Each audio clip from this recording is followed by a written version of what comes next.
Humanity's Great Sage. Chapter 141. No Pain No Gain. The battle had only just begun, but Lu Yi managed to get within just 33 meters. Dong Shuyi had fired 2 spells at him, but Lu Yi was able to evade them both cleanly. Dong Shuyi channeled more spiritual powers. This time, a crimson-red disc blazed into life just in front of his chest. From the center of the disc spewed a long barrage of fireballs into the air, raining fire and destruction down on the whole area where Lu Yi was. The fire dispelled away the darkness in the cave, driving them up to the eaves of the rock chamber like wraiths retreating into the abyss from whence they belonged. This was a spell he used before the first time he pursued Lu Yi.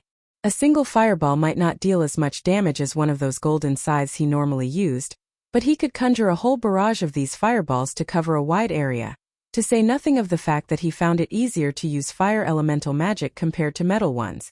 Lu Ye's face squirmed with irritation. He backtracked at once, only to realize that he had made a mistake. Then he thought of skirting the side of the area now being shelled by the fireball barrage. But Dong Shuyi instantly adjusted his magic in time, while keeping his infusion of spiritual qi into the disc ongoing non-stop. Boom! Boom! Boom! Boom! The fireballs slammed into the walls of the cave one after another, eliciting a huge cascade of explosions that would never end so long as the fireball barrage ensued. Cowering behind a thick stalagmite in a far corner of this rock chamber was a completely exhausted Amber. So fatigued that he could barely get up and walk, he was no use to man or beast at the moment, therefore Lu Yi had carefully hidden him here where it would be safe for him. But even if Amber wasn't tired enough, this was one fight where the tiger could barely contribute anything to Lu Ye's favor. He might have grown bigger, stronger and faster, but there was still a long way ahead before he could hold himself against an enemy like Dong Shuyi. With his blitz attack now an unequivocal failure, Lu Yi had to keep on hiding behind the stalagmites protruding from the jagged ground of the cave, using them as shields against Dong Shuyi's fireball shelling while he prodded for weaknesses in the latter's defense. There was no need to rush. The situation, despite the stalemate, was still very much in his favor. Dong Shuyi's fireball shelling needed constant depletion of his spiritual power. The spell was obviously taxing and Dong Shuyi's energy was finite. If anyone were to feel anxious, that should be Dong Shuyi, not him. And he was right. Just a few seconds later, Dong Shuyi switched to attacking with another spell. From his fingers, a slithering serpent of fire shot forth and coiled around the stalagmites like it was searching for Lu Yi. Unlike flaming serpents conjured using talismans, Dong Shuyi's version looked more lifelike. One could almost make out the fine detail of the snake's scales on the whole length of its flaming trunk. The flaming serpent constricted itself around a stalagmite, but Lu Yi was gone. Dong Shuyi panned his gaze around frantically, then he caught sight of Lu Yi dashing towards him from his flank. Dong Shuyi quickly channeled his powers once again and repeated the same trick. The same fiery red circle materialized in front of him once again and he went back to firing fireballs the size of a man's fist at Lu Yi. Lu Yi's figure was shimmering. He dodged one fireball, then another, then a third, all while keeping a steady pace and approaching his foe. Dong Shuyi's forehead wrinkled with a mix of stress and vexation. Lu Yi appeared to be faster than before. But he was right. Lu Yi's speed and agility did indeed increase. The ascension into a higher rank also meant the overall increase of a cultivator's ability, but that was only after a brief moment of acclimatization. To lure Dong Shuyi into his trap, Lu Yi had intentionally held back from unlocking his 63rd spiritual point, and by the time he sprung his trap and unlocked his newest spiritual point, there was no time to get used to his new physical condition.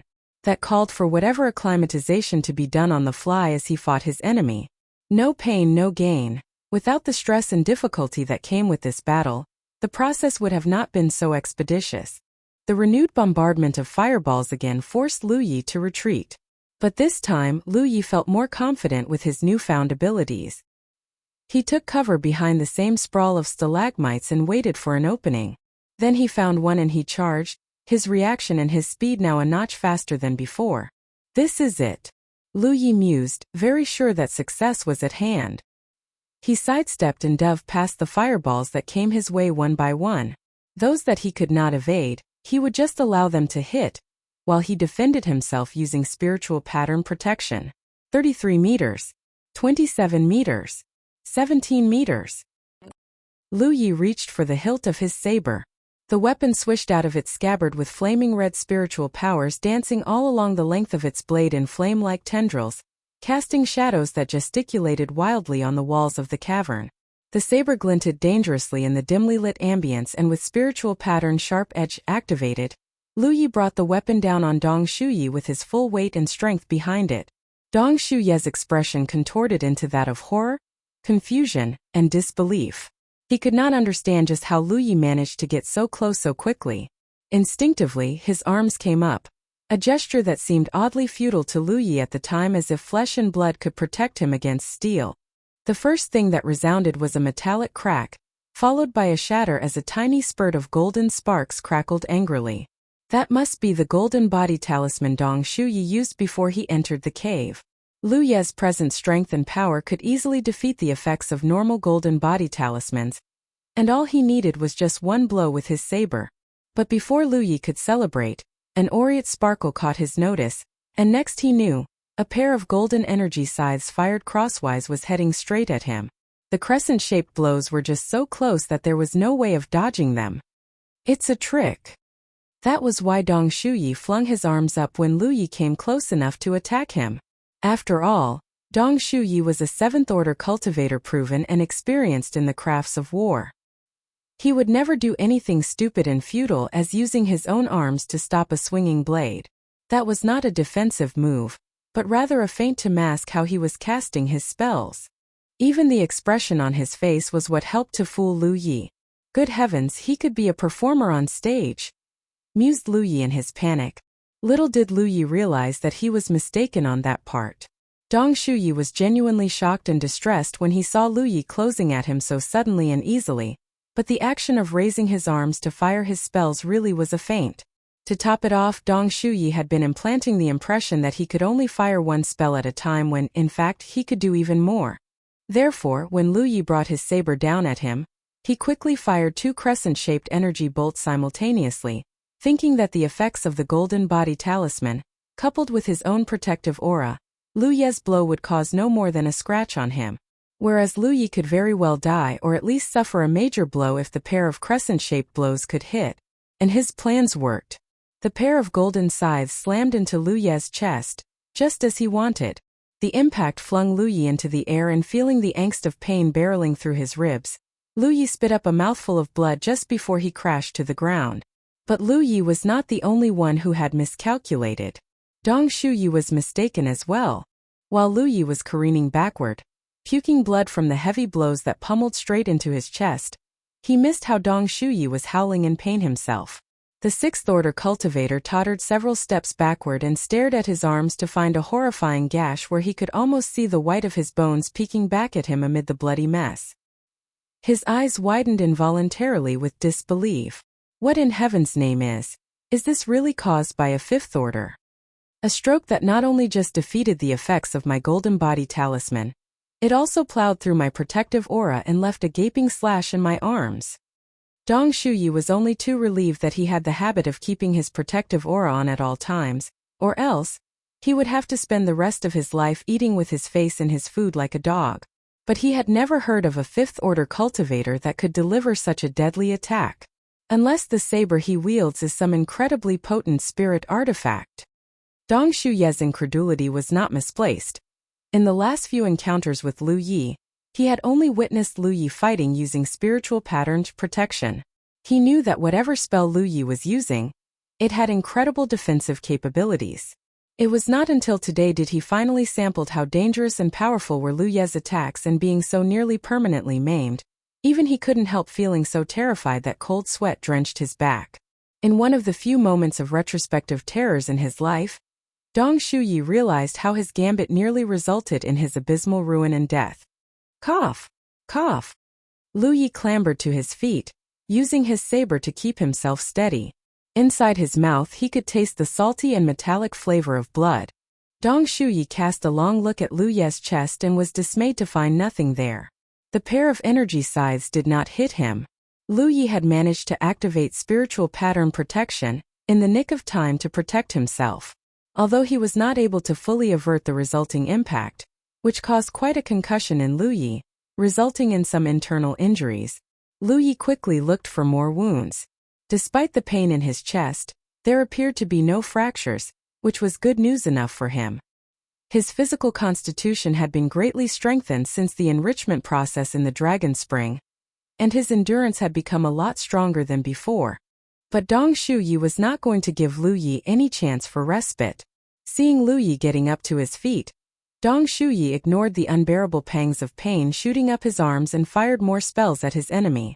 Bolts and rays of a smorgasbord of dazzling hues, gold, red, and even white, streaked across the air like an artist's strokes and swishes on a jet-black canvas, and Lu Yi had to resort to all sorts of maneuvers, even unsightly ones, just to keep himself safe. It took a while for Lu Yi to recollect himself. Once he was ready, he charged headlong into Dong Shuyi again, his saber bared and alight with a swathe of spiritual powers blazing on its blade. He had finally succeeded in landing one attack on Dong Shuyi just now. All he needed to do now was to repeat the feat again and again until his enemy fell, which was slowly becoming easier with Dong Shuyi's apparent sluggishness because of his injured arms. Little by little, Dong Shuyi found how he was involuntarily stepping backward. His body was instinctively trying to put as much distance between Lu Yi and him. For once he began to realize the importance of geographical advantage in a battle. He could have easily launched himself into the sky and glided away to safety if this battle was going on outside. But being trapped inside this rock chamber was preventing him from doing exactly that. The closer Lu Yi got to him, the more resentful and hateful Dong Shuyi looked. In the blink of an eye, Lu Yi reached within 10 meters of his enemy. He ducked low to avoid another spell that just wheezed harmlessly past him and delivered a reprisal of his own, swinging his saber in a swift and vicious uppercut. What Lu Yi thought was the blow that would seal his victory hit nothing. Instead, he picked up the signature of a huge burst of spiritual powers approaching from overhead. He quickly activated spiritual pattern protection, just in time for the blast to batter him down with the force of a dam burst that nearly caused his knees to buckle as his feet skidded backward, sinking deeper into the ground. He looked up and there was Dong Shuyi, hovering in midair, smirking deviously at him. That's what you get for underestimating spell cultivators, brat. Dong Shuyi did not possess the ability to fly, but with magical spells, he could levitate himself in midair for a short time. What could a fifth-order combat cultivator do? Unless Lu Yi could sprout wings on his back and continue his assault aerially, this battle was over. Dong Shuyi had always kept this trick hidden up his sleeve. He initially thought he was able to kill Lu Yi without much trouble. But now that Lu Yi had fully entered the fifth order and his arms were wounded, Dong Shuyi no longer had any interest in prolonging this encounter. He lifted a hand and took aim at Lu Yi, his face turning to stone as he savored the moment of his triumph. Spiritual powers began concentrating at the tip of his fingertips, and bright shimmering threads appeared and began elongating, curving, and crisscrossing quickly to take on the form of a big round circle the size of a dinner table that was filled with myriads of runic glyphs. As far as Dong Shuyi was concerned, Lu Yi was just too fast, and he had that magical energy shield with strange glyphs to protect him. Single target spells just wouldn't be enough to kill him. So Dong Shuyi decided to opt for a spell with a wide area of effect. He needed to fill the entire rock chamber with enough flames to ensure his success. The infusion of spiritual powers into the large magical circle was slowly reaching its completion when Dong Shuyi sensed the signature of spiritual powers racing his way. He looked, and before he saw what it was, he heard the clucking sound that reminded him of a hen. Then he saw a fiery bird with a tummy so fat that the fowl looked like it just came out of a buffet meal, scurrying headlong into his chest before he could react. The bird erupted into a terrible explosion, and Dong Shuyi, with incredulity and shock still frozen on his face, came crashing down from the air. The runic magical circle that he just finished conjuring evaporated into the air like dust whisked away by wind. But that was not all. Being hit by the blow had thrown his spiritual power off balance. A spell? Since when could this brat use spells? Still dazed by the explosion, Dong Shuyi could barely think clearly. Most of all, he could barely comprehend how a cultivator who had only just ascended to the fifth order could already employ spells in battle. With only slivers of his consciousness remaining, he could remember how swift and practiced Lu Ye's casting of the spell was, as if he had been using it for years. He did not see it coming at all. Impossible. Is he also a spell cultivator? Through the corners of his eyes, he could see Lu Yi blitzing straight for him at breakneck speed. He hopelessly tried to readjust himself, but he couldn't. Taking a direct hit in the course of casting a spell, in spite of his protective aura, was causing his spiritual power to surge so wildly beyond control in all his spiritual points that he could barely control his own limbs, let alone stabilize his churning spiritual energies. Humanity's Great Sage. Chapter 142. I've barely used my full strength. Lu Yi pounced the moment he saw his chance, bounding towards Dong Shuyi with quick and long strides that easily covered the whole distance, swinging his spiritual power-swathed saber down at the latter.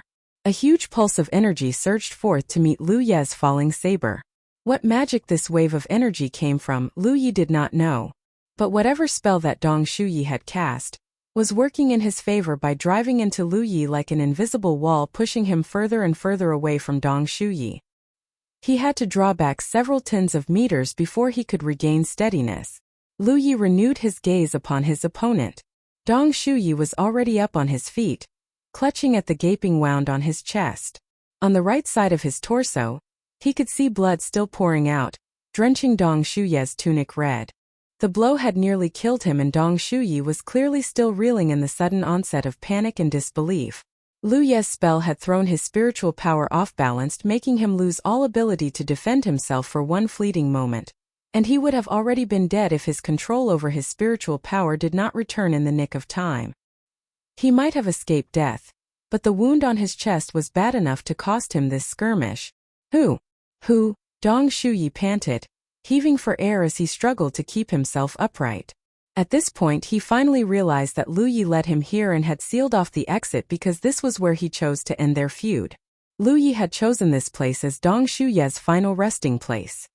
Funny how it was he who initially thought he was the one being the hunter, without realizing how the roles had switched and how it was hubris that had prevented him from seeing it sooner. Dong Shuyi watched as his foe charged for him again. There was no time to rest, no time for respite.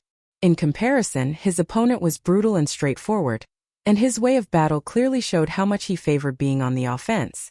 Up until now, his foe had barely said anything. An opponent whose very focus was centered solely on trying to get close and attack. How fitting for a skirmish to the death. Dong Shuyi beheld Lu Ye's approach, his hand slipping into his storage bag and finding another golden body talisman. He slapped it on himself. His end might be coming fast, but he refused to go down without a fight. Dong Shuyi raised his arms, his entire body enfolded in a golden drape of protective layers. This time, knowing that his end was nigh, he had nothing more to lose. Without any regard for the rapid exhaustion of his spiritual power, he unleashed volleys after volleys of spells at Lu Yi. But his arms were hurt, and on the right side of his chest was a wound so chasmal that the loss of blood was already making him feel dizzy. Even breathing itself felt difficult and strenuous.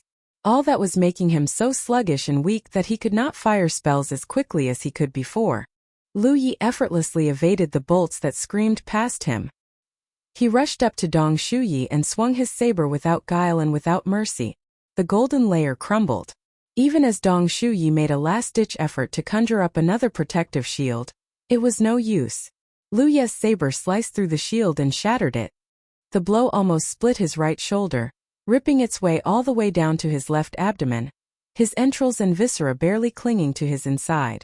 Lu Ye's saber came up again before Dong Shuyi could fire any spells. But before he could attack, the same invisible force as vast as a wall like before slammed into him, knocking him back several tens of meters again. He regained his balance once more, and this time, Dong Shuyi was already hovering in midair. Only this time he wasn't hanging in the air stationary. He was floating around in non-uniform speed as if he was trotting around near the eaves of the rock chamber. Lu Yi flung an arm and fired at the same plump-looking bird-like projectile he had used before. It missed badly. Accuracy had always been a problem that never stopped plaguing him, and it was the reason why he rarely used spells in his skirmishes. The first spell he fired worked only because Dong Shuyi did not expect him to be able to use spells, and he was fast enough that the magical bolt caught Dong Shuyi unaware. That was Dong Shuyi's biggest miscalculation. While the damage the spell caused wasn't great, It was the resulting disorientation of his spiritual power that lost him this fight. Their eyes met suddenly. Dong Shuyi cracked into a malicious grin and lifted his arm to tap on his battlefield imprint. Damn it, he's calling for reinforcements. Lu Yi realized, and he intensified his firing of spells. All of a sudden, the glow from Dong Shuyi's battlefield imprint was gone. At the same time, the glow from the emanation of spiritual power from his person subsided, and he crashed face-first into the ground.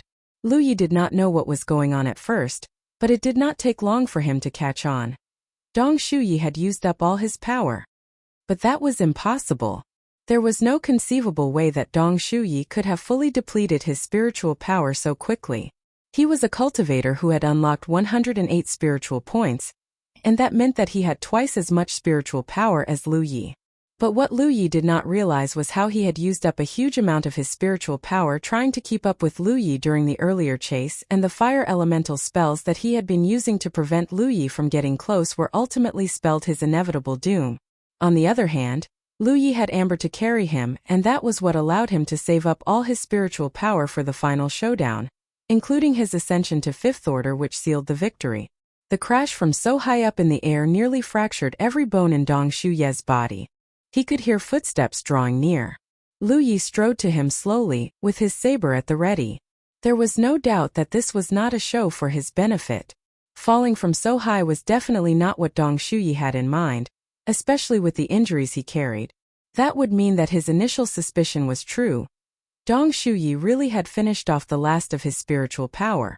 Lu Yi stood over his fallen enemy and gazed down at him. Blood smeared all over Dong Shuyi's face.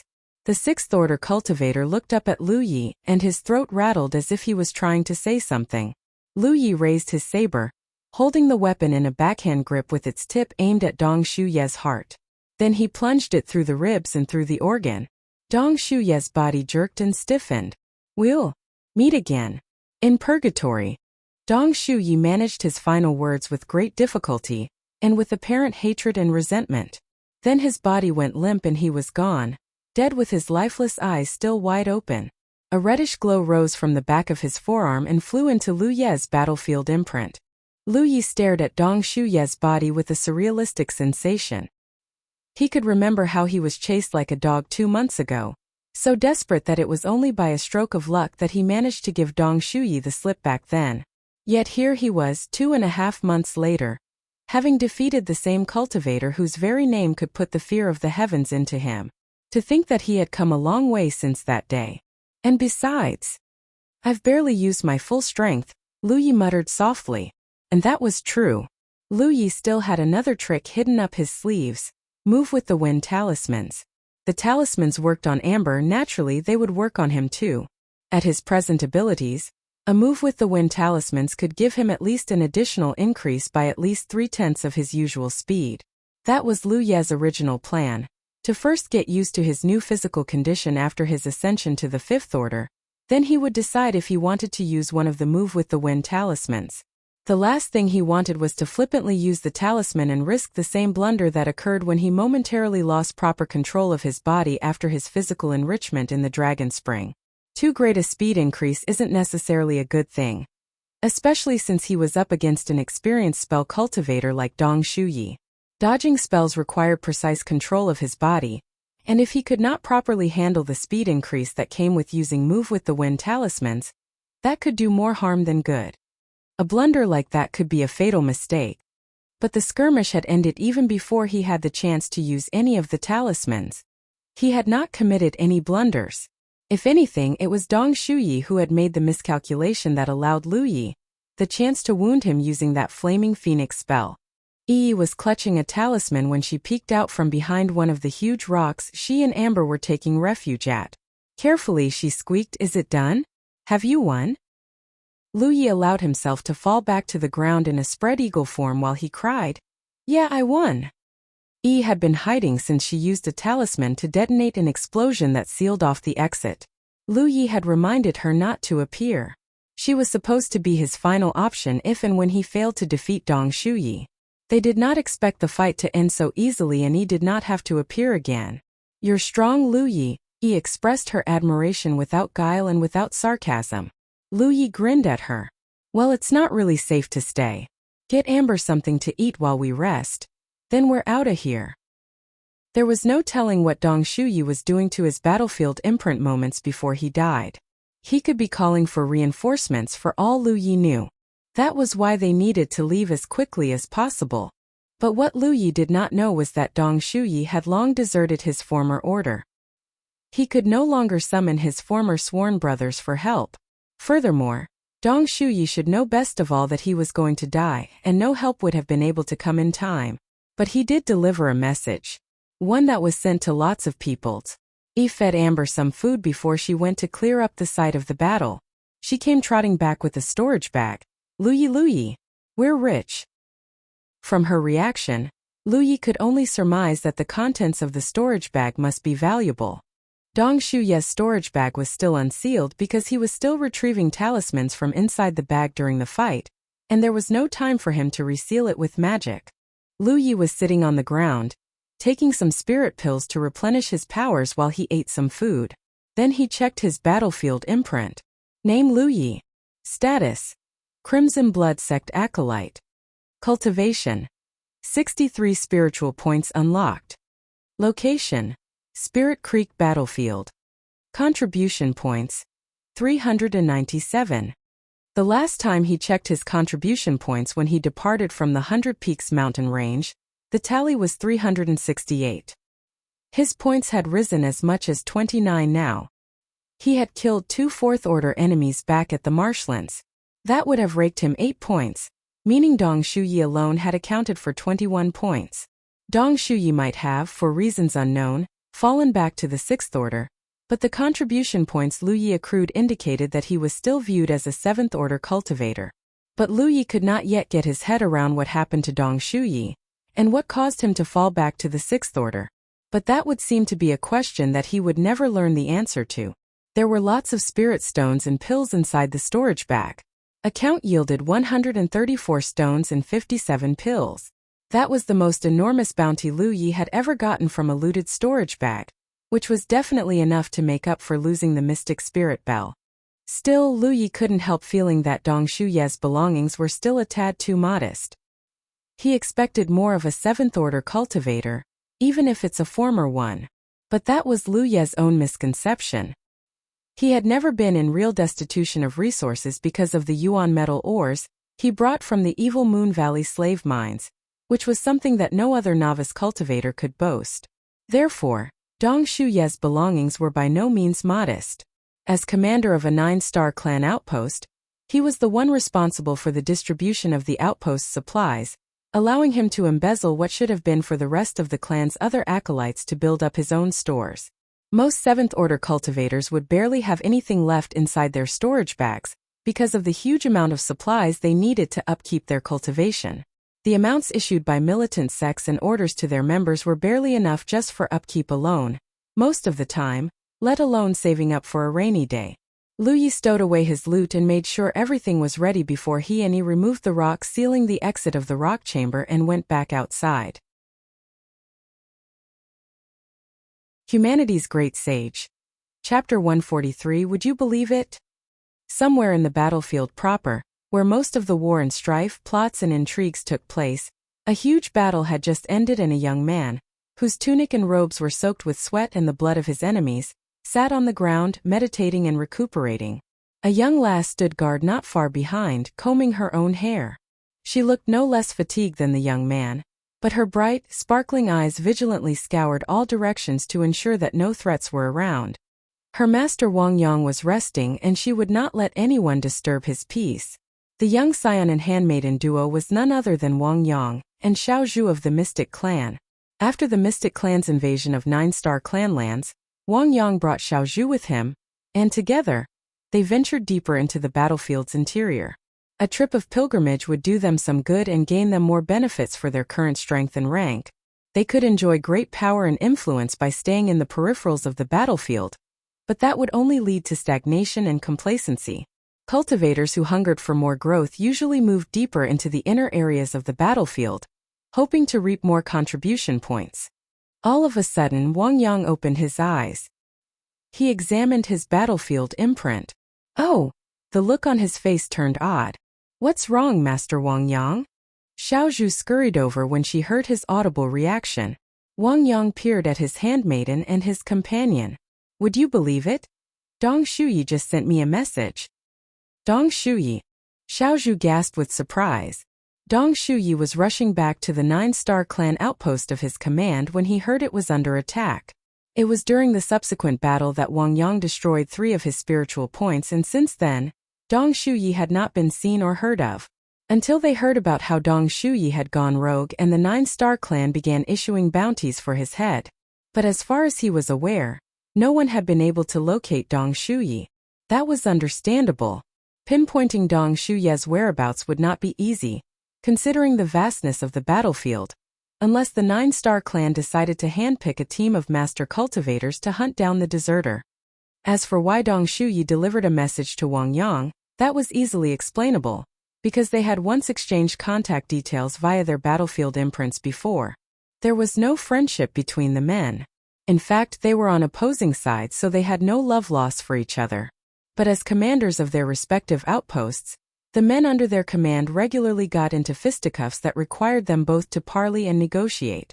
For that reason, they exchanged each other's signatures, which they kept inside their battlefield imprint, allowing them the convenience to communicate from afar. It was Dong Shuyi's suggestion at first, although he would later regret it, for Wang Yang often loved to harass him by sending insulting remarks. Step out of your fort and try taking a punch from me, you coward! Curse you, you mongrel dog! And the like, just to mess with him.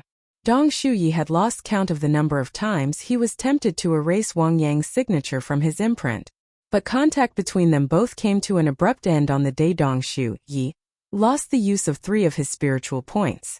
With all future prospects now crumbled into dust following his weakening, Dong Shuyi was no longer a threat to Wang Yang, who saw him as nothing but a beaten dog that wouldn't warrant any further attention. Yet Dong Shuyi had made contact with him out of the blue. What did he say? Asked a curious Xiaozhu. Try believing this then. It's about that intruder with the tiger. Wait, that intruder Lui Yi. Xiaozhu would never forget the intruder whose inadvertent incursion was what sparked the war between the Mystic Sect and the 9-star clan. He was instrumental in the sect's successive conquest of the outpost despite not being one of them, and it was by Wang Yang's order that she sold an earth-grade cultivation discipline to him. To think that 3 months had passed by since they last met, and Xiaozhu did not believe that she would be hearing this name once again, even more so from the mouth, or rather in this instance a missive, of Dong Shuyi. The fact that he sent a message itself was odd and bizarre enough. No wonder Master Wang Yang looked so surprised, she mused. Here, take a look at it yourself, Wang Yang said, forwarding the message to Xiaozhu. Xiaozhu read the message and her forehead creased deeply with bewilderment. Lui Yi, often seen riding a snow-white tiger, acolyte of the Crimson Blood sect of Bingzhou, and a rare prodigy. In 2 months' time, he rose from the 3rd order of the Spirit Creek realm to the 5th order. Last seen in the vicinity of Mount Fengyun, suspected to be on his way back to his order's stronghold, she read aloud. Xiaozhu's first notion after reading the message was that nothing in it made sense at all. If only Lui Yi had seen it, he would have been doubled over with horror at rare prodigy. Even today, he could still remember how that Lashan fellow with a mousy mustache was poking fun at him, after it was tested that he only had the potential of 1 leaf. The Crimson Blood sect of Bingzhou? Xiaozhu almost laughed out loud. Looks like we're mistaken, Master Wang Yang. It turns out that that intruder wasn't a student of one of those great militant sections. Yeah, we were mistaken, all right. Wang Yang's lips twisted wryly. But that doesn't mean that he's not special like those students of great militant sects and orders you just described. The Crimson Blood sect of Bingzhou. Xiaozhu murmured the name again thoughtfully. She had seen the name of this militant order somewhere before, although she could not quite put her finger on it yet. But hearing Wang Yang mentioning it gave her a sense of déjà vu. Wait, she said all of a sudden. That's the one. That's the one, she exclaimed. Xiaozhu was surprised now that she knew where did she see that name before. But why did Dong Shuyi send you this, Master Wang Yang? She asked, feeling something was amiss. He wasn't sending it only to me. He was sending it to every signature stored in his battlefield imprint moments before his death. Moments before his death. He's dead now. Wang Yang confirmed suddenly. He had been trying to raise Dong Shuyi since he saw the message. Then he saw the signature belonging to Dong Shuyi fading from his battlefield imprint, the sign that its possessor had perished. Then he saw it. Wang Yang finally saw what Dong Shuyi was trying to do. In the final moments of his life, Dong Shuyi sent a simple message to everyone he knew. A message that could cause a storm so huge that it would rock the whole dimension of the Spirit Creek battlefield until the provinces of Zhou in the real world. Whether it was 100 or maybe 1,000 people that Dong Shuyi had sent the message to, Wang Yang would never know. It was clear that by sending the message to every signature in his battlefield imprint, Dong Shuyi was just seconds away from dying, showing how he was out of time to pick who the recipients of his message were. Was it the doing of that intruder Lu Yi? Very likely. In the message, Dong Shuyi specifically mentioned that Lu Yi has reached the 5th order of the Spirit Creek realm. Meanwhile, Dong Shuyi himself was now in the 6th order since the destruction of 3 of his spiritual points. Killing an enemy 1 rank higher wasn't impossible, especially for those who are unbelievably gifted. Wang Yang contemplated quietly. But if that were true, Wang Yang realized again. And if Dong Shuyi was telling the truth, then I really have misjudged that fellow. He might not be an acolyte of one of those great militant sects, but that didn't mean that he's in any way weaker than them. He could feel the abundant tides of his blood coursing vigorously in its warm flush. He got up at once. Master Wang Yang? Xiao Zhu asked, puzzled at why Wang Yang was looking suddenly enthusiastic. The game's afoot, Xiao Zhu. It's time we acquaint ourselves with the heroes of all around the battlefield, said Wang Yang as he trotted away. Disseminate that message as widely as possible. Understood, sir, answered Xiao Zhu obediently, tapping on her battlefield imprint as she followed him demurely behind. At the same time, people from all corners of the battlefield received the same message from Dong Shuyi. Some thought nothing about it, merely dismissing it as just some inconsequential ramblings from a man whose fall from grace must have addled his mind. But to others, reading the message left them so greatly disturbed that they immediately reported the contents of the message to their higher-ups. Slowly, the information about Lu Yi spread far and wide with the speed and intensity of a raging bushfire on an unstoppable rampage. In barely a half-day's time, those who had been wary of the Crimson Blood sect were made aware that the militant order had found a fresh young prodigy in Lu Yi, the young wunderkind who grew from the 3rd to the 5th order in just barely 2 months. Progressing 2 ranks in just 2 months might look like an extraordinary feat, but it was doable. So long as a cultivator could ensure that he had enough supplies to maintain his upkeep, progressing 2 ranks in the same time frame as Lu Yi was not impossible, especially for acolytes belonging to militant sects and orders that enjoyed greater wealth and affluence. Or maybe those who had experienced a fortuitous encounter, rewards of providence or the like, in the course of their travels around the battlefield. Wang Yang realized. People have been trying to unravel the secrets behind the mysteries of the Spirit Creek battlefield. Where did it come from and where it was really located, many had asked. Yet no one knew anything about the enigmatic pocket dimension. Questions have been asked about if the battlefield was a dimension completely alien from the world of Zhou, and some had speculated if the battlefield was a pocket dimension separately created by an ancient entity of immense power. Each hypothesis has its own merits. The battlefield teemed with ruins and relics alien to the cultures and heritage of the civilization of Zhou, and some were way older than Zhou itself. As well hidden and protected as such ancient remains and monuments often were, they yielded to anyone lucky enough to stumble into them rich rewards that could bring great progress or advancement. So if that intruder really had such a lucky encounter, that would explain how he managed to rise 2 ranks in just 2 months plus. He mused further. It did not take long for intelligence about Lu Yi to arrive from the outside world of Zhou. Apparently, the Grand Sky Coalition had attacked the evil Moon Valley just less than 6 months ago. The slaves of the mines were freed and were allowed the chance to enroll into the 10 militant sects and orders who were part of the coalition, and Lu Yi was accepted into the Crimson Blood sect. His real name was Lu Yi, and he was called Lu Yi because he was shown to have only the potential of 1 leaf during the magical potential assessment. And records indicated that he only had his first spiritual point freshly unlocked at that time. In other words, Lu Yi had grown from having just 1 spiritual point unlocked to the 5th order of the Spirit Creek realm in just barely 6 months. That alone was more amazing than the completion of the first to the fifth order of the Spirit Creek realm in the same time frame.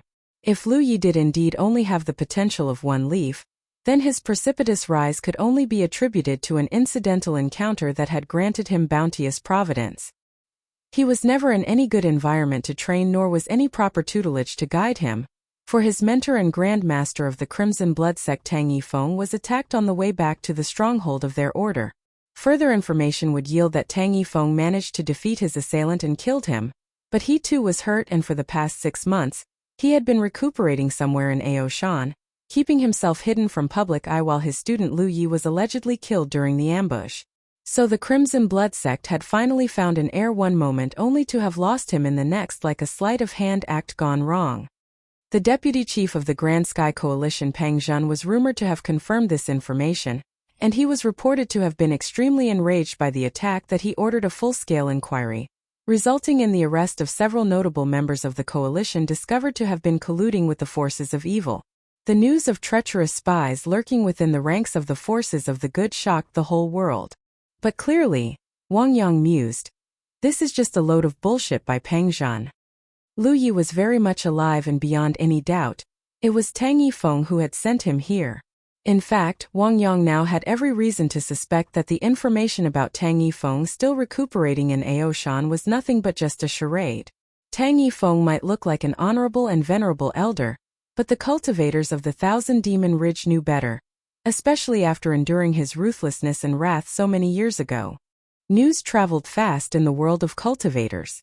In just one day, Lu Ye's provenance in history, from his days as a slave to how he and his mentor were attacked, became public knowledge to virtually everyone with power and influence inside the battlefield. With Lu Yi and his one-leaf potential being a minor legend, breadcrumbs were lying everywhere, making it easy for anyone to put two and two together. Militant sects and orders all around the battlefield roused into action. Just decades before, the Crimson Blood sect of Bingzhou was a name that once sent fear creeping down the spine of anyone who dared to defy it, and one that commanded both respect and awe. Cultivators of the Thousand Demon Ridge from the yesteryears of the Crimson Blood sect's supremacy could reminisce with horror and apprehension about how they managed to survive the sect's abuse until today. Humanity's Great Sage. Chapter 144, Li Baxian Fengyuechan. A rock perched proudly over the precipitous cliffs of the mountains that belonged to a Tier 2 militant sect, the Devoted Ones, was known to all members of the sect as the Hawk's Flight Rock. The rock, a landmark of the Devoted Ones' outpost that was located right near the central region of the battlefield, looked exactly like a hawk spreading its wings, ready to take into the air. A lone figure sat on top of the rock. Clad in a fitting tunic of white embroidered with crimson cloud-like patterns, the lean and strong man in his hair of flowing long mane of silver white hardly looked like a 30-year-old man in his prime. If anything, he looked rather like he has seen more winters than he ought to. With one leg propped up and the other dangling off the edge of the rock, he sat there, accompanied by a gourd filled with wine. His eyes squinted as he gazed at the dimming red sun that was slowly sinking down the western horizon. Seizing his gourd, he threw his head back for a swig, only to realize that it was empty. His urge to intoxicate himself further remained unsatiated. He gave the empty gourd a little shake, as if he couldn't believe it, until he finally sighed. All of a sudden, his dejected eyes shot wide with renewed vigor. He looked down and saw a flash of light streaking towards him like a comet. Grinning, he exclaimed "Wine," and waved at his incoming visitor. The streak of light landed beside him and faded, revealing a young lass smiling at him playfully. The petite maiden in a shamrock dress and her hair tied into a pair of twin tails beamed broadly at the man, flaunting her dimples. "Brother Baxian." Her voice chirped sweetly at him. "Not brother," he feigned a glare at her. "Call me senior." "Oh," the young lass tilted her head quizzically at him, the playful look in her eyes portending something mischievous. "Are you certain about that?" The man pensively responded, "The ranks of seniority are clear. Your father is like a brother to me. It's only right that you address me as senior." The young lass held her hands behind her back and paced around, slowly inching further and further with every bit the semblance of a playful kitten. She threw him a look through the corners of her eyes. "If you say so. Only a brother to me gets to enjoy the sweet draught that I've brought him." But a senior, eh? Guess he'll have to contend with the fresh air here instead. Sister Yuechan, that's so wrong of you. The man berated. The stolid and wistful demeanor he was struggling to maintain crumbling at last. The girl called Yuechan giggled and turned back at last satisfied. She rummaged inside her storage bag and pulled out a few flasks of wine. Baxian peeled off the seal of one of the flasks and inhaled the sweet aroma wafting out of the vessel. His face broke into a contented smile. Nice wine. He appended the flask and took a few mouthfuls before he burped. Then he asked offhandedly, "Where did you find such a fine draft? It tastes as if it's been aged well." Yuechan was emptying the flasks of wine into Baxian's gourd while she answered nonchalantly, "This is the wine my mother hid in the ground somewhere inside that bamboo grove below." Baxian stopped in his tracks and slowly swiveled around to face Yuechan with a blank stare. "Wait, that means this is supposed to be part of your dowry. Heavens, you're a brazen one. If your mother knows about this." Yuechan giggled impishly. "If you don't tell and I don't tell, she'll never know." Baxian peered at her, visibly perturbed. He took one more look at his gourd and took a couple more mouthfuls. "Whatever. It's not the first time I've had a spanking by that old hag. So long as I stay here, there's nothing she can do." "Oh. So, Brother Baxian, when will you be marrying me?"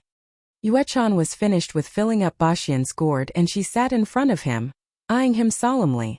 Cough. Cough. Baxian nearly choked on his wine. He wiped his face dry of the wine that he spilled and glared at the girl. "Watch what you're saying. I'm your elder."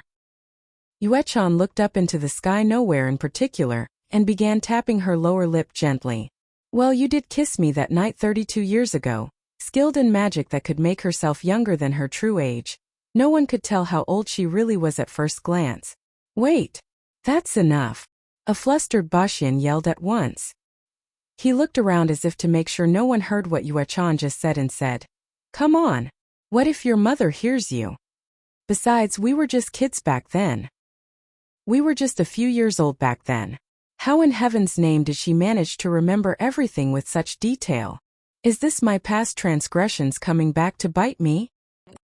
"All right, as you wish," Yuechan chuckled, beaming broadly at him while she mimed a gesture of closing up her lips and zipping her mouth shut. Baxian grimaced mournfully. He, of all people, knew Yuechan the most. The more she behaved like an obedient girl, the more likely that she had something hidden from him. He sighed. "All right, out with it." "Well, here's the thing," she grinned playfully at him. "You're marrying me." "I'm not hearing a word from you ever again," said Baxian, turning around to avert his eyes from her, exasperated. "Are you sure? Not even a word about the Crimson Blood sect?" Her cooing voice came from the back of his shoulders. The young man spun around. This time he looked genuinely morose. His lips quivered as if to speak, although he managed to force a few words bitterly. "Is it time then? For the sect to be defunct?" On the contrary, Yuechan shook her head, her large glimmering eyes curving up into little crescents. It would appear that the Crimson Blood sect might not have to be removed from the coalition after all. "What do you mean?" Baxian frowned. With no new acolytes for the past 3 decades, the Crimson Blood sect was teetering on the brink of being expelled.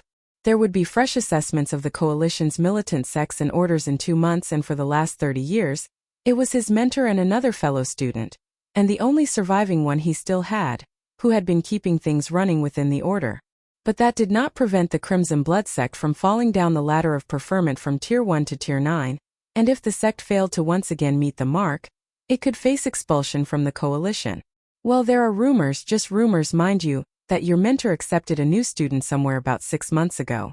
But on the way back to the stronghold, they were attacked, and with no other ways to safeguard your newest fellow student, Grandmaster Tang had to send him here. Right now, this young fellow who they call Louis has reached the 5th Order, and is on his way to the Crimson Blood sect outpost. Baxian was already on his feet even before Yuechan finished, his face fraught with disbelief and amazement. "So that old senile has finally taken in a new one?" "It would appear so." "From where did you hear this? Is there any way to verify it?" "I'm not sure how, I barely know where it came from. But it's all over the battlefield now and people are talking about this." "All over the battlefield now?" Baxian's forehead wrinkled into a deep frown before he hissed, "Good heavens, this is bad." A blaze of light engulfed him and he shot into the sky and was gone. "Remember to marry me," Yuechan cried cheerily. But there was no reply. Then she snorted, "What's the rush anyway? You didn't even ask me where." Even so, she delivered a message to Baxian, making sure that he had all the details he needed. Almost as soon as he left, a voice echoed through the misty cliffs. "What do you think you're doing, Li Baxian?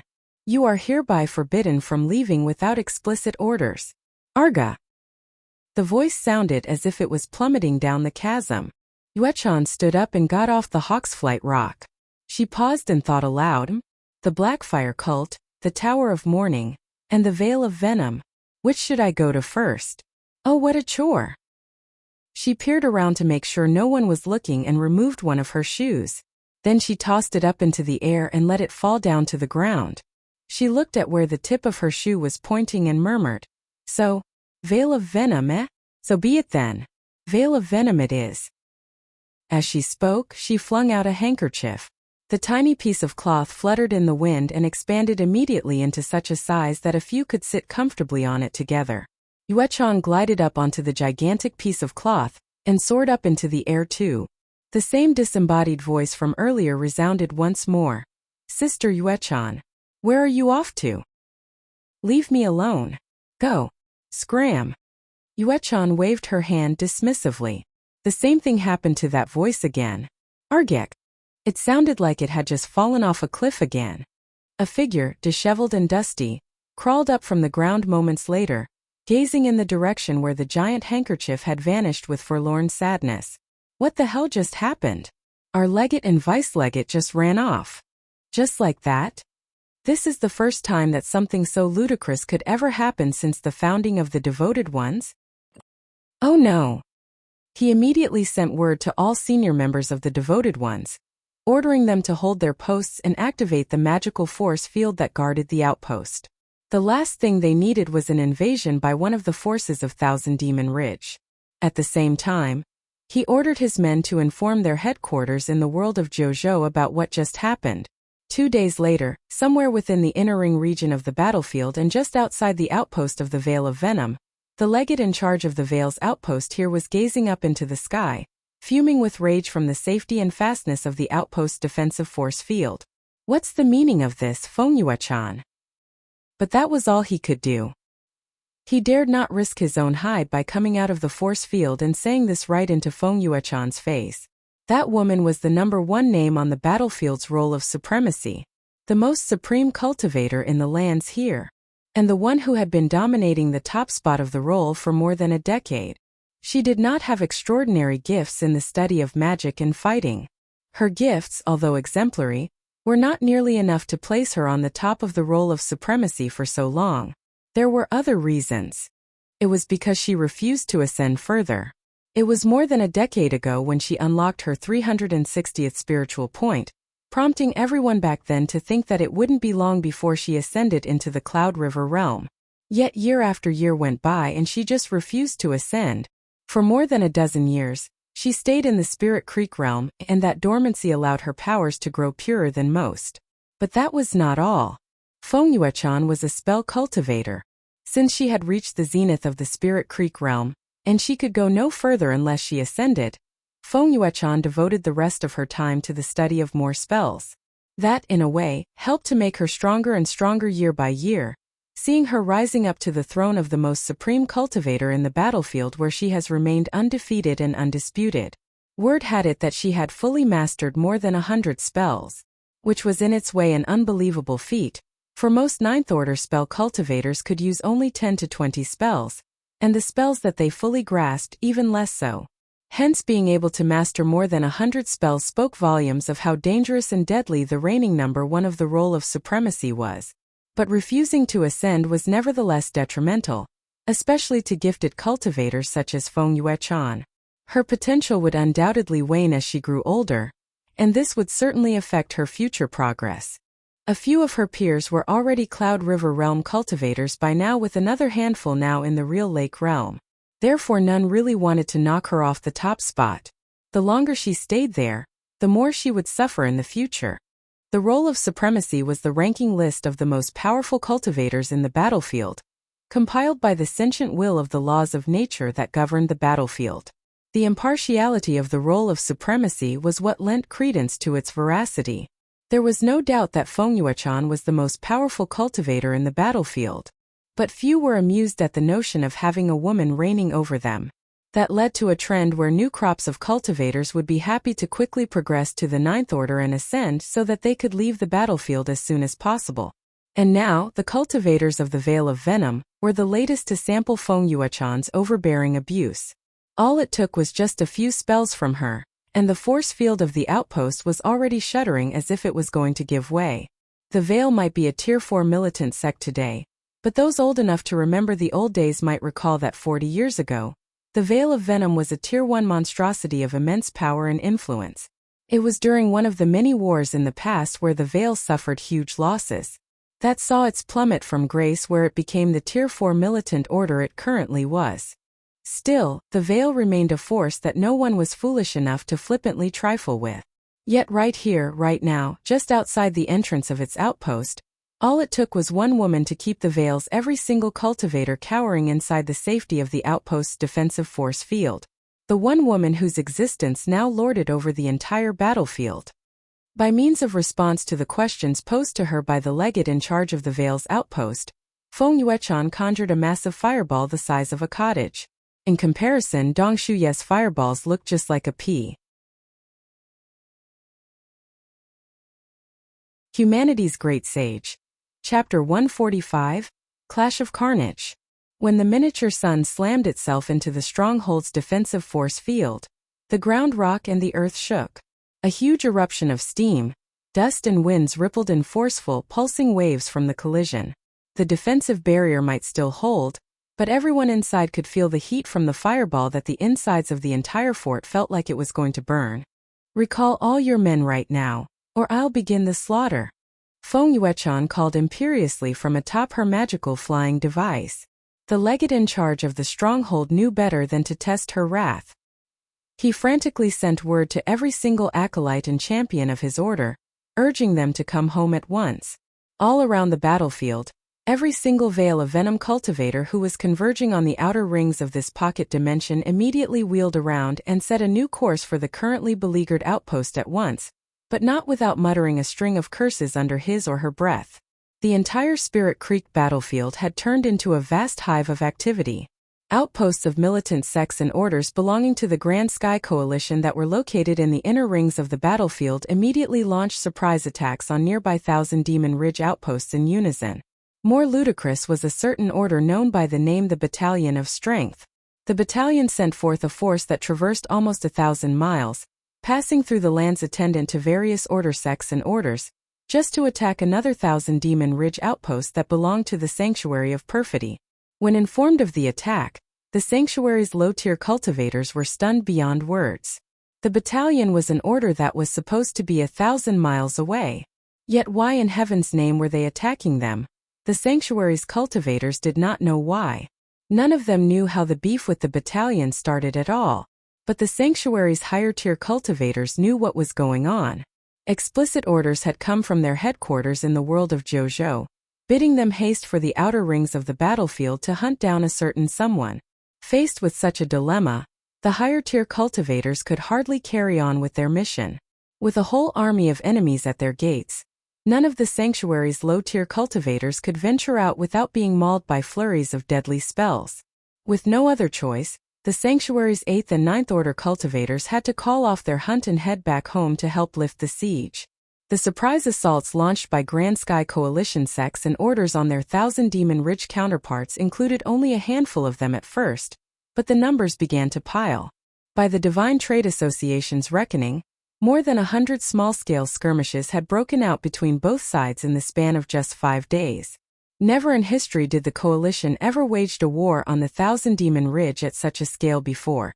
In fact, this was the first time in several decades that a head-on conflict between the coalition and the Ridge really broke out. Sects and orders with outposts deep within the core region of the battlefield followed the progress of the war with interest, all of them anxious to see if the standard that once stood proudly at the head of the Grand Sky Coalition army so many years back would still endure. It was expected to fall in just 2 more months, before the sudden appearance of a successor who showed that he might just have what it took to keep the standard standing.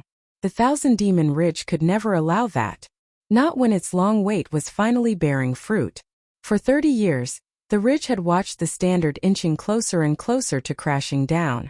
Yet all of a sudden something has changed. Lu Yi, the one person whose unannounced advent into the fold could shatter the whole status quo. To that end, the Ridge needed Lu Yi to die. The fifth-order cultivator must be eliminated to ensure that the standard fell, and that it would be buried and never be seen again. The standard that had been the prime object of shame and ignominy for each and every single sect and order that belonged to the Thousand Demon Ridge. In the meantime, Lu Yi was giving his saber a forceful flick to fling away the blood that caught on its blade. Around him on the ground was a sprawl of several dead bodies. Bodies of fallen Thousand Demon Ridge cultivators. Lu Yi had just survived an attack, and he was not liking the number of enemies he was encountering at all. Something is badly wrong. Since slaying Dong Shuyi a few days back, Lu Yi had continued riding for the Crimson Blood Sect outpost. With his nemesis and nightmare finally conquered, that part of his journey was exhilarating and refreshing. It was not until 3 days ago that something changed. He was just on his way when he stumbled into a squad of cultivators. Encountering unfamiliar cultivators was common, especially in the wilderness. Lu Yi had lost count of the number of times he ran into strangers in the middle of nowhere.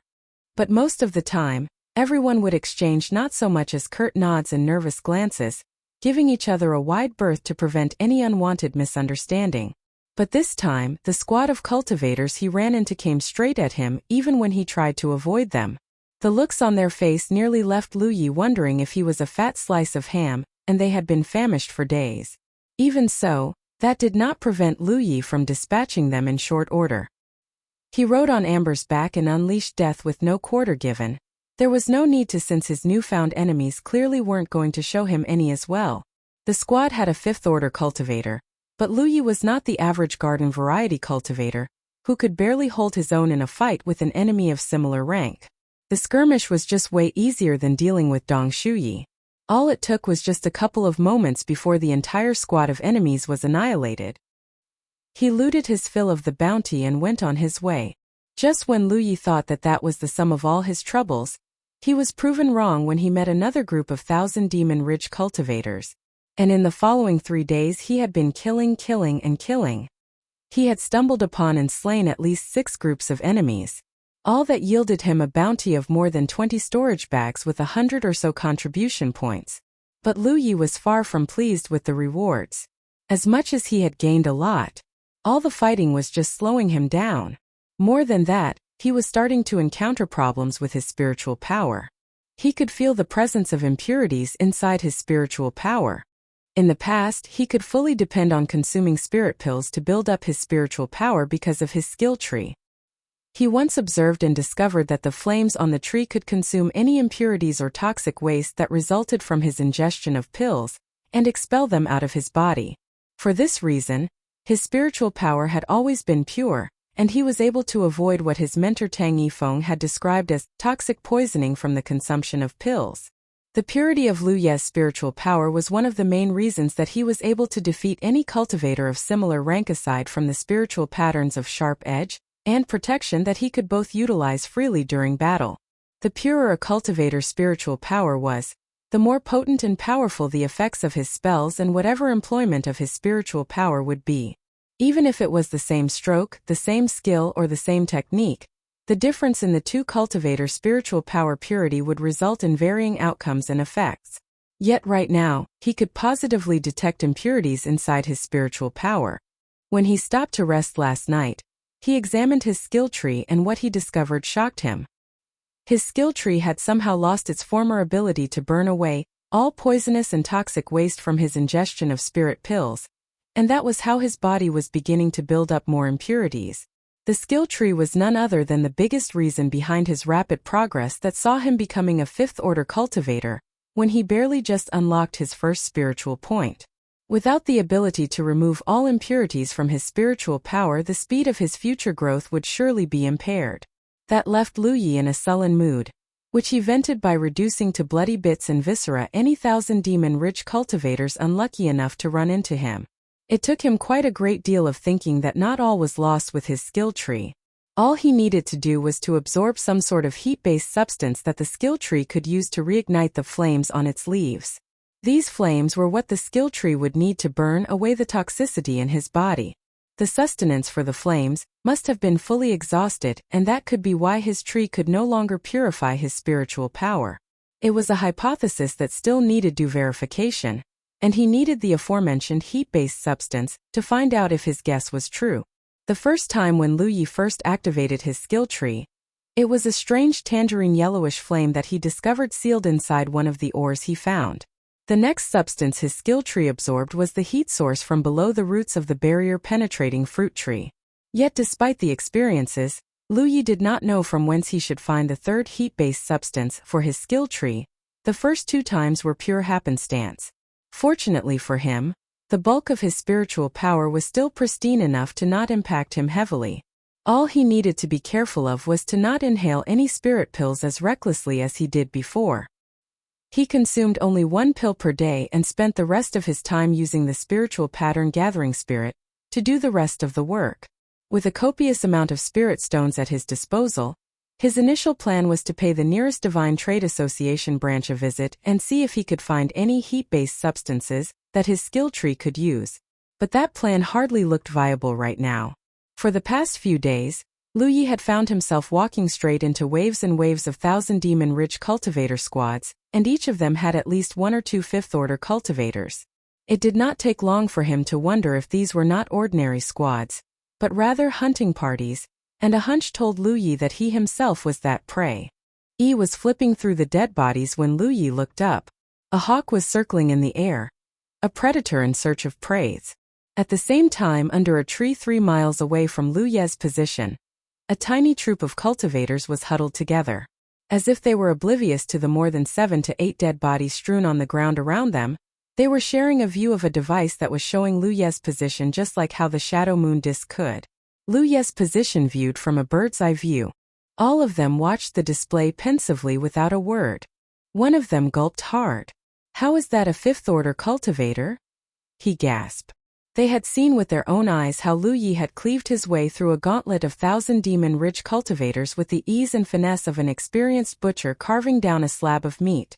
One look was enough to tell that Lu Yi was not only no stranger to killing, he was born for it. Not even normal 6th-order cultivators could boast that kind of deadliness. "Is this the right guy?" asked another. "Just make sure that we got the right guy." "It's him. 5th order, riding a snowy white tiger, and on the path between Mount Fengyun and the Crimson Blood Sect outpost. There's no mistaking it," said a woman with voluptuous curves. It was her who was powering the miniature shadow moon disk with her 7th order level spiritual powers. The rest of her squad was made up of 3 6th orders and several 5th orders. A team of such a composition would never have been roaming somewhere in the outer circles of the battlefield under normal circumstances. The squad was moving towards the intersection between the outer and inner rings of the battlefield from their outpost. That was the ideal spot for a team with that composition to train. But halfway on their journey, they received an urgent order from their order's leadership to come here at once. What was actually going on, not one of them knew. But they had heard about how their mentors in the order had once enjoyed the kindness and generosity of the Crimson Blood Sect a long time ago. Hence when news about Lu Ye's true identity as an acolyte of the Crimson Blood Sect began to sweep all over the battlefield like a virulently contagious disease, the mentors of this squad ordered them to come and watch over this young lad and make sure that he was safe. They were not the only ones.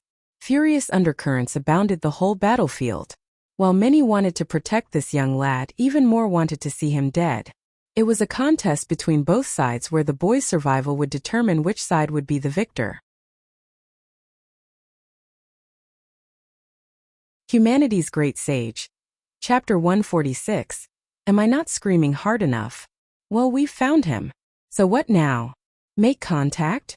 Asked another member of the squad, a 6th order cultivator. Not a good idea, said another. It's better if we just shadow him and watch him. A good many of thousand demon-rich sects and orders have sent forth kill squads to hunt him down. We're only here because we're close. That is an advantage we could use. Breaking concealment leaves us in a much compromised position. We could be overrun very easily. It's obvious that this lad is still none the wiser over the ruckus that's now brewing on his account. Making contact with him might turn out poorly, especially if he becomes suspicious of us. But shadowing him might not be good enough to keep him safe. I have another idea. Why don't we just give him a bloody bludgeon to the head so that he faints? We can easily carry him away, added another member, a hulking giant of a man. That earned him the stares and glares of all his fellow squad members. What bad idea, he muttered sheepishly. Well, since you're the one to come up with this bright idea, nodded one of the sixth orders, why don't you do the honors? Oh, me? He just reduced me into pork chops before I ever get close, bawled the beefy man. As a sixth order cultivator, even he could not ensure that he would defeat Lu Yi squarely in a fight. Witnessing Lu Ye's ferocity in action earlier had left him badly daunted. It was up to the female leader of the squad to make the final decision. I'll make contact with him, said the seventh order cultivator. I'll stay around him while you guys shadow us. That was a decision that no one objected to. Although in mere seconds, everyone was wondering if they had erred in agreeing to the plan. As soon as the female leader broke away to approach Lu Yi, she began tearing her own tunic and tried to make her chest look more bosomy by trying to lift her chest with her hands and squashing her ample mounds together. One of the sixth orders slapped his forehead with exasperation as he averted his gaze. Heavens, Sister Lan! The lengths you're going to complete your mission. In the meantime, Lu Yi was pressing forward on Amber's back when he heard a weak voice calling for help. Lu Yi paused and listened. It was true. Someone was calling for help, and it was a woman. He did not go nearer to her at once. Being attacked again and again with such a bizarrely persistent frequency had left him extremely wary about strangers. Yi was sent ahead to quickly reconnoiter the area before she came back with her findings. There really was a woman who looked like she had just survived a spirit beast attack, although there were no signs of animal traps anywhere around them. Lu Yi nodded and had Amber shift to another bearing. The female cultivator called Lan was still moaning for help in her tattered tunic, when her battlefield imprint alerted her to new incoming messages. She glanced through them quickly and said, totally flabbergasted, "What the hell? Why the hell did he run away? Anyone would have come to have a look when they ran into a lady crying for help in the wilderness. What the hell is wrong with him? Is it because I'm not crying loud enough, or am I not screaming hard enough?" The female cultivator got up to her feet, so indignant that the veins on her temples were bulging. Gods, how I'd love to give that brat a punch. She rejoined her squad later after changing into a fresh set of clothing, although the look on her face wasn't fresh in any way at all. She was utterly dour and glum. "What now?" asked one of them. The female cultivator's eyes wavered with uncertainty. "The same plan. I'll try to get close to him myself this time. The rest of you just keep close." "All that's well, but this fellow's got a mount that's very fast. We can do our best to keep up, but it's only just a matter of time before he gives us the slip," quipped one of the sixth orders. "That won't matter.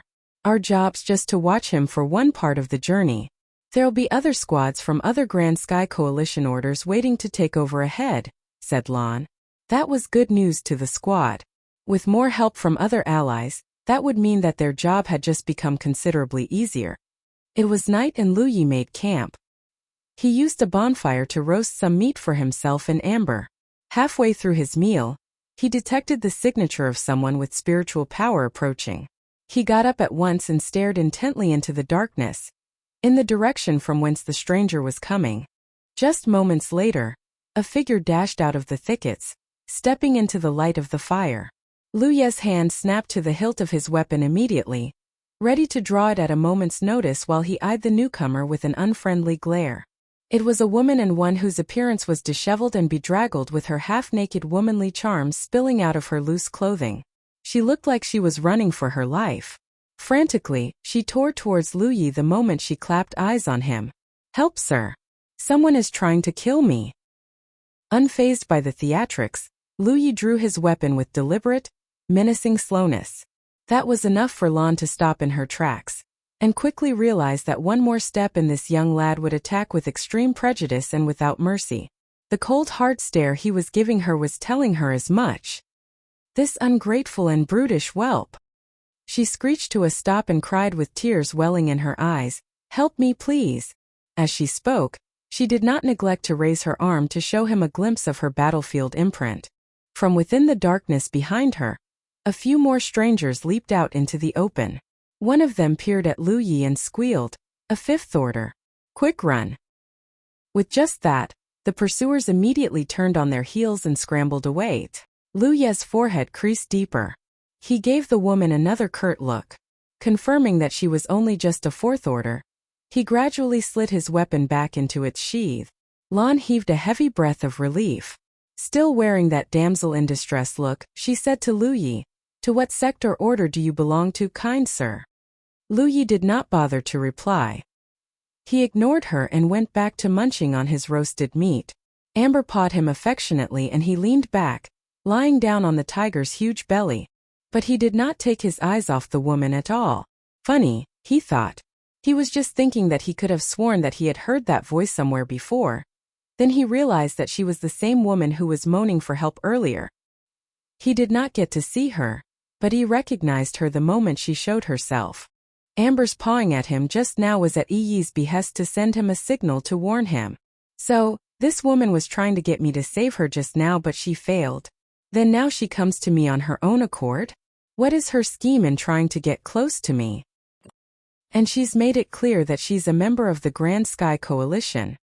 Lu Yi was still contemplating in silence when Lan forced a smile. "Would you let me stay here for the night, sir? Just for the night until I'm sure I'm safe?" "As you wish." "What the hell is wrong with you, you ungrateful and snobbish brat?" Lan almost screamed aloud. Her anger was getting harder and harder to keep in check. Still, she forced another smile. "Why, thank you so much." But that was her chance to get closer to her target. Her clothes were still loose and disheveled, not to mention the speckles of blood that mottled all over her tunic. But all that did little to dissuade her from trying to reveal her womanly charms to Lu Yi. She sat down beside the fire and held up her hands to keep them warm. "Thank you so much," she tried to make conversation. "I would have been killed if not for you. I really couldn't thank you enough." Without responding to her melodramatics, Lu Yi tossed her a piece of roasted meat all of a sudden, catching her by surprise that she nearly dropped it. She stared at him in silent bewilderment. So, he's the tough on the outside but soft on the inside type. That seemed to have quelled what displeasure and resentment about him a great deal. Plus, the juicy yet tender roasted steak and its alluring aroma were making her stomach groan in protest. Unable to resist her pangs of hunger, she began wolfing down on the food ravenously. "What's your name, sir?" Lan mumbled as she ate. "I'm Lan Yudi." "Quit talking when you eat." Okay. "Is it good?" "Yeah, it is. Thank you." "Hasn't anyone told you before about not accepting food from strangers?" Lu Yi said suddenly. Without her realizing it, he was already on his feet with his weapon drawn as he strode towards her menacingly. Lan Yudi's face fell with dread and dismay. She immediately dropped the slab of meat and tried to channel her spiritual power but to no avail. What answered her call was only the twinging sensation where her microcosmic orbits felt like collapsing, let alone functioning at all.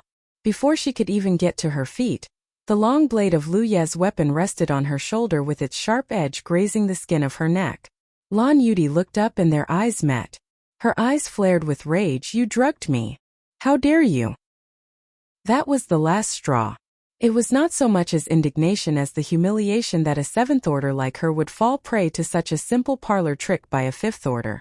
If word of this got out, she could never tolerate the shame. She could barely confess to seeing this coming at all. No one had ever done something like this to her. "Relax. It's only something that inhibits the use of your spiritual power temporarily. It's nothing harmful." The substance was first found inside the storage bag that belonged to the son of the Nine-Star Clan's master before he had Huasai analyze it. He had been waiting for the chance to put it to good use after he knew what it was and labeled it. "Now let's hear the truth of your trying to get close to me." "What the hell are you talking about?" exclaimed Lan Yudi, feigning ignorance. That was you moaning for help earlier today, wasn't it? So what are the odds that you'll be stumbling into me at night again? Don't tell me that it's a coincidence, because you and I both know that it ruddy well is not. Why? Lan Yudi could not believe it. Lu Yi couldn't have seen her. But how did he manage to recognize her just by hearing her voice alone? Lan Yudi gazed up at Lu Yi, who was looking at her crossly. She cracked into a simper. Impressive. It would appear that this might be an interesting mission after all. So you're admitting that you've been deliberately trying to get close to me? Yep. Lan Yudi conceded, allowing her long hair down to conceal the expression on her face. Lu Yi began to notice something amiss. The surface of Lan Yudi's skin was beginning to glow at an unprecedented pace, portending the real level of spiritual power that she had been hiding from him. Knowing better than to wait, he whipped the edge of his saber across her artery without any hesitation. But he missed. Broken strands of hair fell to the ground, and Lan Yudi had vaulted herself up with one hand on the ground to not only evade Lu Ye's attack but also to deliver a kick straight into his face. Lu Yi leaned backward to avoid the heavy blow that swished just inches past his face before he kicked hard and withdrew to a safe distance, putting more than 15 meters between them both. Lan Yudi reached up and caressed her fair and slender neck, only to feel something slick and wet. The corners of her eyes twitched with utter shock and disbelief as she registered what it was. What the hell? Were you actually trying to kill me for real? The nick on her neck would have been a sideways sweep that would have seen her head lopped off if she had not been dodging quickly enough. Damn it. Just what the hell is wrong with him? Does he need to be so brutal? Opposite, Lu Yi wasn't looking pleased at all, for he realized that this woman wasn't just some lowly fourth order but rather a seventh order. Whatever she used, it had managed to conceal her powers and hoodwinked him. But that would explain why the drug did not work as intended. The level of her spiritual power was 3 ranks above what he initially thought, which was why the effects of the drug on her were so light. Amber melted into the darkness, biding for his time to launch a surprise attack. You've left me in a terrible mood, brat. I'll just vent it on you for what you've done. Lan Yudi's figure was gone, with just her afterimages trailing in her wake as she lunged at Lu Yi. Such incredible speed! Lu Yi nearly gasped aloud. Without any prior experience in dealing with a seventh order, Lu Yi did not know what to expect in a real fight against a seventh order cultivator. All he knew was that Lan Yudi's incredibly fast. But since his physical enrichment inside the dragon spring, he could at least pick up her movements with his sight, or he would be in real danger indeed. Lan Yudi came so close to pouncing on him, and he quickly countered with a vicious backhand sweep aimed at the side of her head. The keen edge of the blade came dangerously close to scraping her nose as she took a couple of light-footed steps to retreat backward. But she was nonetheless astounded by what just happened. Did he just read my moves? Or was that just a fluke? But there was no time to think. Her figure vanished into thin air again amid a trail of afterimages chasing after her like wraiths. Lu Yi quickly readjusted the grip of his saber and swung it forward once more. That left Lan Yudi even more flabbergasted and discombobulated. Lu Yi really was able to read her moves. Every one of his moves was aimed at countering that of hers. Humanity's Great Sage. Chapter 147. Protect him, not attack him. Ow! Lu Ye's weapon came back around for another furious hack down at Lan Yudi. Sparks were elicited from the collision. Instead of withdrawing, Lan Yudi had just parried that last blow with the help of a dagger that she had produced out of nowhere. Lu Yi recovered and readied himself for another attack. Lan Yudi snorted, "Too open." She threw herself at him with a barrage of punches raining down on him. Lu Yi might be able to catch her movements with his eyes, but he could barely react quickly enough this time. Immediately, he activated spiritual pattern protection, and the circular image of a runic sigil materialized in front of his abdomen. A bang resounded, followed closely by a huge sweeping wave of force and dust. The blow nearly knocked Lu Yi off his feet, blasting him some 20 or so meters away. Even with the magical shield, Lu Yi still felt his stomach aching so painfully that breathing itself was already torture. What the hell? An incredulous Lan Yudi gasped. She was positive that she had hit something, although in the eruption of dust she could barely see what it was. But before she knew it, Lu Yi was already upon her. He recollected himself just as soon as his feet hit solid ground and dashed forward at full speed, eager to not give his enemy any moment for respite. All Lan Yudi could manage to see was the frosty glint of his weapon bearing down on her. Lan Yudi quickly sidestepped the blow. Something changed in her aura. Her speed gained a sudden burst. More clangors ensued, filling the dark forest with the incessant, slipshod din of steel gnashing against steel. Roar! Amber came lunging out of the darkness all of a sudden at Lan Yudi from behind. But as if she had an eye on the back of her head, she easily evaded the massive white tiger with a deft twirl on her toes that even a skilled ballerina would have approved before she drove her foot into the tiger's flank, sending the huge beast hurtling away through the air. But Amber was not going to admit defeat just yet. Just before it careened out of reach, the big, muscular animal twisted and lashed his tail at Lan Yudi. The vicious attack caught her unaware and smacked at her face like a deadly whip, enough to leave her staggering while she clutched at her face, growling, "You horrendous thing!" She quickly withdrew to a safe distance. That gave Lu Yi the chance to rejoin Amber and get up on its back. It was time to leave. The battle wasn't long, but it was definitely enough for him to know that he wasn't going to defeat her.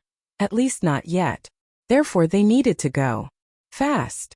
But the situation was made worse when he sensed more spiritual power signatures closing in on his position rapidly. In the blink of an eye he was surrounded. "Wait! What the hell happened here? Why did you fight?" gasped one of the newcomers, a young man who looked totally flabbergasted to see the aftermath of the brief fireside fisticuff. Lan Yudi's team was supposed to maintain their distance when they picked up the clamors of battle going on. Thinking that Lan Yudi and Lu Yi must be under attack by some 1,000 demon-rich cultivators, they rushed here at once only to stumble into this mess. "Stop fighting, just stop," cried another. "Please calm down, Brother Lu. This is a misunderstanding," shouted a third quickly. Lu Yi surveyed the newcomers from the back of Amber. The entire band of newcomer strangers was a party of 6. 3 sixth orders and 3 fifth orders, and if his guess was correct, one of them was the one who had been masquerading as the one who was pursuing Lan Yudi earlier when she was pulling off that damsel in distress act. "Are they all a team?" he mused grimly.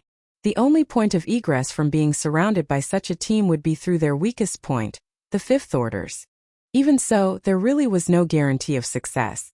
But Lu Yi was quick to note that none of them had shown him any hostility the moment they showed themselves.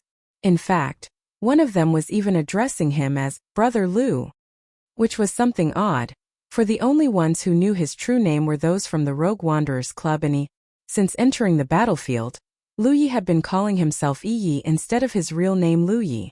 So how did these people know what my real name is? Then there were the numerous attacks that he encountered recently.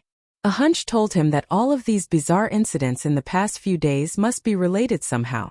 The Sixth Order who called him strode over to Lan Yudi and muttered dubiously, "What happened? Why did you both begin to fight all of a sudden?" The plan was to protect him, not attack him. Lan Yudi finally simmered down. Looking slightly embarrassed, she hissed, "I just couldn't help it." She was just too overwhelmed by the indignation and shame that the very target that she was trying to protect had managed to drug her, and she allowed herself to walk right into it. Even so, she was only too impressed by Lu Ye's prowess in battle. Despite being 2 ranks lower, even she had to admit that she was nearly intimidated by his aggressive style of fighting and his ruthlessness. Never had she felt such a way towards a Fifth Order before. In contrast to him, the Fifth Orders of her own team has all the formidability of meek and soft little bunnies. Now that she had sampled firsthand Lu Ye's deadliness, she fully understood how easy it was for Lu Yi to cut down an entire 1,000 demon-rich kill squad. Any other cultivator of lower or similar rank would immediately find his or herself frightened and daunted by his bold and assertive style, which would allow Lu Yi to secure the initiative of any battle quickly. "Who the hell are you?" Still wary of the newcomers, Lu Yi did not stop observing them. He spied one of the Fifth Orders, the weakest member of the team and the best possible chance for escape in case these strangers were enemies. The young man who spoke first grimaced. It was apparent that Lu Yi still maintained a sizable mistrust towards them all. But that was hardly a surprise. Even he would behave so if he were in Lu Ye's shoes. Believing a bunch of strangers was easily one of the quickest ways to die in the battlefield. He did not immediately answer Lu Ye's question, but to ensure that no further misunderstanding would occur and that the conversation would progress smoothly, he held out a hand and said solemnly, "I, Chi Exan, of Mount Aurora hereby swear in the name of heavens that all 7 of us bear brother Lu Yi no ill will. We come under the orders of our order's leadership to carry out the mission that they have delegated to us. Once again, in the name of the heavens, I so swear." The palpable sensation of something ethereal and divine descended from the air and lingered amongst them for a few seconds. "Please, Brother Lu," Chi Exan said at last to Lu Yi, who looked like he wasn't getting off Amber's back just yet. "Please allow me to explain." Lu Yi slowly and reluctantly allowed his saber to slide back into its scabbard. Swearing in the name of heavens was so sacrosanct that not even 1,000 Ridge cultivators would not foolishly and flippantly dare to toy and flirt with. That Chi Exan was willing to make such a vow proved that at least he was speaking the truth. He and his team weren't trying to harm Lu Yi in any way at all. Pensively, Chi Exan said, "I know you must have a lot of questions that you want answers to, but I'm afraid this is hardly the time and place. Can you come with us somewhere safe to talk?" "Very well," said Lu Yi after a moment's thought. There were questions that were waiting to be answered. "This way, please." Chi Exan beckoned with a flourish and led the way. The others followed closely behind. "Wait a minute." Lan Yudi's hand shot up suddenly. "Yes, Sister Lan?" Chi Exan turned back around quizzically. A red-faced Lan Yudi muttered quietly, "I'm still under the effects of the poison. I cannot use my spiritual power and I cannot move." She had been trying to keep the effects of the poison suppressed, but that only served to delay the inevitable. If anything, the effects turned to be worse after her attempts, causing her spiritual power to be completely useless at the moment. "What happened?" cried everyone. "Who did this?" Lan Yudi cast an accusing glance at Lu Yi, who averted his gaze and pretended to have a sudden interest in the starry night sky overhead. The entire team broke into myriads of expression. Some wanted to laugh, although they couldn't bring themselves to. Their shoulders shook as they fought against the urge to explode into guffaws. That would explain why a fight between them occurred when Lan Yudi's supposed to be the one protecting him. At any rate, no one could blame her for losing her cool. "Do you need me to give you a lift?" Chi Exan squeaked meekly. "Gimme a break. As if I need your help." Lan Yudi hissed furiously. "Whoever did this should take responsibility. He has a mount that I can ride on." Lu Yi hesitated, but he patted Amber's back nonetheless. Lan Yudi strode up to the tiger and vaulted herself up. Amber didn't look too happy, but he relented nevertheless. "All right, off we go then," said Chi Exan, leading the way. They moved quickly without any more conversation. 2 hours later, the squad found a cave where they took shelter inside. Lu Yi first waited for the Mount Aurora cultivators to step into the cave before he went inside with Amber. The squad knew what it was for, but they decided not to make any remarks about it. It was barren and arid inside and everyone sat on the ground. "So, let's first begin by telling me how you came by my name," said Lu Yi, wanting to gain control of the initiative as usual. Chi Exan almost giggled. "Brother Lu Yi, are you really unaware of what is really going on right now?" "What is going on right now?" "So you really are in the dark, eh?" Chi Exan sighed at that. "It appears that your identity is public knowledge now, Brother Lu Yi. Not only does the Ridge know that you're an acolyte of the Crimson Blood sect, the whole battlefield knows, especially those who have been looking." Lu Yi never looked so grim before. His forehead crumpling into one of the deepest frowns he had ever had. Public knowledge. How? And what does those who have been looking even mean? He had been cautious and prudent since coming into the battlefield, all because his mentor Tang Yifeng had urged him to keep his identity as a member of the Crimson Blood sect a secret, always. He never understood why, but there was no reason for him to doubt his mentor nor suspect him of any treachery. To that end, he had been introducing himself to others as Yi. Huaxia and a handful of others might know his true name, but none of them were aware of his provenance. If there was anyone who knew his true name, that would only be his former fellow slave from the evil Moon Valley mines whom he encountered outside the Ian City branch of the Divine Trade Association not long ago. That was a coincidence, But Lu Yi had quickly left the place without staying to talk.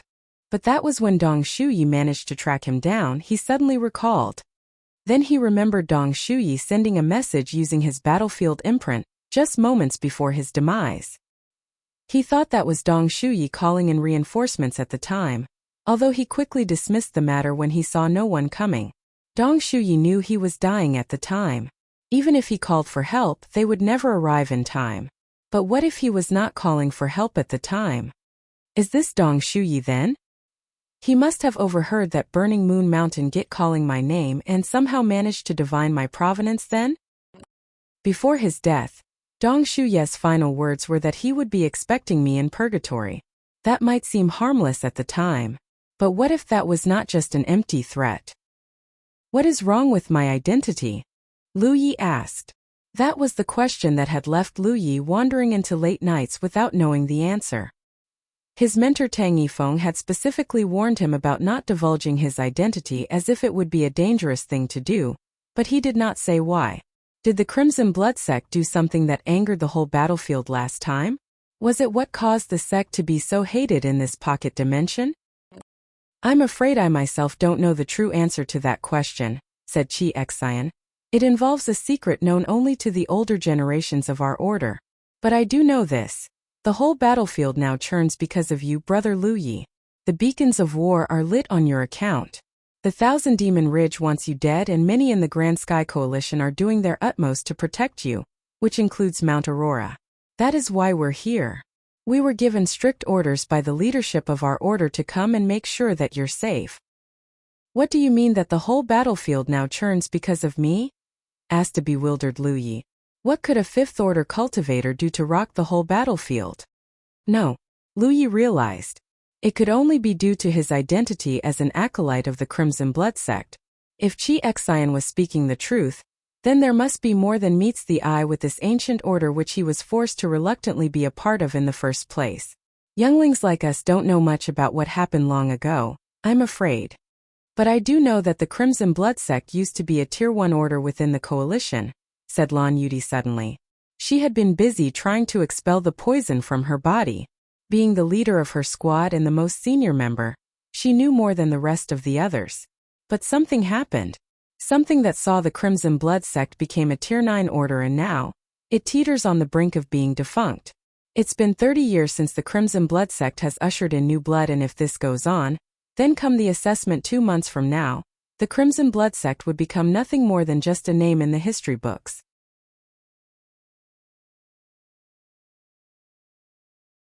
Humanity's Great Sage, Chapter 148. The story so far.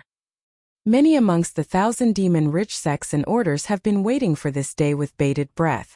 The day when the Crimson Blood sect would become nothing but a footnote in history. That was when word came out about your existence. The Crimson Blood sect acolyte who appeared out of nowhere just months ago, and the one who would see their deepest wish become nothing more than wishful thinking. Your very survival, Lu Yi, spells the continuity of Crimson Blood sect, said Lan Yudi quietly.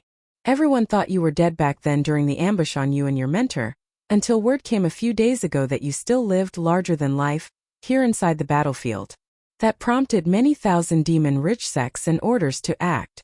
They needed to kill you, for once you're dead, the Crimson Blood sect shall have to cease. Lu Yi listened quietly, still trying to digest what he had just been told. He did not know that his survival was linked to the Crimson Blood sects. 30 years without a new acolyte. Lu Yi recalled himself asking Tang Yifeng about the other members of the order, and how his mentor had looked reluctant to discuss further. At first, Lu Yi thought that the sect did not have many members. But right now, things seemed more dire than he expected. It was not that the sect had few members. It was on the verge of going defunct. That would explain the waves and waves of Thousand Demon Ridge kill squads that he had been encountering. They were hunting him. That was why they looked so happy when they saw him. The Thousand Demon Ridge forces are riding in full force as we speak.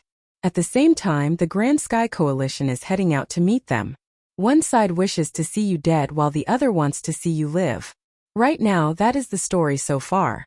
The Spirit Creek battlefield engulfed by total chaos, where victory between both sides is determined by whether you'll survive reaching the Crimson Blood sect outpost.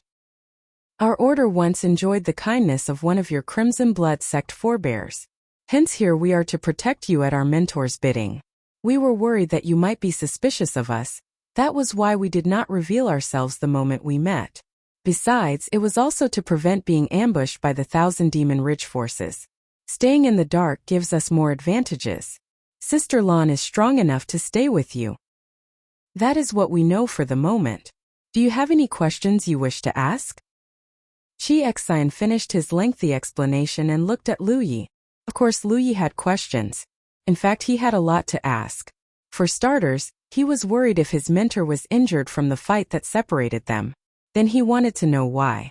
Why were all Thousand Demon Ridge sects and orders so intent on seeing the Crimson Blood sect buried? Although the real truth of this particular matter might only be privy to a select few. Lu Yi paused. Does that mean that more powerful people would come hunting for me? He asked. Naturally.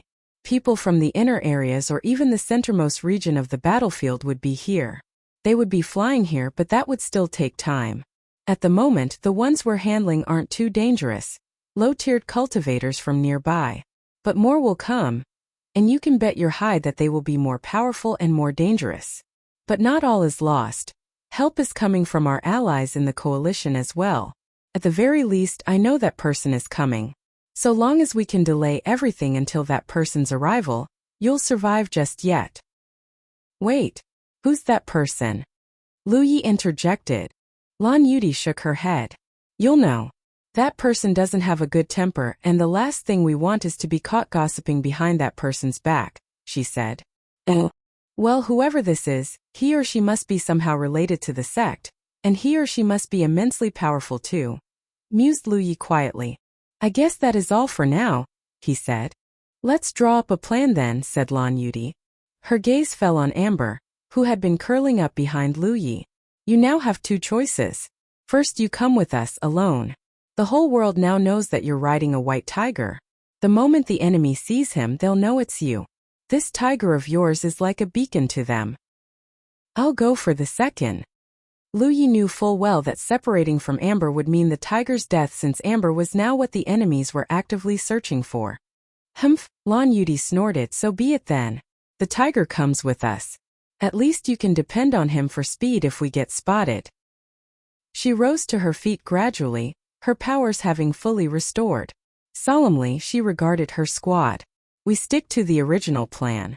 I'll stay with Lu Yi in close detail while we do our best to keep out of sight. In the meantime, I leave the rest to you all. All 6 of her squad responded in unison. Yes, Sister Lan. Very well. Let's move out. There was no reason to dawdle. They had established contact with Lu Yi, and a plan was ready. Staying here would only bring about more unnecessary variables. That improved Lu Ye's mood not one bit at all. He could never believe that a lowly fifth-order cultivator like him could set off such a powder keg that hurled the whole battlefield into total war. Was that reason to be proud of, or should he be worried? He really didn't know. He stood before the squad whose members had willingly come and done their best to protect him and bowed deeply. Thank you, everyone. He couldn't be certain if Lan Yuti and the others were lying to him, at least not yet. But the probability of that occurring was very, very low. There was no reason for him to decline their help. He was curious enough to see if things really were as dire as they described. If it were true, then he would need all the help he could get. No fifth-order cultivator could possibly escape such a deadlock. If there was anything that he could rely on, then that would be the favor that the Grand Sky Coalition owed the Crimson Blood sect. Lan Yuti chuckled. That's more like it. But if you really wish to repay us for our help, then live. We don't know what happened between our forebears and yours, but live. Live, or our mission is nothing but a stupid failure. As she spoke, she tapped and swiped across her battlefield imprint. A speck of bluish light flew up from her arm. Lu Yi held up his arm and showed his imprint. The bluish light landed on the back of his hand and vanished. Lu Yi now has another mark. The mark of another contact. At the same time, a message was coming from another mark on his imprint. It was Xiejin of Green Feather Mountain. We've heard some news, brothery. We don't know if that's about you, but if it is, be careful. The Thousand Demon Ridge are hunting for you. Ooh. Lu Yi thought for one beat and sent a reply. Thank you for that. That even Xie knew about what was going on really indicated how serious things had become. The whole battlefield must be in utter pandemonium by now. The rest of the Mount Aurora cultivators were gone. Chi Xian had led them away. Only Lan Yudi was there with him. They waited in silence before an hour passed. Finally, Lan Yudi gave the signal to leave the cave. It's time. She vaulted herself up on Amber's back, leaving Lu Yi staring at her incredulously. What are you waiting for? Get up now. Or are you thinking that I'll be on foot while you're riding comfortably on the back of your tiger? Lan Yudi scowled at him. Lu Yi flipped himself up without protest, but he rode behind her. Amber bounded out of the cave. At Lan Yudi's direction, the white tiger glided swiftly over fern and field. Having overheard Lu Ye's conversation with the Mount Aurora cultivators, the perceptive and intelligent animal knew how dangerous the situation was, and he did his best to prevent causing unnecessary noises. Damn! Your spirit beast's a fine animal. He's so fast, cried Lan Yudi over the wind, screaming by their ears. That was to dispel the awkwardness between them. Having Lu Yi riding just behind her, in close physical contact with him, was making her nervous. But there was little choice to be made since she needed to be close to keep him safe. Despite her straightforward and boisterous demeanor, Lan Yudi had never been so close with any man before, and the harmonic rocking motion was causing them to bump into each other in rhythmic cadence. That was enough to cause goosebumps to erupt all over the smooth surface of her back. For hours passed by uneventfully until they sensed violent pulses of energy signatures coming from not far away. A fight must be going on in that direction. But Lan Yudi immediately directed Amber into another bearing, avoiding coming anywhere close to the fight at all. Keeping Lu Yi concealed took precedence, and any battles were left to Chi Xian and the others. In the meantime, a hawk was circling over Amber all the time, maintaining a clear bird's-eye view of Lu Ye's movements. Forward, and forward they kept pressing on. But Lan Yudi would stop to let Amber and Lu Yi rest every 4 to 6 hours. Lu Yi and she might have not needed the break, but Amber certainly needed it, and so did Chi Xian and the others, who had been covertly trying to remove whatever threats before they could come near Lu Yi. The journey went on for another day, until Lan Yudi asked suddenly, "Do you think you'll be able to hold yourself against a 6th-order enemy, Brother Lu Yi?" "Yes," grunted Lu Yi from behind. "Very well," she nodded. In her last fight against him, she noticed that Lu Yi possessed strength and prowess far beyond ordinary 5th orders. She might have not been fighting at her best yet, but no ordinary 5th order could easily take several blows from her and still deliver some of his own. "Then show me what you're capable of then," she cried from the front. "You'll encounter a woman in red. Hold her off until I come back. But don't be soft on her." "Is she pretty?" "Well, I don't know about that. But she has a great physique, that's for sure." "Is that you going soft already?" Lan Yudi's lithe face sank. She almost wanted to steer Amber off in another direction. But Chi Xian and the others could find themselves pinned down. Right now, they were already engaging another squad of 1,000 Demon Ridge cultivators. At any rate, it was too late for a change of direction. Amber was just too fast, and they could almost see enemies waiting up ahead. Lan Yudi clambered up into a crouching position on Amber's back. With both her daggers drawn and grasped in both hands, her limber and petite frame arched and ready to pounce like a lioness on the hunt.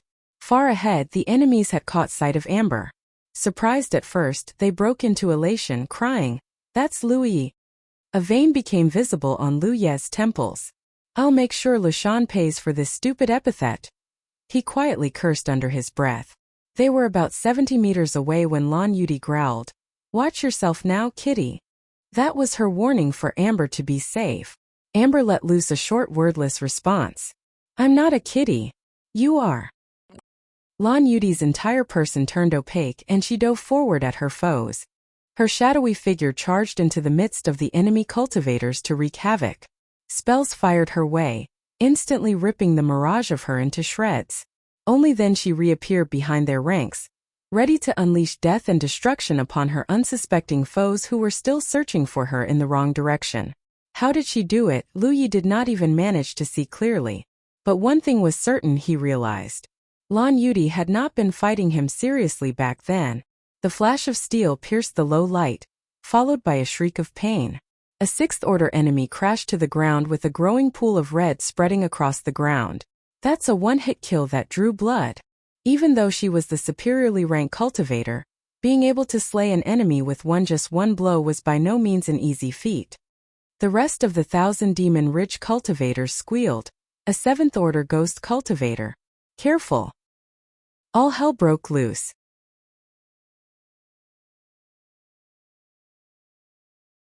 Humanity's Great Sage. Chapter 149 Going Soft. When Lan Yuti began her attack, Amber was just 30 meters away and closing.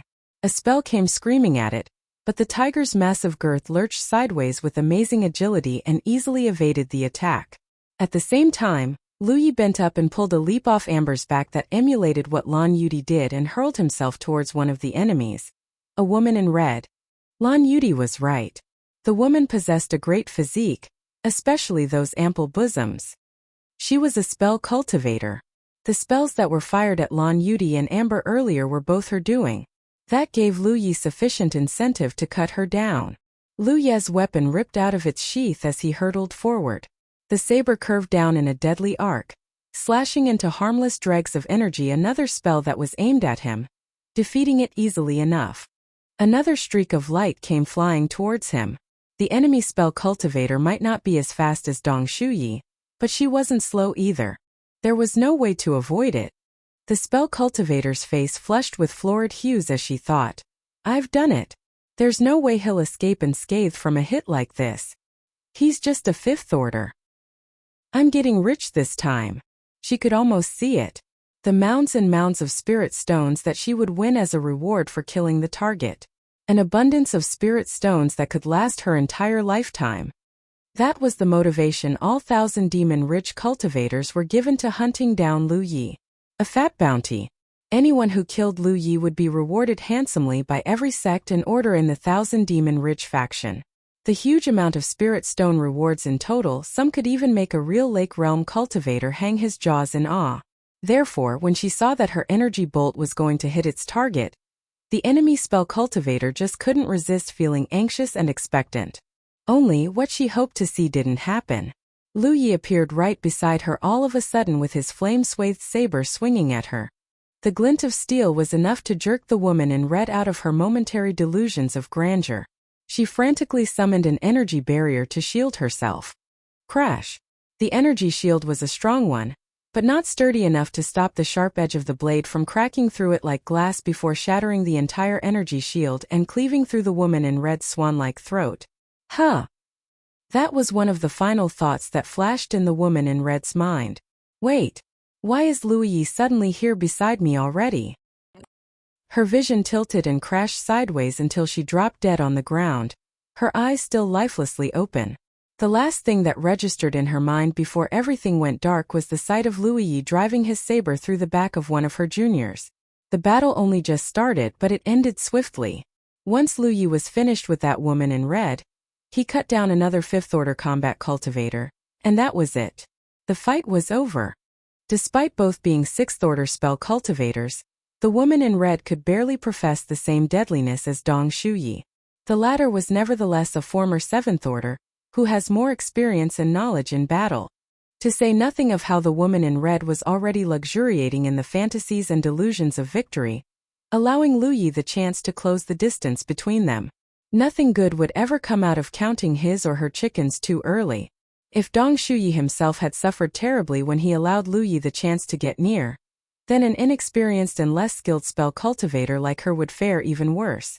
Standing at a distance from each other, amongst bloody corpses and severed limbs, Lu Yi and Lan Yuti shared a glance, both mildly surprised at each other. Heavens, what speed and shrewdness! The very same thought loomed in their minds. The enemy squad consisted of 5 cultivators, 2 sixth orders and 3 fifth orders. Lan Yuti's initial plan was for Lu Yi to just hold off the enemy spell cultivator, while she dealt with the rest. Yet, he surprised her by making short work of the enemy, and adding another fifth order to his tally. "I see I've underestimated you," said Lan Yuti, looking rather satisfied. Deep inside, she admitted to herself that she was mistaken. Sorely mistaken. She and her squad had arrived, half expecting to find a weak and defenseless acolyte of an order that teetered on the brink of being extinct, only to find a fifth-order cultivator who could even give her a run for her money.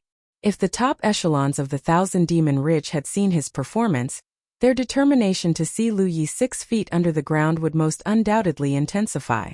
At the moment, the Ridge's fervor to put down Lu Yi only stemmed from the impatience and zeal to put a full stop to the Crimson Blood sect's continuity. Kill him, and the Crimson Blood sect would become just a page in the history books. But few knew Lu Ye's true prowess. If they knew that this Crimson Blood sect acolyte could cut down enemies beyond his rank with the skill and ease of a chef lopping off vegetables, then their anxiety would double or even triple. The growth of such a figure could very well become the greatest nightmare for all sects and orders of the Thousand Demon Ridge. As for the possibility of Lu Yi going soft on any female enemies, that never once occurred to him before. At any rate, that female cultivator whom he found attractive was still lying on the ground with her eyes devoid of both light and life. That was proof enough of his grit. "Let's go," Lan Yuti called. Amber bounded over quickly. He had wanted to help, but the fight had ended too fast before he could do anything. The journey continued. Lan Yuti was not at all pleased. The battle earlier might have ended swiftly without any casualties, but it was heralding another bigger problem. More enemies from the inner areas were already reaching. It was only a matter of time before they found themselves being waylaid by enemies more powerful and more difficult than what they had encountered thus far. Before long, even those from the centermost parts of the battlefield would arrive. By that time, the situation would become far beyond her ability to handle. To which sect did those enemies just now belong? Lu Yi asked from over her shoulder. How am I to know about that? Lan Yuti barked. What for? To remember them. You're an eager one, aren't you? Lan Yuti smirked. Very well. If we manage to survive through this, I'll track them down for you. Thanks. No problem.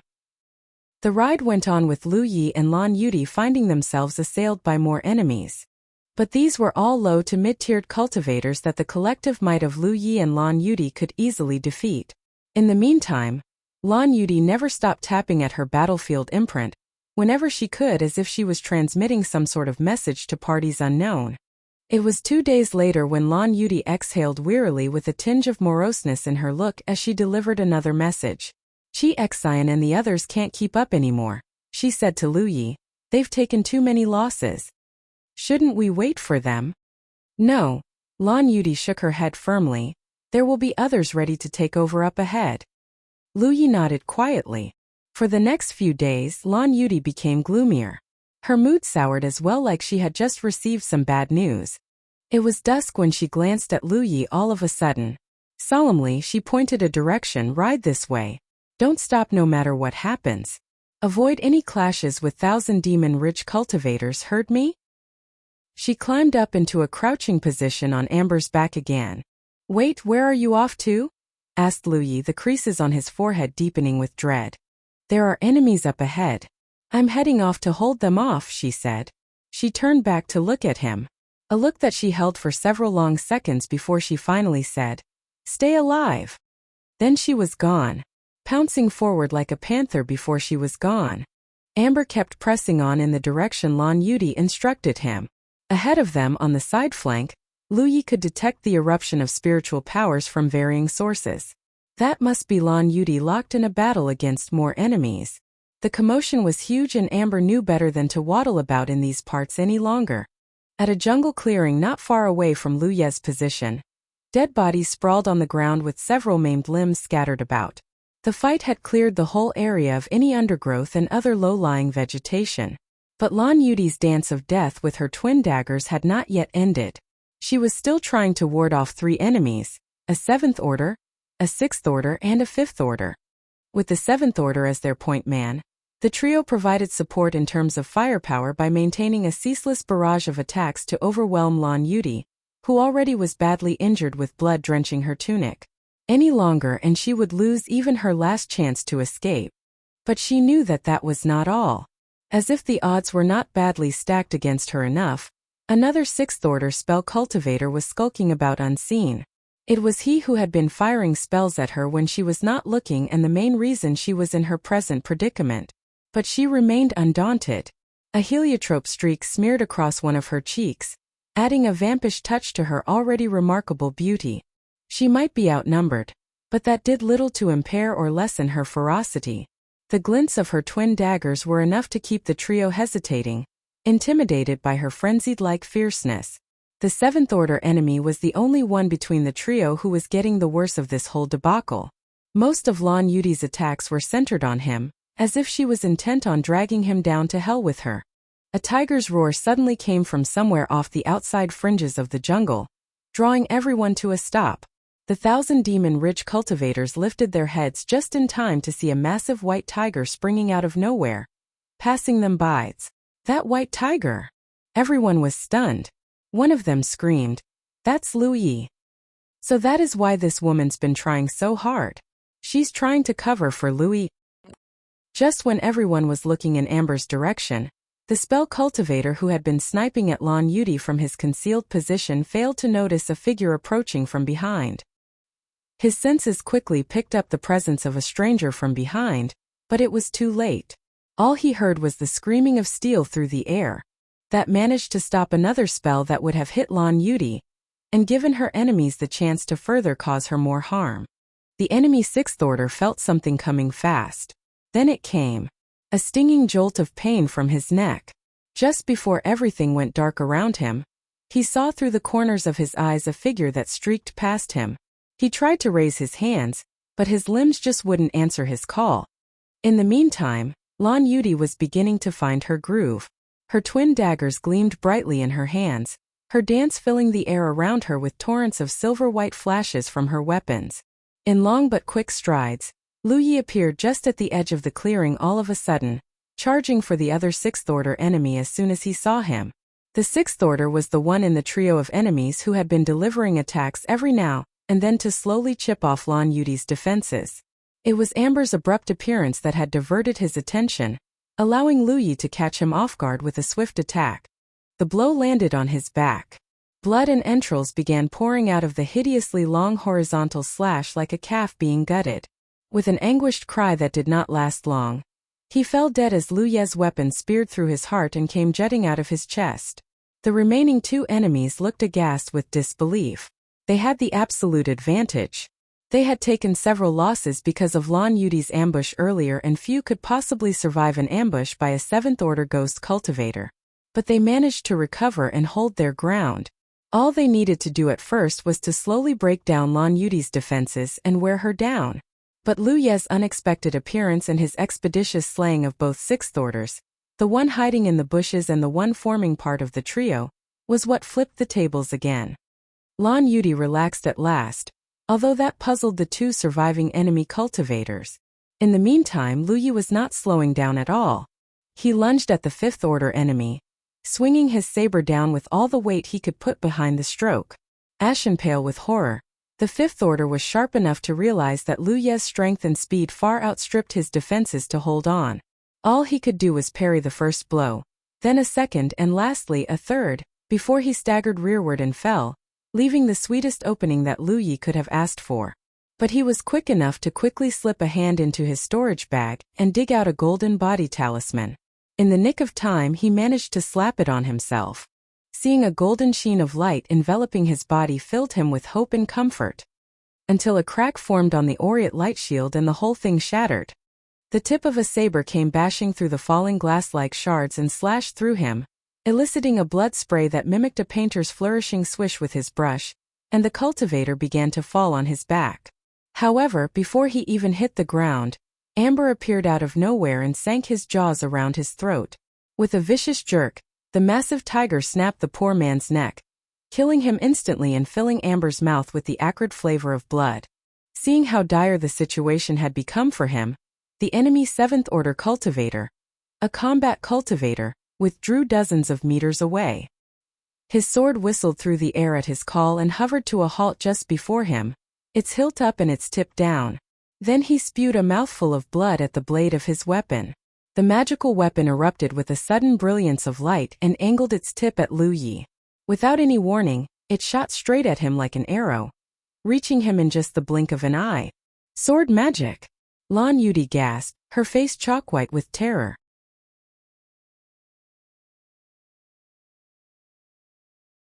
Humanity's Great Sage, Chapter 150. I Want to Live. Even as she was gripped with terror, Lan Yudi's training took over before her mind initiated the process of reacting. One of her daggers screamed through the air, heading on a collision course with the incoming sword. But the dagger shot wide. The sword was just too fast, like a lightning bolt. Lu Yi could see with his own eyes the sparkle of the sword's tip coming closer and closer. For the first time in his life, he truly felt danger, awash with cold fear that swept through him from head to toe as death loomed so near he could almost feel its breath. His body must have received the impulse of fear and the palpability of death that a spiritual pattern protection, shield larger and more solid than usual materialized before him. Just as the magical sigil festoon shield barely took shape, the sword swathed in light slammed into it almost instantly. Crack! Even the strongest spiritual pattern protection, shield that Lu Yi had ever conjured could only take one hit from a blow so powerful and deadly. It shattered, despite his best efforts to keep it intact. But it was the shield that bought him the short sliver of time he needed to tilt his body ever so slightly. The sword whizzed just by, missing his throat by just a hair's breadth. There was neither time to think nor hesitate. Even before he could retaliate, he could sense air roiling at the back of his head. Something was coming. He quickly conjured another spiritual pattern protection shield just behind him. Crack! The shield burst into pieces before dispersing into dregs of energy that vanished. Lu Yi dropped himself to the ground in a roll, just in time for the strange unseen force he sensed to plow through the air just over his head. He looked up and saw the same sword missing him just by a fraction of a second. Hum! The sword hummed in a tremble that indicated just how much power was condensed into it. The magical weapon pivoted around, a needle on a compass where its north would always be centered on Lu Yi. As the sword readied itself for a third charge, Lu Yi focused his thoughts on what he should do. Beyond any doubt, the force of the sword was one that he had never encountered before. Ere but one step and he would be dead. Just when Lu Yi was bracing himself for another attack, a cry pierced the silence in the clearing. As if on cue, the sword's brilliant radiance ebbed immediately, and it fell to the ground with a clatter like any other ordinary sword. Lan Yudi flung out an arm. The dagger that she had thrown earlier magically returned to her grasp, and she caught it in an ice-pick grip with which she viciously ran her blade through the artery on the combat cultivator's throat. Blood sprayed out like a fountain, but she withdrew quickly enough to not be caught in it. The enemy Seventh Order fell on his knees, his hands clawing incessantly at his throat before he finally lurched forward face first into the ground. A speck of red glow rose from the man's arm and fell into Lan Yudi's battlefield imprint. The purplish streak on her face only just subsided and Lan Yudi tottered unsteadily. Lu Yi had to hold her to prevent her from falling. "We need to go. Quick," she urged. They could sense masses of spiritual powers closing in on them. Someone must have realized that there was a fight here. There was no way to discern if they were allies or enemies, but from how Lan Yudi chose to intercept this group alone, Lu Yi was willing to bet that they must be hostiles. Lu Yi helped her up Amber's back and they raced out of the clearing. They quickly left behind the traces of spiritual powers that they picked up earlier, although Lu Yi did not look relieved just yet. Something was wrong with Lan Yudi. Whatever happened earlier, she must have used some sort of spell or enchantment that she needed to pay a cost for. Even after the battle had ended, she appeared to be manifestly weak and fragile, and her body was scorching. Yi was already ahead, reconnoitering for a spot where they could take temporary refuge at. Night was already upon them when Lu Yi finally held Lan Yudi's arm to help her into the cave. Yi's search finally bore fruit. When Lu Yi was carefully lowering Lan Yudi from Amber's back, he was horrified to find so many cuts and lacerations on her. Owing to the urgency to escape from the clearing, there was no time to dress her wounds and now, she had fainted. Her wounds certainly looked worse than how she looked on the surface. "Dress her wounds?" asked Lu Yi while he produced some of the medicinal powder and gauze that Wuxia had left for Yi. Yi materialized. She had learned much from Wuxia and Ruan Lingyu in the crafts of healing during their stay in Mount Ing. What she was drilled in wasn't anything remarkable, but Yi was at least competent enough to deal with superficial wounds. The medicinal powder was a specialty of Wuxia, a concoction of her invention that worked remarkably well against cuts and lacerations caused by sharp weapons. As Yi went to work, Lu Yi found a spot and sat down. He took out his spirit pills and swallowed them to replenish himself. Later that night, Lan Yuti finally woke up. She warily got up and surveyed around before she finally breathed easily. Lu Yi tossed some meat jerkies to her which she caught and began nibbling on the dried ration. Finally, when she was feeling better, she croaked hoarsely, "I was careless. I thought I'd be able to get away." She would have been dead if Lu Yi did not come back around to her aid. "What about Qi Xian and the others?" Lu Yi asked suddenly. Lan Yuti stared at Lu Yi incredulously. Of all the questions she thought he would ask, this was the last. She had not told him before about the fates of her brothers-in-arms. "We've lost 2 of them," Lan Yuti revealed morosely. Lu Yi fell silent. He did not even know who the 2 were, much less their names and how they look. "You should go," said Lan Yuti. "I'll only drag you down. My injuries will take time to heal, and if we were to encounter any enemies, which we're bound to, I will be no use to man or beast. We're going together." Frustrated and annoyed, Lan Yuti hissed, "I told you. I'll only be dragging you down. Can't you understand?" "I can." "Then go." "We're going together," insisted Lu Yi with resolve burning in his eyes. "Are you deaf or are you dumb?" Lan Yuti growled, "Don't you understand? For this bloody mission, I've lost 2 fellow acolytes. 2 who are as good as a brother and a sister to me. I don't even know you. Yet here we are, throwing our lives away for you just because our mentors gave us this god-awful mission. Why should we die for you anyway? If this is a debt incurred by our forebears, then why should we, the future generations, bear the brunt of it? And do you even know that in places that you don't even know where, people are fighting to keep other 1,000 demon-rich cultivators off your back? The battles that we've waged in these few days alone for your sake? Why are we even here? What are those people out there fighting for? Don't you see it? It's all for you, you moron. So go. Go and stay alive. Don't let the deaths of my fellow acolytes be for nothing.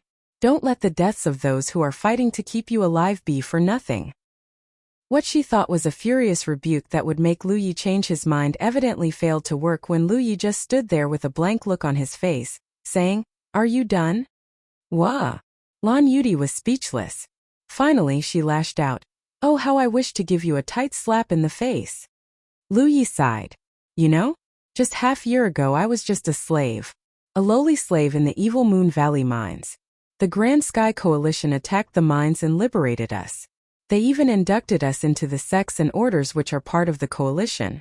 I was lucky enough to have been able to enter the Crimson Blood sect. But before I even got a glimpse of what the stronghold looks like, my mentor was forced to send me here. So all this while I have only had one aim. That is to reach the Crimson Blood sect outpost here. It's just as you said. Whatever our forebears had, why should it now burden us, the future generations? You, me, and possibly all other Toms, Dicks, and Harrys out there? We don't even know what happened last time. But you know what? It matters. It matters because I've entered the Crimson Blood sect. For better or for worse, I'm a member of the sect and I represent it here. So whether I like it or not, our forebears' burden is now mine to carry. It's my duty. For these 6 months here, I might have gained much power and strength, but what am I compared to the vast world of the Spirit Creek battlefield? Who am I to be the powder keg that sets off this fragile balance between the 1,000 Demon Ridge and the Grand Sky Coalition? I'm just nothing, and why should they center all their battles on me? I know that people are losing their lives on my account, but I only just found out about that now. I can't say that I don't care about the deaths, nor would I just brush all that off with a simple "I don't know."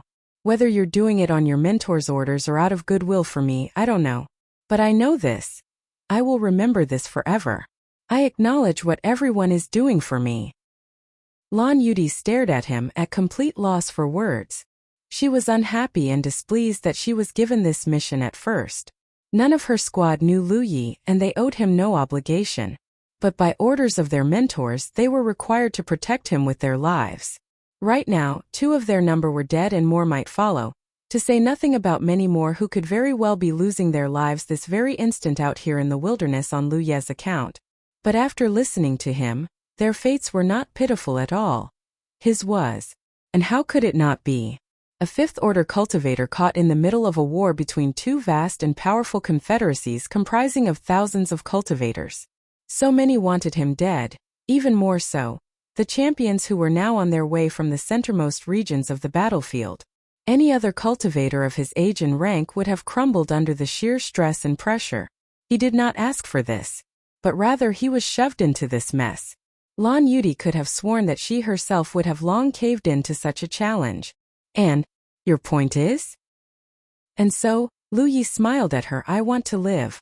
I don't care what happened in the past, and I don't know what happened that caused the Crimson Blood sect to be so hated by the Thousand Demon Ridge. But people are dying to save me, so I must live. You said it, I need to survive or those people would be dead for nothing. I might be weak and helpless today, and I know any talk about avenging them is nothing but stupid talk. But if I survive, I'll have that chance. Those Thousand Demon Ridge goons better make sure that I don't make it to the Crimson Blood sect outpost, because one day, I promise I'll be back to make them pay. Lan Yuti stared at him, gawking with disbelief as if she had just heard the most absurd nonsense in the world. It took her several seconds before she could respond, "Are you mad?" But she chalked it up to a young man's brash insolence. Staying close to Lu Yi of late had made her reassess her judgment of him. She thought that he was just a quiet introvert at first, but she was mistaken. "I will not leave you here," said Lu Yi. That earned him an exasperated rolling of eyes from Lan Yuti. "I can go, but you'll never survive. So rest well tonight, we have an early ride tomorrow."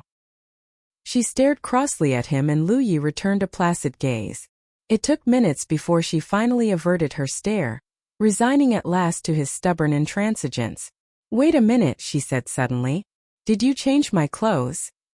Only now did she realize that her garb looked different. These were men's clothing that she was wearing.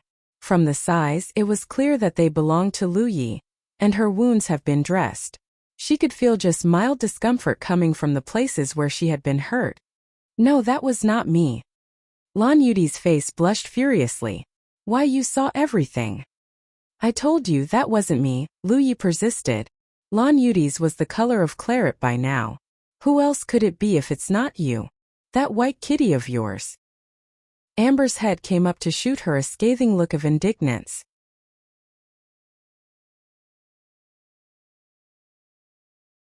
Humanity's Great Sage, Chapter 151, Here I Am. Even before first light, Lu Yi and Lan Yuti continued their journey. They maintained extreme vigilance to remain unnoticed. Somehow Lan Yuti possessed the ability to detect enemies within a certain vicinity, allowing them to circumvent a lot of trouble. Lu Yi only realized that because he could feel the violent undulations of spiritual powers nearby. And they were always huge. Furious battles must be going on somewhere around his position.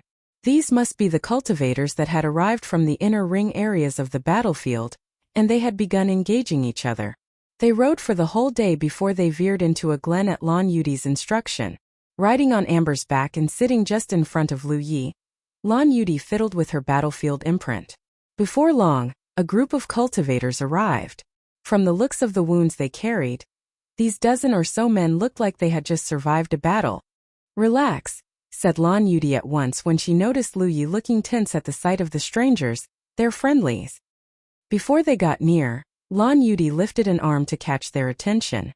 "Am I addressing the men of the Northern Star?" The leader of the group, a man with a bushy beard, displayed to Lan Yuti his battlefield imprint and responded, "Indeed you are." They approached the cave and once they got near, Lu Yi finally had a better look at them. A pair of 7th orders, 3 6th orders, and the rest of the squad were made up of 4th and 5th orders. The overall strength of the squad was enough to scare off any Thousand Demon Ridge kill squad. Lan Yuti flipped herself off Amber's back. She looked at Lu Yi with an apologetic expression wiped across her face. "I'm afraid this is as far as I can go with you. You'll have to carry on your own. There will be others waiting ahead to join you." When Lu Yi refused to leave her and continue his journey without her, she had to seek out any allies who could be around and set up a meeting so that they could take over from her. That was why he refused to leave her behind. He could not ride off while knowing that she could be in danger at any time. Lan Yuti had been so badly weakened since the last fight that if left alone, she would never survive defending herself against a squad full of cultivators. Lu Yi immediately understood what she was doing. He nodded. I see. And you're Lu Yi? Asked the bushy-beard leader. Lu Yi nodded, glancing at the northern stars whose sights were all trained on him. We're by no means the best cultivators anyway. The leader grinned from behind his beard. But we'll never stand and allow those Thousand Demon Ridge scum to bully one of us. Go. We'll hold off whoever's coming for you. At any rate live. The standard of the Crimson Blood sect must never be allowed to fall. Lu Yi stared at them, feeling uneasy. He had never met these people before, nor did he ever have dealings of any sort with them. Yet here they were to help defend and protect him. And they were not the only ones. Among the others who were fighting for his sake, the Mount Aurora cultivators too must be somewhere, using their own lives and bodies to stave off waves of enemies trying to get to Lu Yi. Lu Yi did not know what to say, except that he felt an inexplicable weight on him. Then it dawned on him. He might have been on this journey of power and skills all by himself since he arrived at this battlefield, but he was never alone. He had his mentor in the Crimson Blood sect to depend on, and by extension the Grand Sky Coalition. He did not know what happened in the past and what caused this whole debacle to center on him. But people have been dying all for his sake. Lu Yi of the Crimson Blood sect was no longer just his name. It has become a symbol.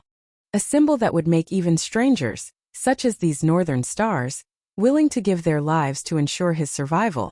Live. He must live on. For the first time in his life, he felt the burden and the weight to remain alive. The urge to ensure his own longevity had never felt so strong. Lu Yi saluted to the men from on top of Amber's back. Solemnly he vowed, I shall hope that I will have the chance to thank you all for this over wine and merriment. Here's to good fortune in our wars to come. The Northern Stars and Lan Yudi all returned the salute. The bushy-bearded leader chuckled. If we get through this, you can well be sure that we'll hold you to that promise. Lu Yi wheeled Amber around and rode away with plumes of dust kicked up in his wake. He was just barely away when he heard the clangor of battle erupting behind him. He steered Amber up the crest of a hill and looked back. The Northern Stars were locked in a vicious battle against several thousand demon-rich kill squads who had come pursuing Lu Yi.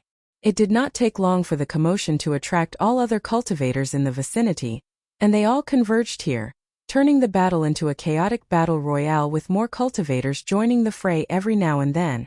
Still, one look was enough for Lu Yi to tell that the Grand Sky Coalition cultivators were being severely outnumbered, and their numbers were quickly dwindling under the onslaught of the enemy spell cultivators who never stopped firing spells after spells. One of the Northern Stars was shot, but he dragged his mangled body and hurled himself into the enemies and managed to kill one of them before succumbing to his injuries. Another gave off a defiant snarl before he dove into the midst of the enemies and detonated himself like a stick of dynamite, sacrificing his own life to kill off several enemies. He spotted the bushy-bearded leader amongst the chaos. He had been stabbed a few times and was practically bathing in blood that clearly looked like his own, yet he ardently fought on without any signs of giving up. Then there was Lan Yudi, flitting amongst her foes like a fluttering butterfly, her twin daggers like a pair of fangs in her graceful whirlwind of woe. Amber pawed the ground anxiously. Lu Yi would have ridden into the fray to join them, but he knew he couldn't.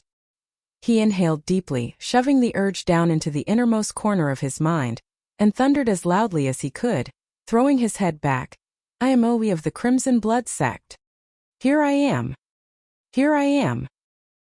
His voice rumbled across the valleys and glens nearby, bouncing off the peaks and crests that ringed the area. Amber added a roar of his own. That did the trick. More Thousand Demon-rich cultivators were just about to pour towards Lan Yudi and the Northern Star's position when Lu Yi made his appearance, a young lad on the back of an enormous white tiger perching off the top of a mountain. Standing right in the setting sun only made him more conspicuous as ever. That's Lu Yi, cried a voice. Go. There he is. Thousand demon-rich cultivators besieging Northern Stars began peeling off, redirecting their attentions on Lu Yi.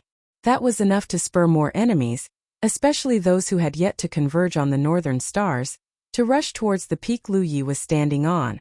They were not alone.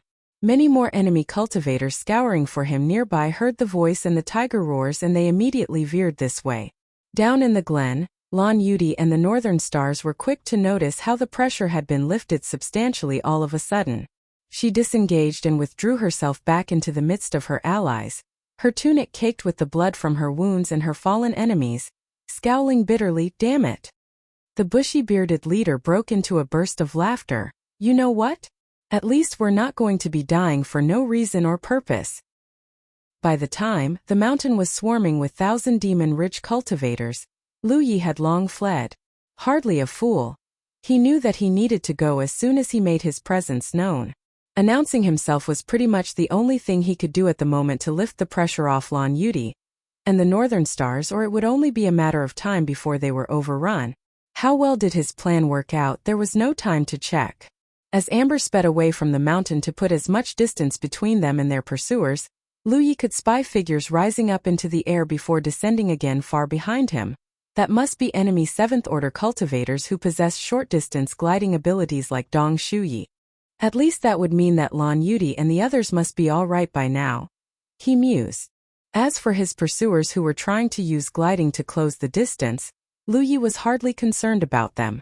Amber's speed had increased since Lu Ye's last skirmish against Dong Shuyi. And that was all thanks to the blood-red substance inside the dragon scale. There was nothing for him to be worried about unless they were enemy champions from the inner ring areas of the battlefield. Enemies of that strength and level would most likely be arriving on magical conveyances. As if fate had heard him, Lu Yi and Amber did not escape long when Lu Yi felt a powerful presence bearing down on him with the speed of a cannonball. Lu Yi jerked his head to look back. There really was someone coming. A flash of light streaking from behind, and it was catching up fast. That must be a 9th Order enemy. "Amber, run," Lu Yi urged. The white tiger bounded as far as it could and galloped with the longest strides it could manage. Yet still, it just couldn't shake off the enemy pursuer from behind. As the enemy got closer, Lu Yi heard a voice that he could have sworn he had heard somewhere before. "You're dead meat, brat." Hanja Yu. Lu Yi recognized that voice.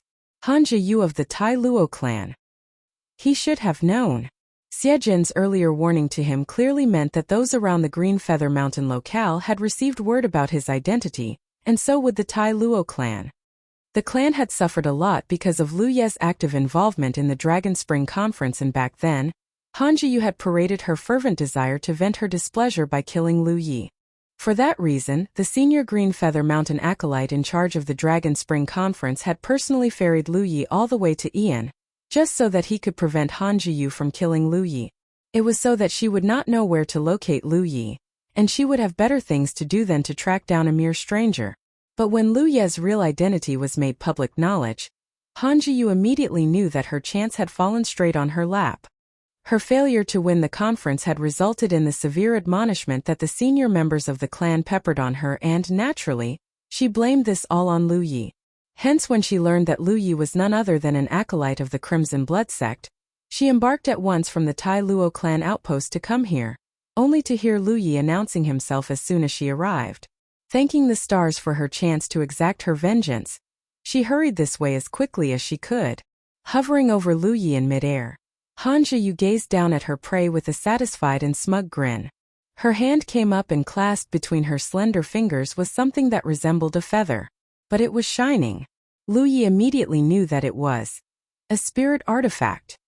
Hanja Yu was about to set her spirit artifact on her prey when a loud thunderclap cracked from one of the mountain peaks somewhere below her.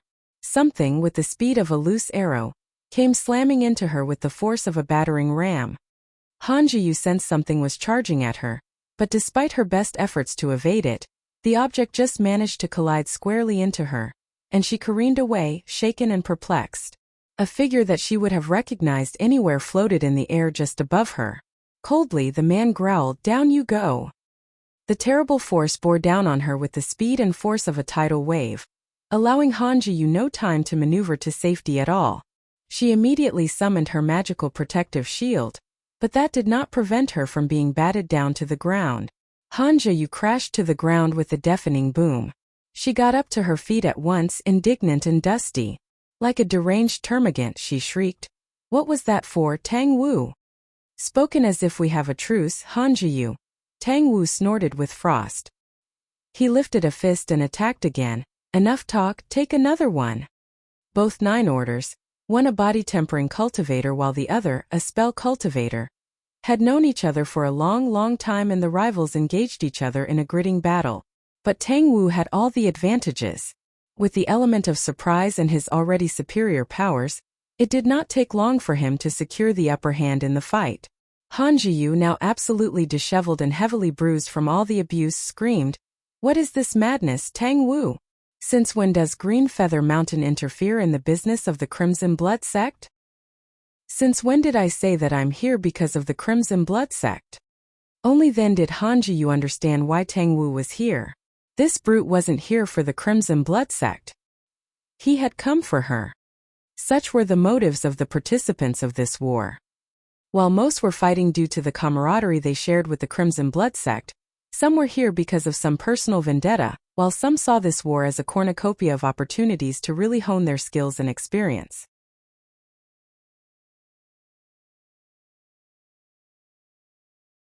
Humanity's Great Sage, Chapter 152. So if you're not going, I'll go. While the unlikely couple of Tang Wu and Han Jiyu were locked against each other in what seemed like a relationship, or rather a duel, of intense fervor, more and more cultivators of Orders 8th and 9th were beginning to pop out of the woodwork. That left Lu Yi genuinely shocked and awed at the sheer number of powerful champions that he never knew existed. Whenever an enemy 8th or 9th Order appeared to assail him, a Grand Sky Coalition cultivator of similar rank and power would appear to intercept. But that was not all. As he made steady progress, he encountered parties from both sides waging battles both furious and bloody. These were all cultivators from the inner ring areas of the battlefield. Some clearly knew each other while some appeared to be strangers.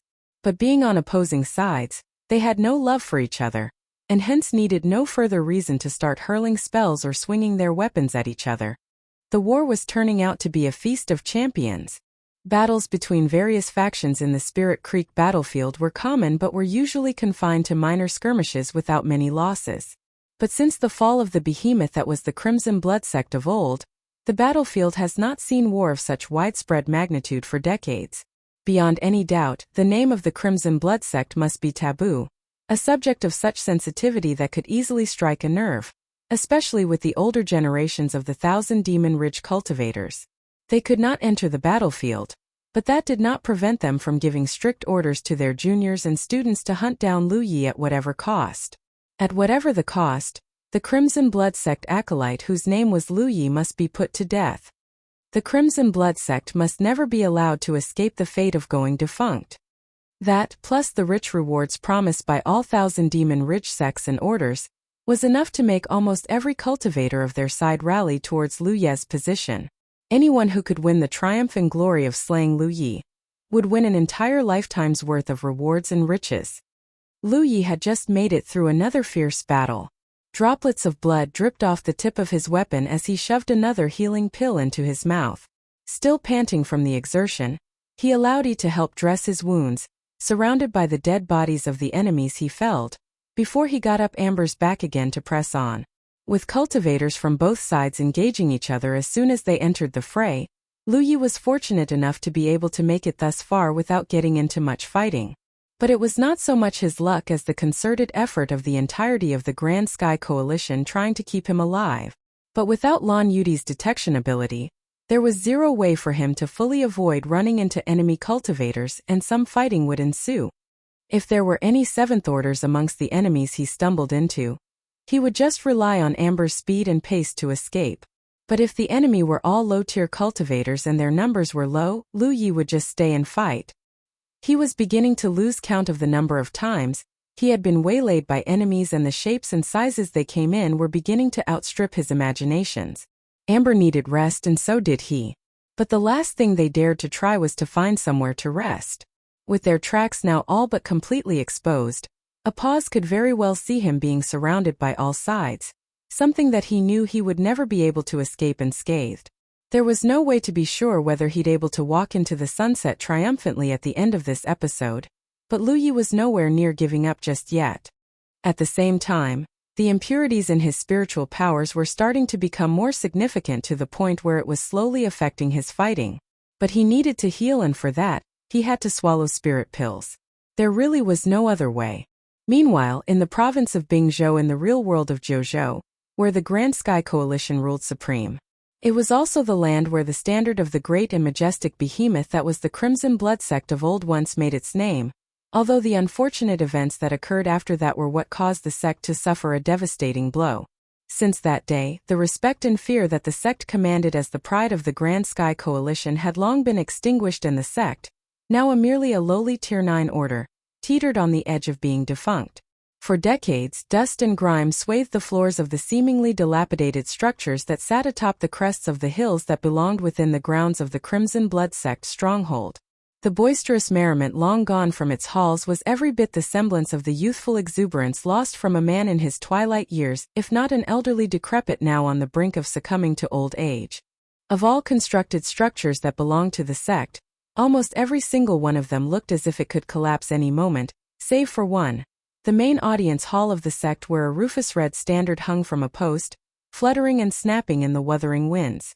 The red was blood from the Crimson Blood sect acolytes who shed their blood on the battlefield through the generations.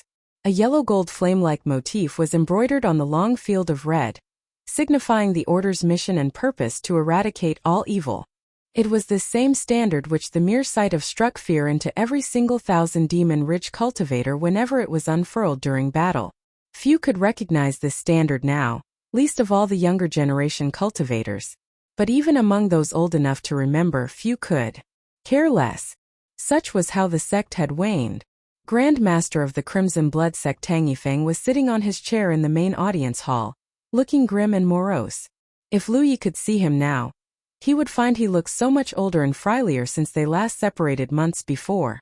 A petite young woman was bowing at his feet, her head bumping on the floors just inches away from her mentor's feet.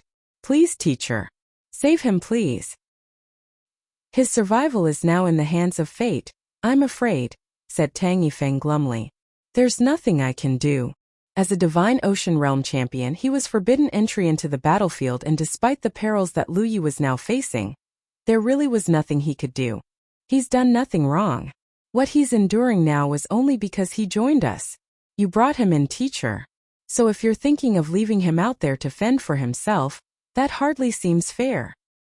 And you think I don't know? But what am I to do? My hands are tied. Tang Yifeng responded bitterly. I've called in some favors and have ascertained Lu Ye's position. He's very near to the Turbulent Watch outpost there. Back when they were in danger of being annihilated, it was the Crimson Blood sect who rushed to their aid. Reforge our alliance with them, teacher. That way, Lu Yi could go straight to the Turbulent Watch outpost and use their Divine Opportunity column to come back. That would save him. In the sect's golden days, it shared alliances with many other militant sects and orders nearby, although many of them had cut off ties since the fateful day the mishap occurred. Out of his own bitterness and resentment, Tang Yifeng himself severed ties with the sect's remaining allies and chose to bring the entire order into a period of pseudo-reclusion. An alliance between two separate militant sects or orders could only be forged upon a sacred and unbreakable oath sworn by the Grand Masters of both parties. That way, both parties could provide aid and refuge to each other in times of need and peril. With that, acolytes from both sides could use each other's Divine Opportunity column besides other means of convenience by paying a small toll of contribution points. This allowed for orders with acolytes to move easily around the battlefield without being too exposed to danger. Weaker acolytes who wished to roam and train in the outer circles of the battlefield could rely on any allied outposts nearby for protection and conveyance, while stronger acolytes of outposts situated in the outer circles of the battlefield could likewise travel into the inner ring areas of the battlefield safely and more efficiently. Turbulent Watch was a Tier 7 order, and one of the militant orders that belonged in Bingzhou. They were once an ally of the Crimson Blood sect, and its present existence was arguably all thanks to its ties with the sect. Turbulent Watch was just a fledgling Tier 9 order with just a handful of Cloud River Realm cultivators, when the Crimson Blood sect was at the height of its power and influence. The Watchmen now boasted several real Lake Realm champions amongst its number, making Tier 6 a very real and serious aspiration for the Watchmen in this year's coalition assessment. If the Crimson Blood sect could renew ties with the Watchmen, then Lu Yi could just ride to their outpost in the battlefield where he could use their Divine Opportunity column to escape to safety. This could be Lu Ye's only chance, for he still had a long way to go to reach the Crimson Blood sect outpost. The Grand Sky Coalition could field every cultivator to protect Lu Yi. and nothing they did could completely guarantee his safety. I could do that, but that would place the turbulent watchmen in the crosshairs of our enemy. If anything happens to them, that would be on me. This is not fair to them either. Tang Yifeng had thought of this idea a long time ago, but if word got out that the watchmen were trying to help too, no word would most definitely get out. Nothing of this scale could ever be kept a secret. That would make the turbulent watch outpost there the prime target of all other Thousand Demon Ridge cultivators as well. Turbulent watch would never be able to survive such an onslaught. Knowing this, Tang Yifeng could not bring himself to ask others for help. Doing so would only be subjecting the lives of the watchmen as sacrifices on the altar of his own acolyte's safety. The young woman did not get up. Somberly she argued, "Be that as it may, teacher, please do that, or the life of your newest student and my junior would be undoubtedly forfeit. If fairness is what you're concerned about, then what about fairness for him? He's just a fifth order now caught in the middle of a fearsome war with his very survival as the stake. How is this fair at all when he's suffering the brunt of what his forebears did? How is this his burden to bear? If we're going to become defunct, then so be it. We've seen this coming decades ago and we're ready for it whether we like it or not. You took him in, teacher. I was happy when I heard you took in a new student. For years I have been praying for something like this to happen. I have not seen him yet, and I don't know what he's like. But nothing changes the fact that he's your student and my junior, and I will not have him die before I even get to meet him." She slowly got up, her eyes swirling with grit and determination. "Wait a minute." Tang Yifeng gasped when he realized what she was going to do. "You took him in, old man. So if you're not going to rescue him, I'll go," she hissed. All of a sudden, her aura and her presence had changed. She stormed away, grumbling loudly enough for his benefit. "I might just as well die with Lu Yi so you'll grow old alone. You'll die a lonely and a remorseful man." "Wait, Shuiyuan," Tang Yifeng called urgently. As a Ninth Order Real Lake Realm champion, forcing entry into the Spirit Creek battlefield was not only dangerous, it was suicide. No one in the Real Lake realm could enter the Spirit Creek realm. Forcing an entry would not only cost a huge amount of contribution points, but also be limited to the levels of the Spirit Creek realm. But while it was possible for Real Lake realm cultivators to enter the battlefield, the same could not be said for champions of the Divine Ocean realm. It was just unequivocally impossible. Therefore, it was very, very rare, so rare that it bordered on impossible, for Real Lake realm cultivators to force an entry into the Spirit Creek battlefield. They could be defeated and even killed by cultivators who were only de facto Spirit Creek realm cultivators if they weren't careful. Hence when Shui Yuan made her decision, she really was going to risk everything to save Lu Yi. Tang Yifeng threw himself before her to stop her from doing anything foolish. "You cannot go," he snarled. That earned him a glare from his student. The steadfast resolve she embodied belied her lithe frame and her stern gaze permeated with strength. "I'm going and nothing you do will stop me. Now get out of my way or I'll shove you so hard that you'll fall and hurt yourself." "You ill-bred whelp," Tang Yifeng glowered. "I should have kicked you out the door a long time ago. Just like what you did to my other juniors." That somehow struck a chord and the mood turned palpably tense and awkward. Tang Yifeng fell silent and for one moment, he looked older and more weathered than he was. "Oh, very well," he groaned after exhaling gravely. "I'll go and beg if it means I'll have to lose face. To Turbulent Watch it is."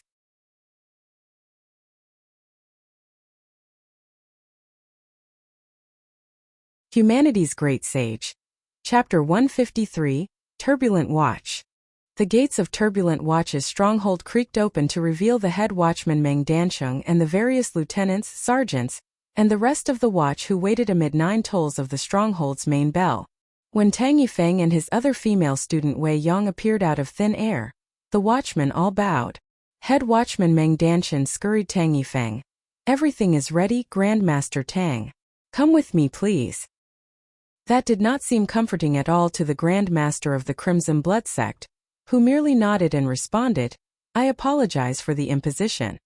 "Say no more, Grandmaster Tang." Meng Dancheng beamed at him, shaking his head. Turbulent Watch had been waiting just for this day to arrive.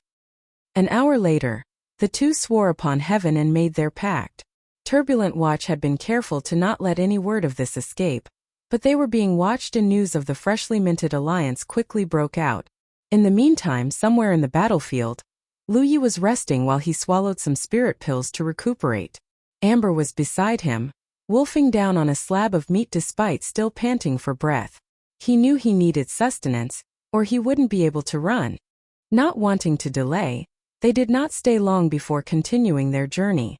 In mere moments, a streaking light which had been circling around in the skies nearby flew down and glided beside Lu Yi. The man on top showed Lu Yi his battlefield imprint. It was an ally, a cultivator of the Grand Sky Coalition. "Come on, get up." The man stopped his magical conveyance, although Lu Yi looked hesitant and doubtful.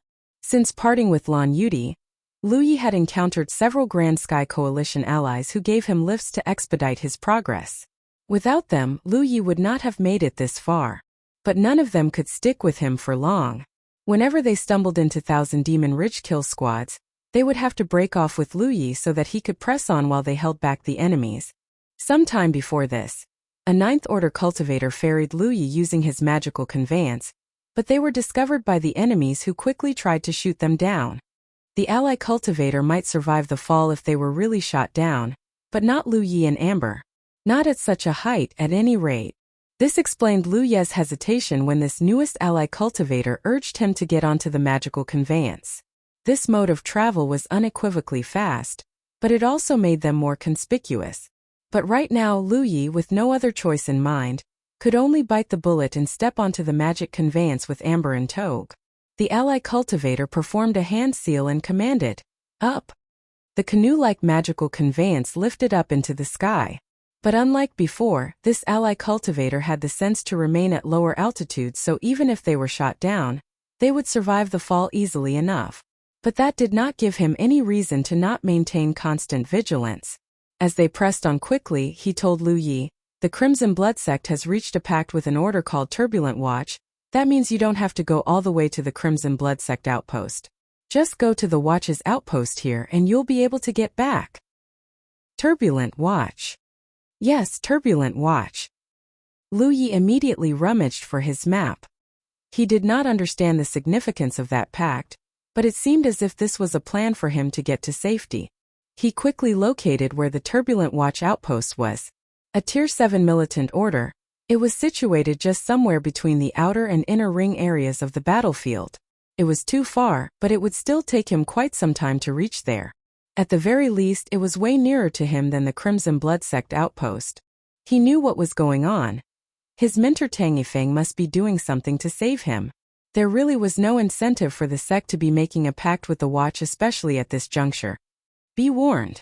The Thousand Demon Ridge orders in the vicinity of the Watch's outposts have declared war on the Watch. So the nearer we get, the more careful we must be. Understood. Lu Yi nodded. His head swiveled to look back. Scores of enemy cultivators had discovered the magical conveyance and were rushing to catch up. But there were also Grand Sky Coalition cultivators who were popping out of the woodwork to intercept. "I guess this is it then," said the ally cultivator all of a sudden. "Don't stop moving towards the Watch's outpost. There will be others up ahead waiting for you." He waited for Lu Yi and Amber to hop off before he wheeled around and zipped straight towards an enemy cultivator who managed to follow them here. The two streaking lights smashed into each other like a pair of comets colliding, eliciting sweeping waves of deafening rings. Lu Yi did not look back. There was no need to. A fight of such magnitude was far beyond his ability to intervene. All he could do, all he should do, was to get back on Amber's back and continue riding for Turbulent Watch. Meanwhile, chaos swept all over the battlefield like a tempestuous storm. News of the pact made between Turbulent Watch and the Crimson Blood Sect had practically become public knowledge, and anyone could easily figure out the why and the how.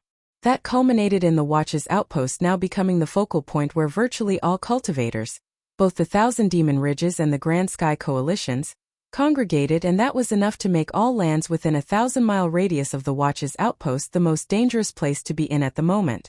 The Watch immediately recalled all its members at once, but the collective might of the enemy sects and orders were steadily whittling down its defenses. Without being able to fight back, the Watchmen all stayed within the fastness of their stronghold and its defensive force field. But that did not prevent the enemy cultivators from relentlessly attacking. hurling spells and whatever they could find at the magical barrier with hopes that they could defeat it and capture the outpost before Lu Yi arrived. But not all was lost. Help was on the way, and cultivators of the Grand Sky Coalition were bent on seeing the turbulent watch standard flying at the top of the outpost. The fall of the outpost would mean the endgame of this entire contest and Lu Ye's death. In barely a day's time, the lands around the turbulent watch outpost became a meat grinder. Numerous cultivators met their ends there. As if there wasn't enough bad news, word arrived to further erode the morale of Grand Sky Coalition's side. Blackfire cultists had arrived, and a huge force was marshalling, one so big that they created a large perimeter around the areas that Lu Yi would need to pass to get to the Watch's outpost. Cult Blackfire was once a Tier 1 Dark Order decades ago, and it was because of the Crimson Blood sect that its strength had dwindled to its present Tier 4 rank today. But they were hardly the only ones. The might of the Crimson Blood sect in those days was what saw the decline of more than a handful of Thousand Demon Ridge sects and orders. So was the Veil of Venom, whose outpost was now besieged by Fengyuechan, just to name a few. The hatred and grudge they held exceeded what animosity all other Thousand Demon Ridge factions had for the Crimson Blood sect. It was in the golden age of the Crimson Blood sect when, at the zenith of its power, Thousand Demon Ridge sects and others cowered in fear at the mere mention of its name. But now, with the sect in what could very well be its final days, all they needed to do was to make sure that its newest acolyte Lu Yi died. If they did that, the Crimson Blood sect would be history come the next assessment. All those who had suffered the Crimson Blood sect's wrath before were all waiting for this day to come. They would do whatever it took to prevent Lu Ye's entry into the turbulent watch outpost. It was for this very reason that Tang Yifeng was against the idea of forging a pact with Turbulent Watch at first. He knew that doing so was tantamount to putting the watch in the line of fire. The watch might have now risen to be a Tier 7 order with considerable strength, but being caught between anvil and hammer at the same time, the watch would most likely endure terrible losses. Outside, at the main audience hall of the Turbulent Watch stronghold in the real world of Zhou, Wei Yang placed her hand on the Divine Opportunity column. Meng Danqing was wearing a solemn look as he warned, "Careful, Sister Wei Yang." "It's fine," Wei Yang smiled at him. "We can't let you do all the heavy lifting by yourself. Just do what you can," Tang Yifeng cautioned gravely. "Understood," Wei Yang responded politely, while her hand wandered to tap on her battlefield imprint. Her very person shimmered and vanished. She was gone. Hails of spells peppered at the magical force field that held up the defenses of the Spirit Creek Battlefield Turbulent Watch outpost. Scores of watchmen scurried about anxiously and hurriedly about, struggling to lug magical supplies to keep the force field standing. But the downpour of spells battering the force field intensified, with ripples upon ripples fanning out on the force field's dome-like surface. The enemies were just too many, and more from the inner ring and the central regions of the battlefield were coming. The Watch's legate in charge had long activated the force field to its fullest, yet it still wasn't going to hold for much longer. "How long do we still have?" the legate cried over the din of the incessant explosions occurring over their heads. "No more than 4 hours at this rate," cried his deputy. "The force field's not going to hold for long." "Sir," the deputy yelled again, "should we not prepare for an evacuation back to Zhou? The longer we hold on here, the more losses we'll incur." The numbers of the dead and the wounded were slowly rising, and if they were not careful, this could become an all-out bloodbath. "We hold," insisted the legate. "This is the order that the Grand Master himself has given us. I don't know what happened between our forebears and the Crimson Blood sects, but a watchman always obeys. I'm assigning you to guard the Divine Opportunity column. Your orders are to execute any deserter." The deputy legate gulped hard and responded, "Yes, sir." But before he could spin on his heels and move inside, the magical force field shuddered, and the tremor shook the whole outpost. "Who the hell just undid the force field?" the legate yelped with horror.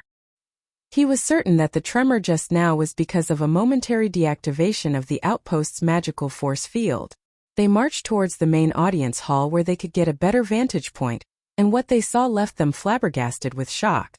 A streaking jet of light as dark as the blackest night shot around here and there. Where it passed through, Thousand Demon Ridge cultivators crashed to the ground in droves. As if death himself had manifested, Shrieks and cries of terror resounded from within the ranks of the enemies as the black jet of light engulfed them in a tempest of despair and destruction.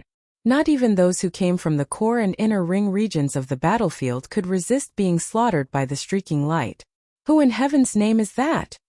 gasped the watch's legate with perplexed bewilderment. He could have sworn that no one within Turbulent Watch had such power. The deputy legate too was equally stunned. A hunch told him that this could be Fengyue-chan, the current reigning number one of the battlefield's role of supremacy. But he knew better. Fengyue-chan was known to be a spell cultivator, but the stranger clearly wasn't one. In mere moments, more than 12,000 demon-rich cultivators perished, most of them champions who had traveled far from the central regions of the battlefield. All of a sudden, the magical force field of the Turbulent Watch outpost showed signs of weakening. Lighting crackled in the distant skies.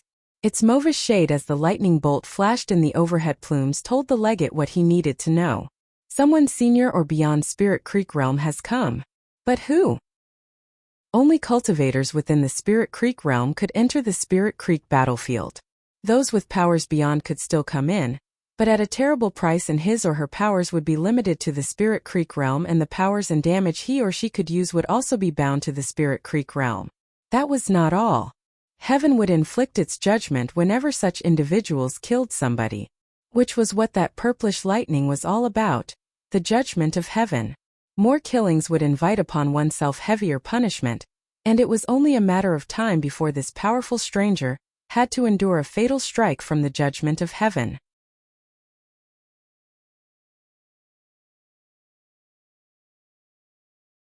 Humanity's Great Sage. Chapter 154. Golden Tip. As the jet of obsidian rays exacted chaos and pandemonium amongst the ranks of the 1,000 Demon Ridge invaders besieging the Turbulent Watch outpost, the legate in charge of the outpost saw their chance for a counterattack. Loudly, he rallied his men. Deactivate the force field. Attack. Attacking was the best form of defense. It was always said, and the perfect moment for a comeback had arrived. A hole in the force field yawned open, and Turbulent Watchmen, all of them irate and hungry for some revenge, charged out of the hole. At the same time, droves of Grand Sky Coalition who were being kept at bay from aiding the outpost too realized the opportunity to reverse the odds. Caught between the anvil and the hammer themselves, this time forced the invaders to retreat. The Grand Sky Coalition reinforcements quickly rendezvoused with the Turbulent Watch defenders before the entire contingent of cultivators withdrew inside the outpost. The magical force field was re-erected with its defensive strength doubled, or even quadrupled this time. With help from the rest of the Grand Sky Coalition, Turbulent Watch would be able to make any 1,000 Demon Ridge invaders regret coming here. In the meantime, the jet black streak of light, which was an unknown stranger who came from the real world of JoJo, was gone, enveloped by the amaranthine lightning bolts that danced all over the stranger's figure menacingly. Even now, no one from the Turbulent Watch outpost knew who the stranger was. It did not take long for the answer to be made known to them. What? Her. The legate in charge was stunned when he realized who it was. Wait, isn't she a medical cultivator? He could still remember himself being injured a few years ago, and the Grand Master of the Watch had to bring him to the Crimson Blood sect quickly just to see this lady. Her healing skills were so ungodly that he fully recovered in just 3 days. It was said that she was one of the best healers in Bingzhou, with skills that could even defy death. But what he just saw her do had left him stupefied with shock. Meanwhile, Wei Yang sped as quickly as she could, swathed not only in the black lightless luminescence from her own aura, but also amaranthine electrical bolts snaking all around her like countless whips lashing furiously at her very person. She had been careful enough not to cause too many fatalities.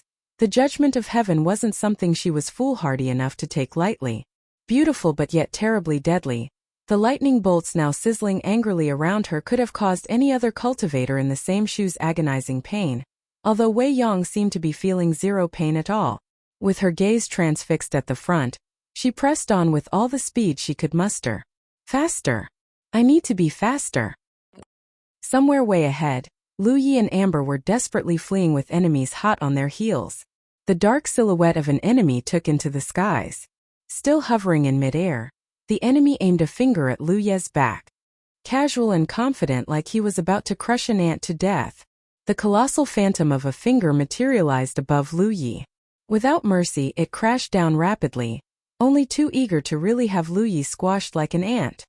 Amber shifted left and right, but nothing the tiger did could help them evade the incoming attack. As the gigantic phantom monolith bore down on Lu Yi, he roared furiously in defiance, activating spiritual patterned protection. The sigil-inscribed energy shield appeared right over his head.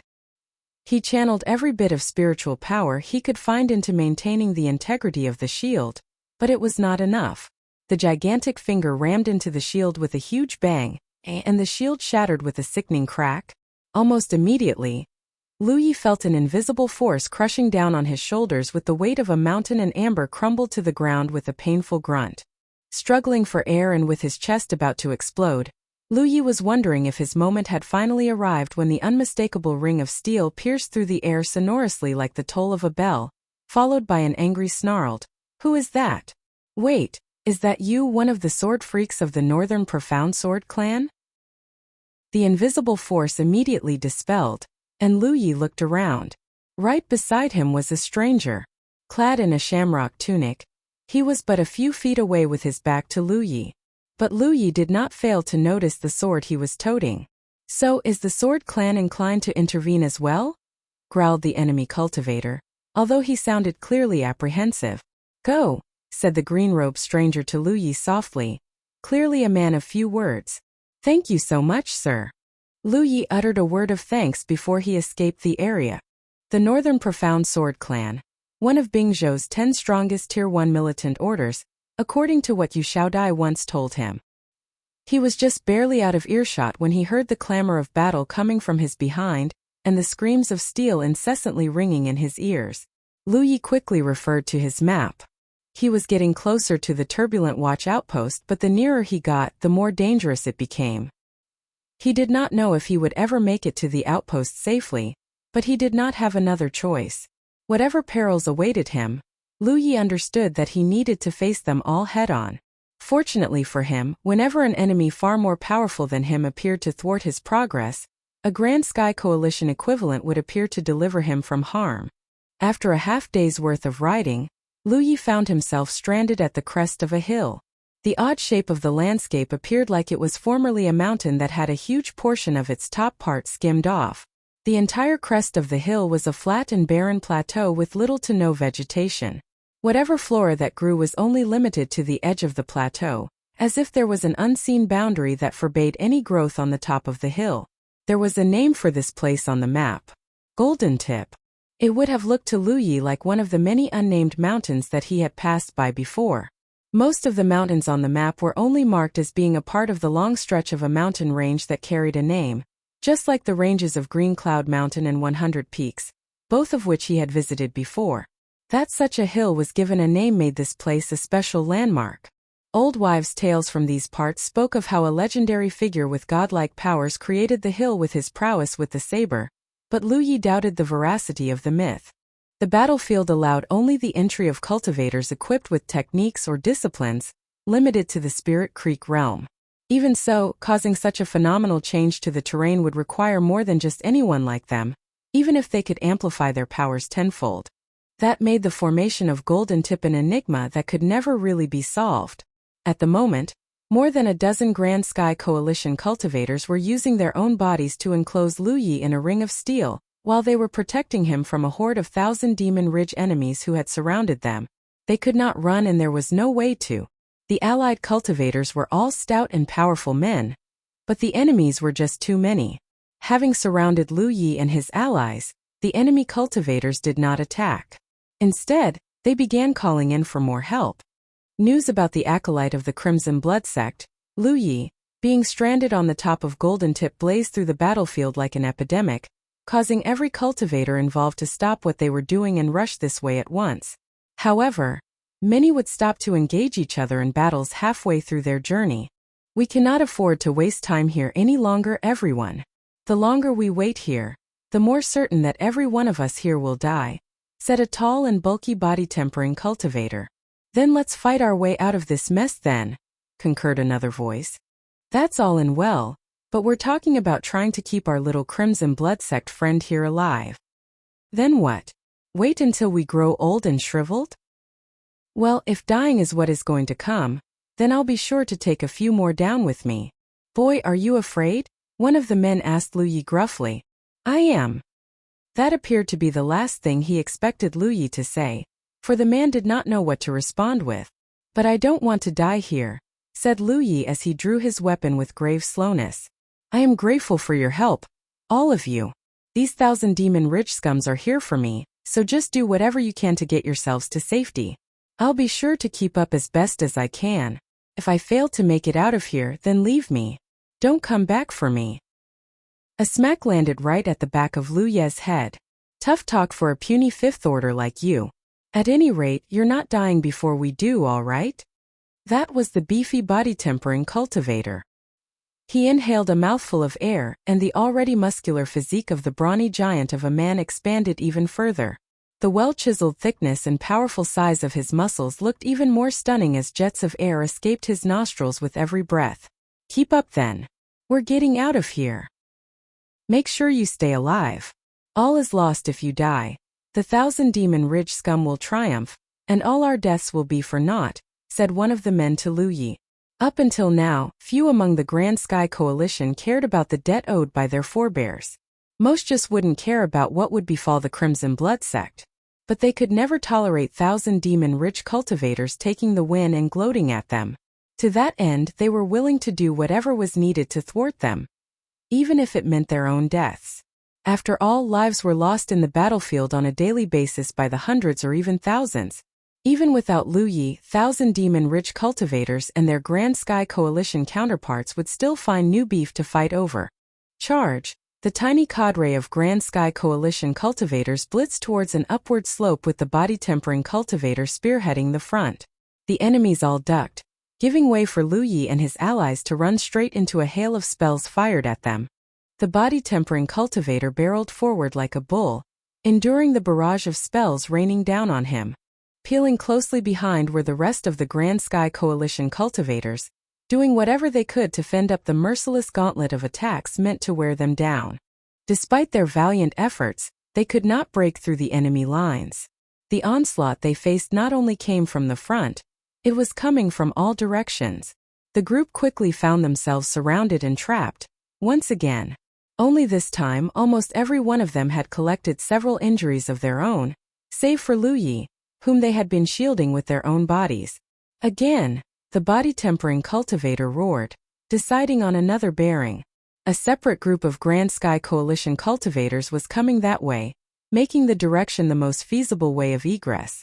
But their hopes were dashed when more 1,000 demon-rich cultivators arrived, and the new group of friendly cultivators too found themselves stranded, and they needed to fight for their own lives as well. Things were turning dire for Lu Ye's group. Pinned and beleaguered by enemies, what was more than a dozen men at first had been reduced to just barely less than 10. Flames erupted like a storm, but it was no cause for joy. Several spell cultivators took to the air as they prepared their magic. Despite their different garbs, a tiny flame blazed on every one of their foreheads, marking them as members of the same militant order. The tongues of flames they conjured took on the shapes of serpents and bore down on the body-tempering cultivator, engulfing him in an inferno that threatened to roast him alive. The poor brawny man tried his utmost to weather the storm, but that did not prevent his flesh from being burned raw. Despair and despondency filled the eyes of the men. With the body-tempering cultivator now incapacitated, so ebbed were their hopes of getting out of the quandary alive. More flaming serpents rose into the air, waving their claws menacingly at the body-tempering cultivator. Their plan was clear enough. Once the body-tempering cultivator was slain, Lu Yi and the others would be nothing but sheep ready to be slaughtered. And what do you think you're doing to my junior Lu Yi? A voice of suppressed rage echoed from far away, swamping even the din of the battle so that every single person could hear it clearly. When everyone heard just the first two words, the voice sounded far and distant. But by the time the final syllable was heard, everyone could see that the stranger had arrived with unbelievable speed. The streaking light of black, shrouded with purplish lightning crackling with protest, arrived right before one of the enemy spell cultivators in just a flash. Horrified, the spell cultivator frantically wheeled around to fire a spell into the face of the newcomer.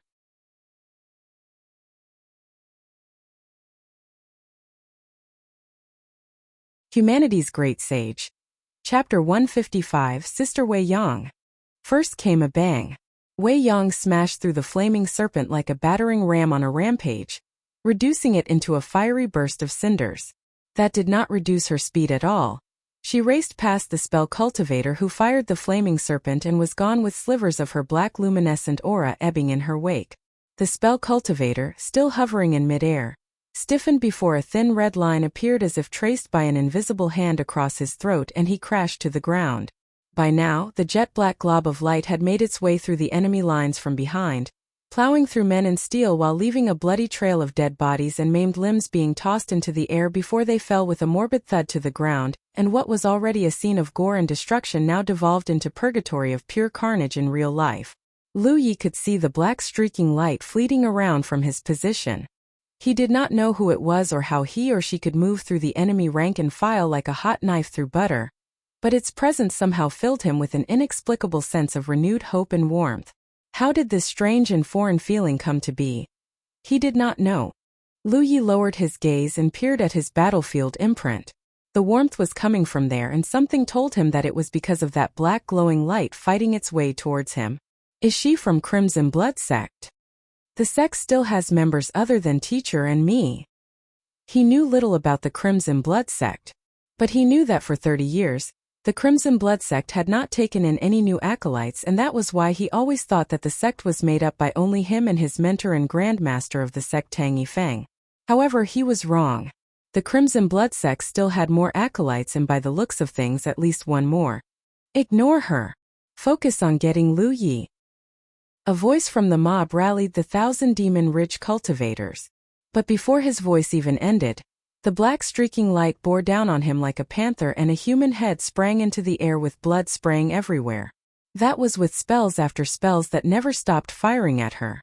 Volleys of fire-based bolts, each shaped like serpents, shot straight at her, and the searing heat of each and every strand was enough to warp even the air wherever they passed. The black glow landed right in front of Lu Yi and the others. Wei Yang materialized and grabbed a falling leaf. It magically grew in size, expanding larger and larger until it was wide enough to envelop everyone underneath like a big dome. Bang! Bang! Bang! More spells peppered down on the massive leaf shield, but none of it could penetrate its defenses, and there was Lu Yi, in complete shock and awe at the figure towering over him. Being clothed in robes that looked like dyed elephant skin on her did not fail to do her curvy, tall and slender figure proper justice. Even with the purplish lightning bolts dancing around and gnawing at her flesh, she ignored the endless barrage of spells pelting on the leaf shield she just conjured and smiled at Lu Yi. So you're Lu Yi? I'm your senior in the sect. You can call me Sister Wei Yang. That felt as if the world had crashed down on him. Lu Yi hastily bowed. So nice to meet you, Sister Wei Yang.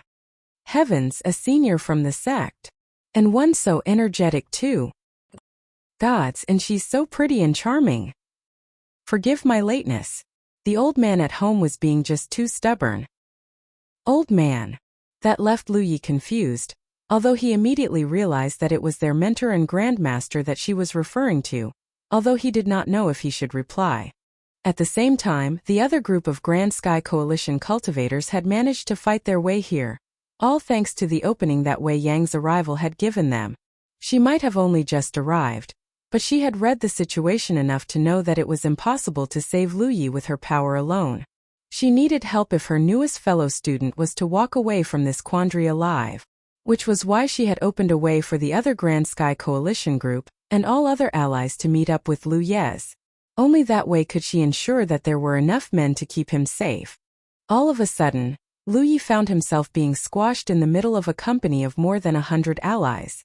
Some of them huddled around while others fought to deflect any spells that came their way. But everyone knew full well that this would hold, at least for now, but not forever. They would eventually tire out and be overrun by the enemies. Everyone, I call upon your help to keep Brother Lu Yi safe. Wei Yang implored all of a sudden. Scores of cultivators responded almost immediately in rowdy clamor. As you wish, Sister Wei Yang. Everyone sounded fervent and ardent despite the overwhelming odds. Wei Yang did not dawdle. She hurled herself forward, and her tall and slender figure was once again engulfed by the black glow that dove into the midst of the enemy for a second round of slaughter. The spell cultivators who were still hovering in midair looked horrified the moment the black streaking comet came barreling at them, and those who were unfortunate enough to find themselves being preyed upon by Wei Yong never lived for more than 3 seconds. The first enemy spell cultivator crashed to the ground, shrieking with terror while he plummeted to his death. Then another. And another. Back and forth she smashed through the rows of enemies who were floating in the air until no spell cultivators were left. Those who managed to survive immediately landed on the ground and kept a low profile. Wei Yang's intentions were clear. She would attack anyone who remained in the air. Then she returned to Lu Ye's side. The entire plateau went silent and everyone quelled the emanation of their powers, for in their bewilderment, a vicious-looking scythe that stood almost as tall as its wielder had appeared in Wei Yang's grasp. The weapon exuded an ominous aura, making all who gazed upon it avert his or her eyes with disquiet. "Begone if you know what's good for you," Wei Yang growled quietly. Everywhere she set her sights on, 1,000 demon-rich cultivators frantically retreated several paces. But a lone figure stepped forward, one with a flaming sign branded on his forehead. Defiantly, he stared at Wei Yang. "It is an honor that our ruckus here has caught even the notice of one of your station and might senior. But surely after all that killing, might I hazard a guess that the effects of the judgment of heaven is beginning to feel painful? Look at the color of the lightning arcing all around you, it's looking dark purplish at the moment. Just how many more of us do you think you can kill before you two pay the ultimate price yourself?" Wei Yang peered at him. Without a warning or a word, she discorporated, leaving only an afterimage at where she was standing, and reappeared in front of that man. With just a simple tap on his chest, so quick that he could barely react, the man stiffened. As if he was petrified, he could only watch with wordless horror as Wei Yang's giant scythe swung down at him and lopped off a head with a disbelieving expression still stamped on it. Wei Yang quickly retreated back to Lu Yi. Coldly, she regarded the mob of enemies. "Does Cult Blackfire wish to defy me?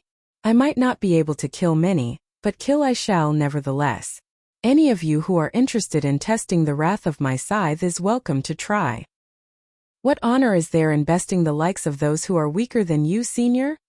A resentful voice echoed from the crowd, although the person was clearly using some unknown technique to spread his voice everywhere to prevent anyone from pinpointing his position. "Besting the likes of those who are weaker than you." Wei Yang looked around, searching for the origin of the voice. "Then what were you doing to little brother Lu Yi here just now? Whatever happens here is purely something between us participants of the Spirit Creek battlefield. Your barging in here is hardly the conduct of someone of your stature and power. What if the seniors of every militant sect in order were to come in here like you? This battlefield would be anything but peaceful. I'd love to see them try. I'll make sure any one of your seniors who dares come in will never walk out living." "Impudence!" The voice thundered with undisguised rage. "Look at the bolts arcing all around her, everyone. There can only be so much killing that she can do before the judgment of heaven claims her.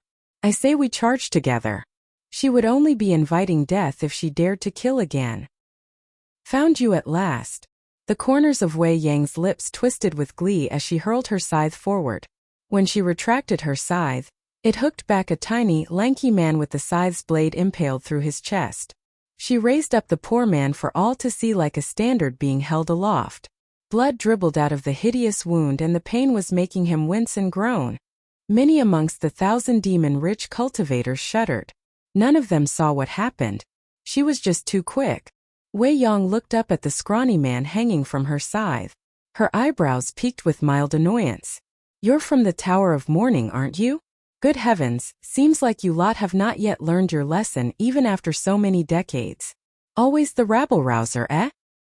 "That wasn't me," the scrawny man protested, writhing in pain. Not wanting to bandy words, Wei Yang gave her scythe a forceful shake that looked all too easy for her, and the man erupted into a burst of tiny bits of flesh and blood. She turned around and instructed Lu Yi. "The next time you encounter any enemies from Cult Blackfire or the Tower of Mourning, act first and talk later. They are sworn enemies of our sect." "Understood," responded Lu Yi. "Hold up. There's also the Veil of Venom. But strange, if the cult and the tower are here, I can imagine no reason as to why no one from the Veil is here," she murmured, scanning the mob as if she was looking for someone from the Vale to vent some of her displeasure. But the tightly knit mob made it difficult for her to single out anyone from the Vale. 1,000-demon rich cultivator balked under her piercing glare and stammered, "The men of the Vale are all being held at bay by Feng Yuechan." "Oh, Yuechan." Wei Yang's glare melted into a forlorn gaze into the distance. "So the little lass's all grown up too, huh?" Wei Yang brandished her weapon and aimed it at the mob surrounding them. "I'm taking my junior with me. Is there anyone who wishes to protest?" Another Blackfire cultist broke ranks from the crowd and said solemnly, "We are the flame that lights the darkness. In the face of death we feel remorseless." There he stood not far away from Wei Yang, looking at her placidly. She swung her scythe at him and bisected him into two bloody halves. Another came out and uttered the same mantra, "We are the flame that lights the darkness. In the face of death we feel remorseless." Wei Yang waved her weapon furiously at her new target without any shred of hesitation.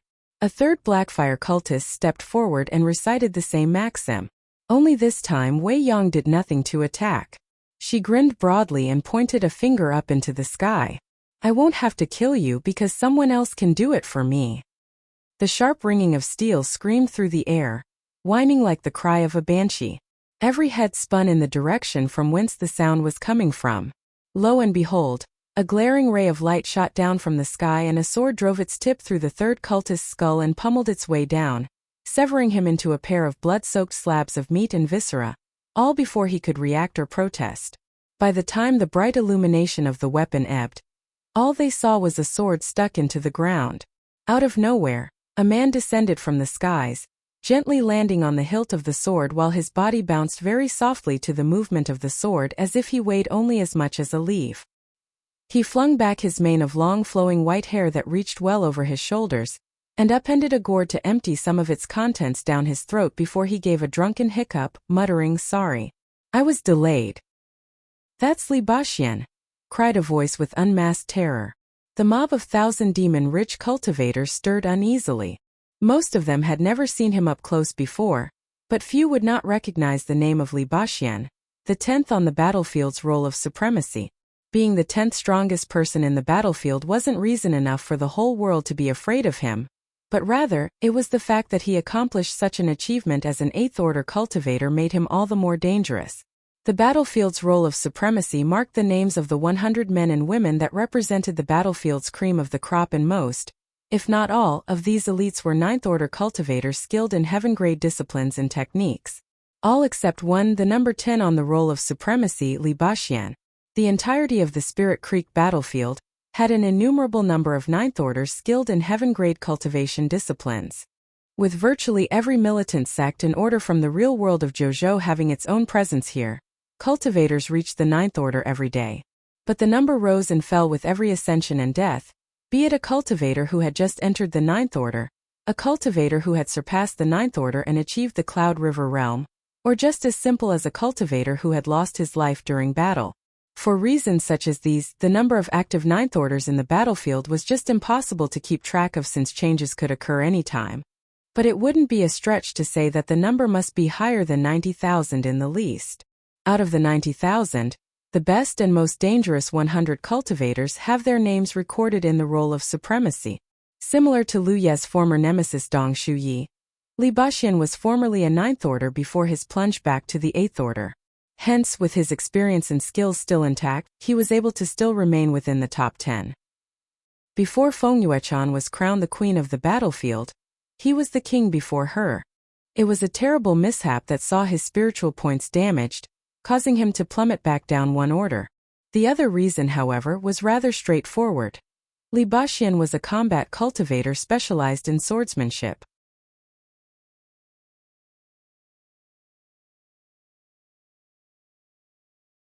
Humanity's Great Sage. Chapter 156. Make it up to you. Most considered the breed of combat cultivators specialized in the use of swords as a peculiar sort. Hence the epithet of all combat cultivators of this kind. Blade freaks. Yet despite whatever disdain or disapproval others might have of them and their eccentricities, no one would dare make the foolish mistake of underestimating them.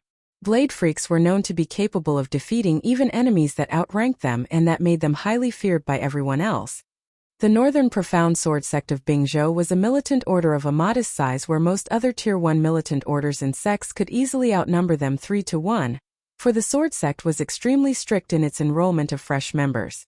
That was due to the fact that the Sword sect, as its name suggested, accepted only combat cultivators specializing in the crafts of swordsmanship. They studied only the skills and eldritch crafts of wielding the sword and nothing else. Despite the Sword sect's relatively small number of members, it nevertheless remained an undisputed entrant of the 10 greatest Tier 1 militant orders in all of Zhouzhou. The sum of Tier 1 militant orders that scattered around Zhouzhou could reach almost 100, but the Northern Profound Sword sect was the one name that everyone feared the most. An entity that not even the rest of the other Tier 1 militant orders would dare flippantly trifle with. After all, the accounts of 800 swords marching down the slopes of Heavenstone into war remained a tale that could easily strike fear into any foes of the Sword sect. Li Baxian's history had been a strange one. Once a Crimson Blood sect acolyte in his youth, he joined the Devoted Ones before being allowed to study with the Northern Profound Sword sect at one point on exchange. The few years with the acolytes of the Sword sect had earned him their friendship. In fact, the Grand Master of the Sword sect himself had once traveled all the way to the stronghold of the Devoted Ones to implore to have Li Baxian transferred to the Sword sect, although the Devoted Ones had declined the request at the time. But the gesture was sufficient to demonstrate how greatly the Sword sect valued him. But being unable to make Li Baxian as one of his own students did not stop the Grand Master of the Northern Profound Sword sect from giving whatever advice and tutelage to Li Baxian.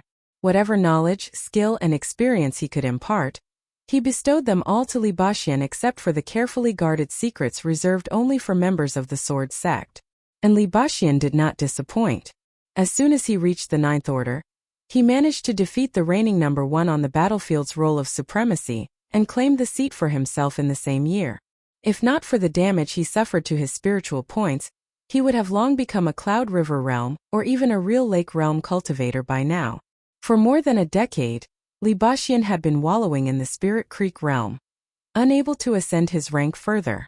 But he had not been idle.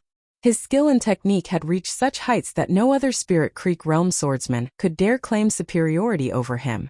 Even the cultivators of the Northern Profound Sword sect, blade freaks known for their intransigence and austere rigidness, always treated him with respect and reverence whenever they met each other as if he was one of their own. Such was the respect and fear he commanded, being an Eighth Order, who now reigned as one of the 10 greatest cultivators of the battlefield. Right now, out of nowhere he had appeared. A lone man armed with just his sword. But his mere presence was enough to make every Thousand Demon Ridge cultivator in his presence shudder with fear. Wei Yong might be powerful enough to save Lu Yi alone, but coming inside the battlefield had forced her to move around with the judgment of heaven inflicted upon her. She had killed enough enemies since her entry here for the judgment to become stronger and thicker. Any more killings and the effects of the judgment would kill her, real Lake realm or not. To that end, that was exactly the reason the Blackfire cultists had been goading her into attacking them. None of them even resisted. In fact, one could argue that they had been offering themselves to her as a sacrifice, like lambs to be slaughtered. That illustrated their resolve to have Wei Yong removed as a threat to their cause. But Li Baxian was an altogether different case. As an Eighth Order cultivator of the Spirit Creek realm, he could kill without suffering any consequences. While the mob of Thousand Demon Ridge cultivators reeled with horror, Li Baxian ignored them and spun around casually. He beamed to them brilliantly. "Which is my junior?" But there was no need to ask. Being the only Fifth Order cultivator present, he could easily make out his relatively weaker signature of spiritual power, especially since he was the one being surrounded by Grand Sky Coalition cultivators trying to protect him. Their eyes met. Li Baxian said to him, "I am your senior. The 4th student of our mentor Tang Yifeng." "My respects to you, brother." Lu Yi bowed. Li Baxian had mentioned himself being the 4th student of Tang Yifeng. That would mean that there was a first, a second, and a third too. "That's great," Li Baxian grinned, bobbing his head. "The old man has finally let go and decided to accept a new student. Marvelous." He turned to Wei Yong and grumbled, "You should have told me about this, Sister Wei Yong. I would not have known that I have a younger fellow student if not for Yuechan." Blame it on the old man. It was he who did not want me to tell you about it, Wei Yong explained. That old man and his god-awful stiff-necked intransigence, snorted Li Baxian. He hopped off his perch on the top of his sword hilt and landed on the ground before he yanked it out of the ground, all with a smile that could have sent numerous lasses swooning with adoration and infatuation. Even Lu Yi himself had to admit that Li Baxian was blessed with good looks and electrifying charisma. It's a pleasure to meet you, brother. I'm sorry I came without gifts. But let me kill a few enemies to make it up to you. He shook his weapon like he would with a whisk and let go. The sword ripped out of his grasp like a falcon taking flight and turned into a sliver of light before streaking forward with the speed and intensity of a lightning bolt, zigzagging amongst the enemy host like currents of electricity zapping unimpeded. Careful, cried a voice. RRJ. Another voice screamed. The flying sword tore its way through the enemy mob, unleashing bedlam and pandemonium, while the air clamored with the sickening hubbub of steel shredding and rending through flesh. The air roiled with the chaotic undulations of spiritual powers coming from the panicking enemies, and cultivators tried in vain to frantically summon their powers to fight back. But Li Baxian's sword was just too fast, and the deadly weapon easily felled anyone who dared to stand in its path. Anyone witnessing the slaughter could almost comprehend how fragile life could be in the face of such vicious violence. Blood collected in dribbles into streams and eventually pools. In just the blink of an eye, more than 20 enemies had died because of the sword alone, and its feast had only just started. 1,000 demon-rich cultivator made the mistake of attacking Li Baxian. As most swordsmen were defenseless during the use of their sword magic, this enemy cultivator clearly believed that this would be his best chance to put down the all-famous Li Baxian by catching him unaware. Also a swordsman, the enemy did not choose to use magic on his sword. Instead, he opted to attack Li Baxian personally. As he drew near, he brandished his weapon and lunged with his weapon piercing with lightning-speed dexterity. Lu Yi could feel a knot in his gut as he watched the enemy approaching Li Baxian, who merely stood there, motionless, while he lackadaisically took another swig of wine off his gourd. The blade of his foe's weapon swept towards him, bursting into numerous doubles that all swarmed at Li Baxian simultaneously. Unfazed, he opened his mouth and a tiny energy bolt shaped like a sword shot out. Small and quaint, yet powerful and deadly. The lone needle-like bolt met the deluge of death alone and single-handedly incinerated them all before barreling straight for the enemy cultivator with its speed and force undiminished, where it easily speared through him and burst out the back of his rib cage. Still standing but very much stiff, the man stared at Li Baxian in what were his final moments of life, awash with disbelief and frustration. The likes of you are unfit for a weapon as noble as the sword, Li Baxian muttered with frost reserved only for his enemies. The tiny sword did not dissipate like most other energy bolts did. Like a little hummingbird of death, it joined Li Baxian's first sword. Big and small, the dual swords streaked around like a pair of large and small comets, crisscrossing and lancing their way through countless enemies that the 1,000 Demon Ridge enemies suffered even bigger losses. Watch your contribution points, Wei Yong warned all of a sudden. An 8th order at the moment, Li Baxian nevertheless retained the experience and techniques he learned as a 9th order, not to mention that the disciplines and skills he embodied all belonged to the heaven grade. Therefore, by authority of the inherently magical laws of nature that govern the battlefield, Li Baxian could only kill 9th order enemies, or more specifically 9th order enemies trained in Earth grade martial disciplines, to avoid the penalization of his contribution points. His points would still face deduction even if he killed an 8th order enemy trained in Earth grade martial disciplines, for the difference between their powers would still be absurdly vast. This illustrated how actually powerful Li Baxian really was. Contribution points are hard-earned rewards cultivators earned with their blood and sweat. Rewards that could be extremely useful if used well, therefore no cultivator would dare flippantly squander them. Having killed so many weaker enemies must have cost Li Baxian a lot of points. Don't worry about it, Li Baxian answered. He raised an arm and waved. Both his swords shot back to him. One of them returned into his gourd while the other flew back into his grasp. The carnage had ended, but the aftermath was no less terrible, with the air was rank with the stench of blood and the ground littered with mangled viscera, muscle, cartilage, and even maimed limbs. Still surrounded by allies making sure that he was safe, Lu Yi could feel his heart racing with exhilaration. Sister Wei Yong is already incredible enough, And now a brother Li Baxian who is an even deadlier figure. Just what in heaven's name is the Crimson Blood sect? Dangers were still abound, but that did not stop him from grinning.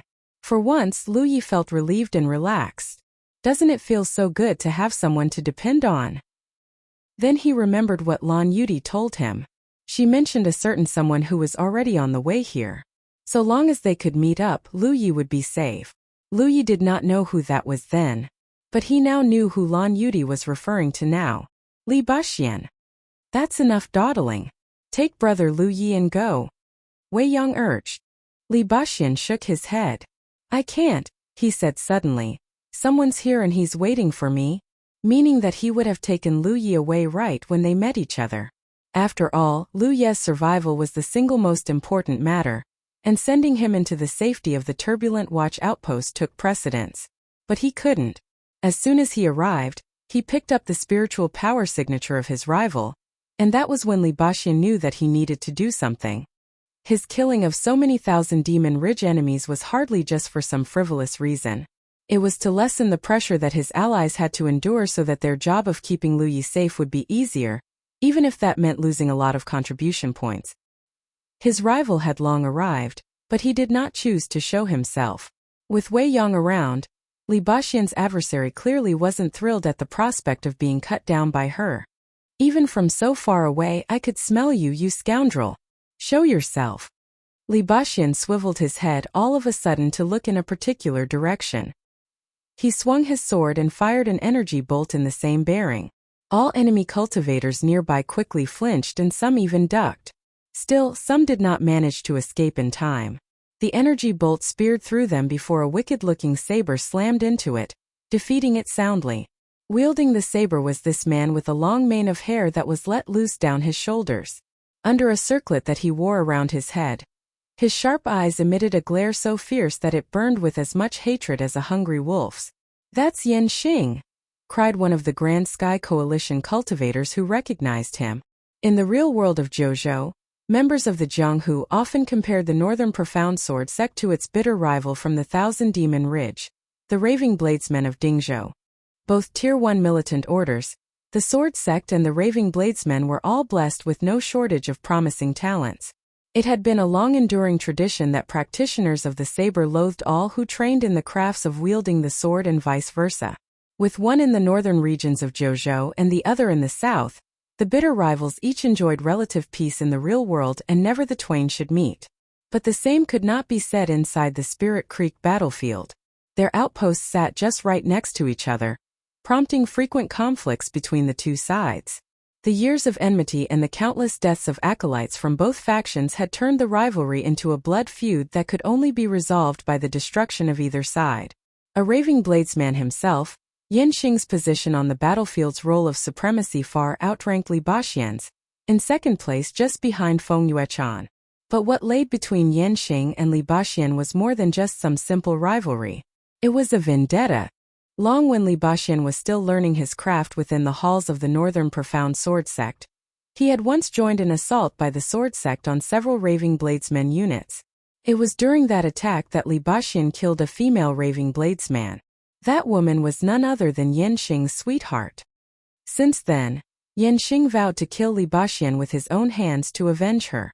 Part of the reason behind Li Baxian's demotion in his rank of cultivation was because of Yan Xing, although his original plan, if worked correctly, should have culminated in Li Baxian's demise. But with his spiritual points damaged, Li Baxian had lost his chance of ascending into the Cloud River realm. More than a decade had passed since then. Like Feng Yuechan, Yan Xing refused to ascend. He adamantly refused to leave the Spirit Creek battlefield, hoping for the chance to realize his dream of killing Li Baxian. That was not good news at all to all other champions whose names were on the roll of supremacy as well. Both the number 1 and number 2 champions of the roll were refusing to ascend because Li Baxian and all the rest of the other champions could only settle by being the third. But seasons passed and the champions all decided to just leave this place of constant chaos and tumult by ascending into the Cloud River realm directly. Meanwhile, Li Baxian did not give Yan Xing any chance to enact his vengeance. All the time, he steadfastly guarded the Devoted One's outpost, holding his station at the iconic Hawksflight Rock within the outpost grounds.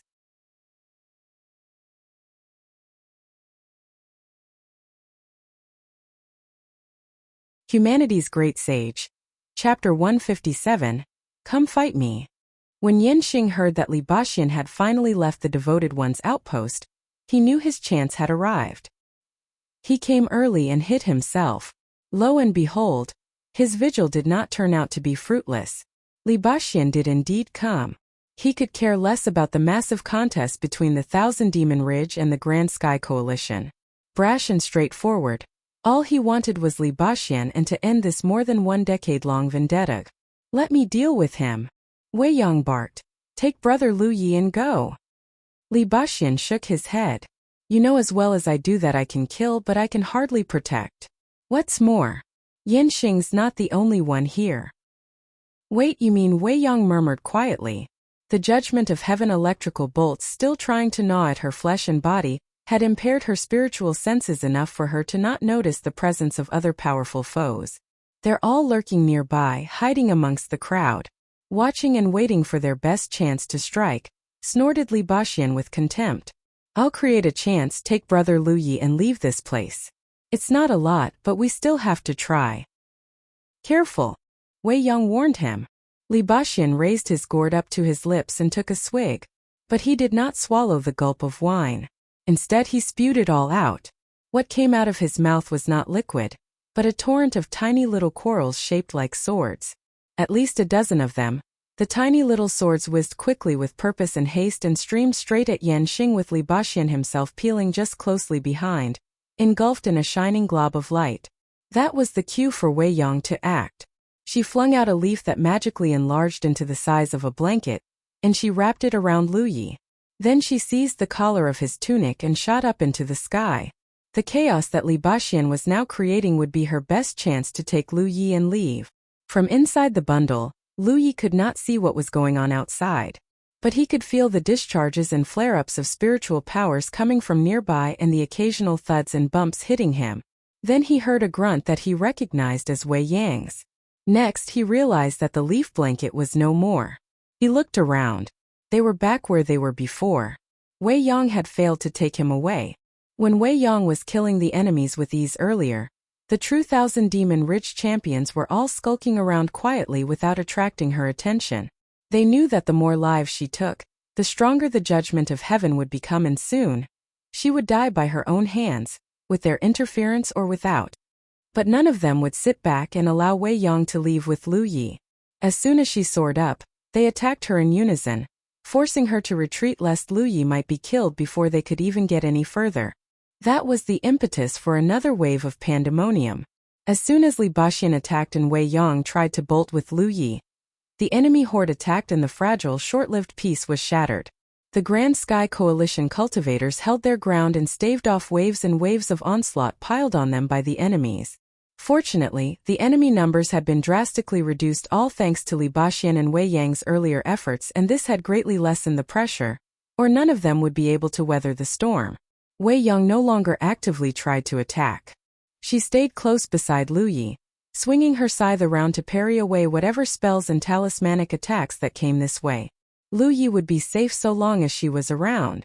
She did not let her botched attempt at escaping with Lu Yi dissuade her from trying again. But whenever she rose up into the air, volleys of spells flung at her by the enemies were enough to force her to land. She might be able to endure the blasts and get away, but Lu Yi would never survive that kind of damage. As the battle dragged on, more cultivators from both sides hurried here as quickly as they could. Word of Lu Yi being trapped here on Golden Tip had long spread, and as more time passed, the cultivators that thronged around Golden Tip had reached in the thousands, and the number was still rising. Countless skirmishes had broken out everywhere around the crest, with cultivators from both sides doing their utmost to make sure that no enemy would get to see the next daylight, making Golden Tip a veritable purgatory in real life. From day till night and night till day, cultivators fell like flies, but more would come to take the place of the fallen to keep the fight going. More than 10 cultivators of the role of supremacy had come, engaging each other once they crossed paths. Never before had the battlefield witnessed such a furious war happening.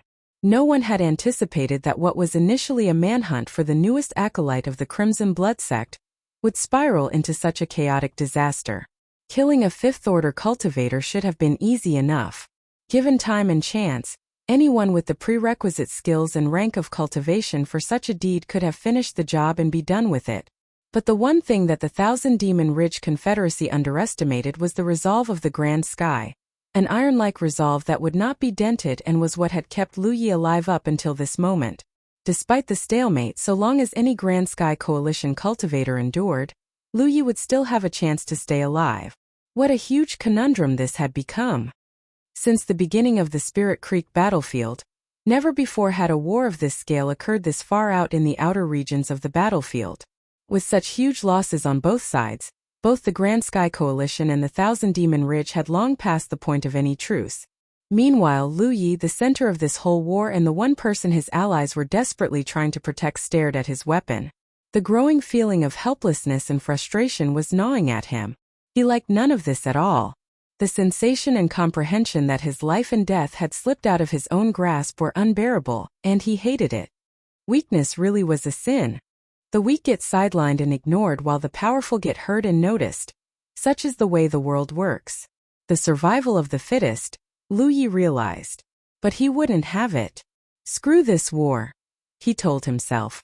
If he was going to die, then he would be leaving this world on his own terms, and instead of just waddling here like a sitting duck with nothing to do but wait for an outcome while others did the fighting for him. Just then something landed with a crashing bang right at his feet. It was Li Baxian, and he looked absolutely battered with bruises and lacerations all over him. Perhaps expecting the number 10 of the role of supremacy to defeat the current number 2 just be a pipe dream after all. Don't worry, I am not making it easy for him either. Li Baxian roared heartily. He might look beaten, but apparently his spirit was not. He flashed Lu Yi a grin and said, "Don't worry, brother. I'll lop off that head of his soon enough." He sprang to his feet at once. Swordsman combat cultivators like him never cowered from enemies greater and stronger than them. His powers might pale in comparison to Yan Xing's, but that did not mean that Li Baxian lacked the confidence to kill Yan Xing, even if it meant his own death as well. But before he could leave, Lu Yi placed a hand on his shoulder. Li Baxian stared at Lu Yi incredulously. "It's enough, brother Baxian," said Lu Yi softly. "You've done enough." "What?" "Please stop," Lu Yi smiled. He lifted his head and stared all around him. He took a deep breath, and with his spiritual powers to amplify his voice, he roared, "Stop! All of you, stop!" He was only in 5th grade. But his spiritual powers' magnified voice swept all around the battlegrounds like a thunderclap. Those who were already hankering for a respite immediately stopped. At first it was those who were nearest to Lu Yi. They immediately backed away from the enemies with whom they had been trading blows. Gradually, like a rippling wave, the fighting stopped everywhere around him, spreading farther and wider as the combatants all realized the sudden pause. Warily, everyone disengaged, and in 30 seconds, all the fighting and the noise ended. Peace once again returned, and the huge fluctuation of spiritual energies everywhere all returned to a relative stillness. Every pair of eyes trained on Lu Yi. Only now did everyone realize that it was he who gave the signal to stop. "Lu Yi?" uttered a surprised Wei Yong with confusion. She had been just beside him all the time. She peered at Li Baxian quietly as if asking for an answer, although all the latter could do was shrug. Even he did not know what Lu Yi was up to. "Let me speak," Lu Yi said to Wei Yong before he surveyed everyone around him and cried loudly, "Let me speak." The second time was for the benefit of all other cultivators nearby. "I know I lack the power and authority to give orders, but every single one of you is here because of me," said Lu Yi. "I believe that gives me the right to a few words. Does anyone disagree?" "Pray tell, my friend." "Indeed. You'll hear no disagreement from me." Several Grand Sky Coalition cultivators were quick enough to voice their support. Lu Ye's sudden call for a parley might have caught them all off guard, but it nevertheless provided all the combatants a chance of respite. It was a break that everybody sorely needed. The long hours and stress of the battle had been wearing them down. "Speak," a Thousand Demon Ridge cultivator demanded. Being a cultivator who was among the 20 best champions of the role of supremacy, he was the second most senior champion present after Yan Xing. That plus the fact that he was a member of a Tier 1 militant order made him the most eligible person to speak for the rest of the enemy horde after Yan Xing, who appeared as if he could care less. All he cared about was only Li Baxin and no one else. I was accepted into the Crimson Blood sect months ago, and during our way back to the stronghold, we were waylaid, and my mentor was forced to send me here. Truth be told, I know nothing about the sect. I don't know where this stronghold is and what it looks like. I don't even know who my fellow acolytes were until today. I was not even aware of what happened in the past until I was told about it days ago. Only then did I know that my existence had sparked a war. I'm just a meager fifth-order weakling. How could this even be possible? That's the question I've been asking myself. But I'm but a powerless person unable to change what has happened. I can only concede to the current state of affairs. I could have been killed by you thousand demon rich folks. It was through the tireless and relentless help of my allies in the Grand Sky Coalition that I managed to make it here. People have died, either before my eyes or in places I don't know. I don't even know their names. But right here, right now, more people are dying. If this goes on, none of you will be going home. Is this what we all want? No one responded. The losses will be greater than what they already are. Is this what every one of us wishes? Lu Yi pressed. What do you suggest? Asked the Thousand Demon Rich champion who spoke earlier before he paused with a snort. That all of us here should just give up what we started and just walk away? That would work out just fine for you, I reckon. Nay, Lu Yi shook his head, so many have died. I'm sure both the Ridge and the Coalition cannot simply just back down now. Even if you do, the higher leadership of the various militant sects and orders you come from won't sit on this. Clever, smirked the enemy champion. Well, if you're really feeling sorry for your allies dying for you, then take your own life. Do it and this war will be over. That's right. Take your own life. You're never walking away from this alive. Take your own life. At least you can be guaranteed a clean death, boy. Getting hacked to death by a mob isn't going to be a pretty sight after all. Scores of heckles clamored from the midst of the Thousand Demon Ridge mob. Wei Yang's lithe face never looked so dark with rage before as she struggled to suppress the urge to pounce and cut down every single man who dared to cry out for Lu Yi to kill himself.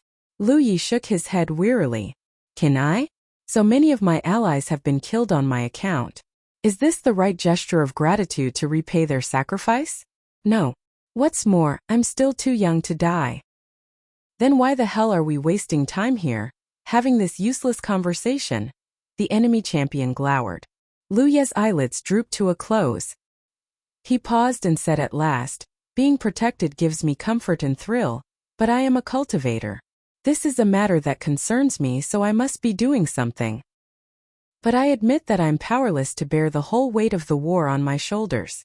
Regardless, I'll do this, he said, drawing his weapon from its sheath and holding it up against the enemy mob. I am Lu Yi of the Crimson Blood sect, and I hereby issue this challenge to all those of similar rank to me. Come fight me.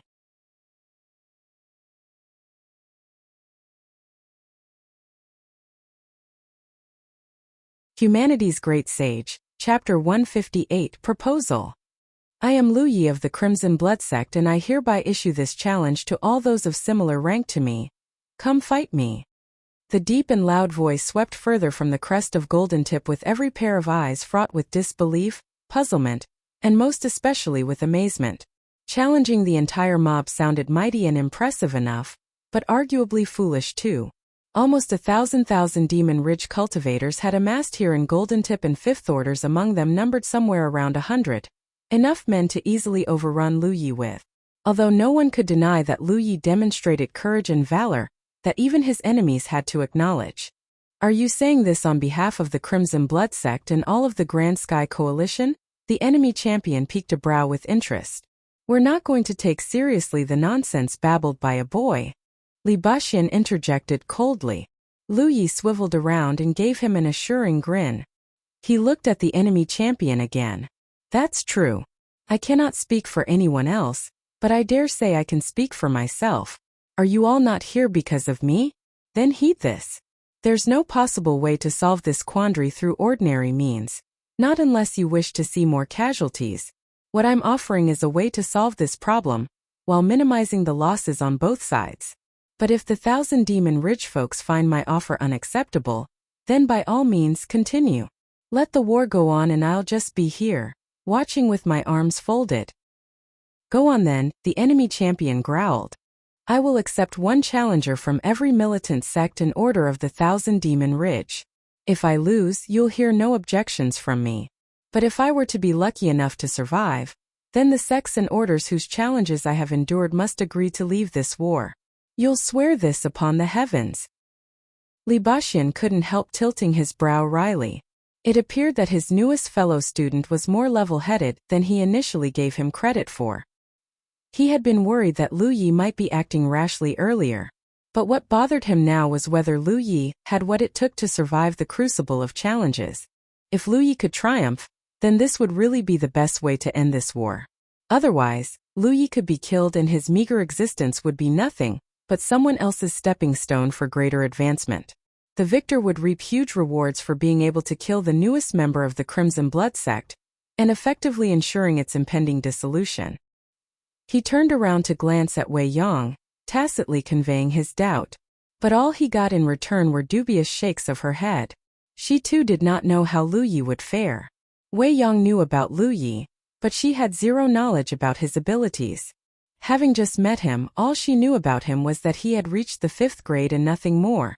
What is this? For all the 1,000 Demon Ridge's might and power, is there no one who would step forward and challenge me? No one uttered a syllable. Only Lu Ye's voice pervaded the air above the barren and desolate crest of Golden Tip. Easy for you to talk, Lu Yi, when you can defeat and kill enemies beyond your rank.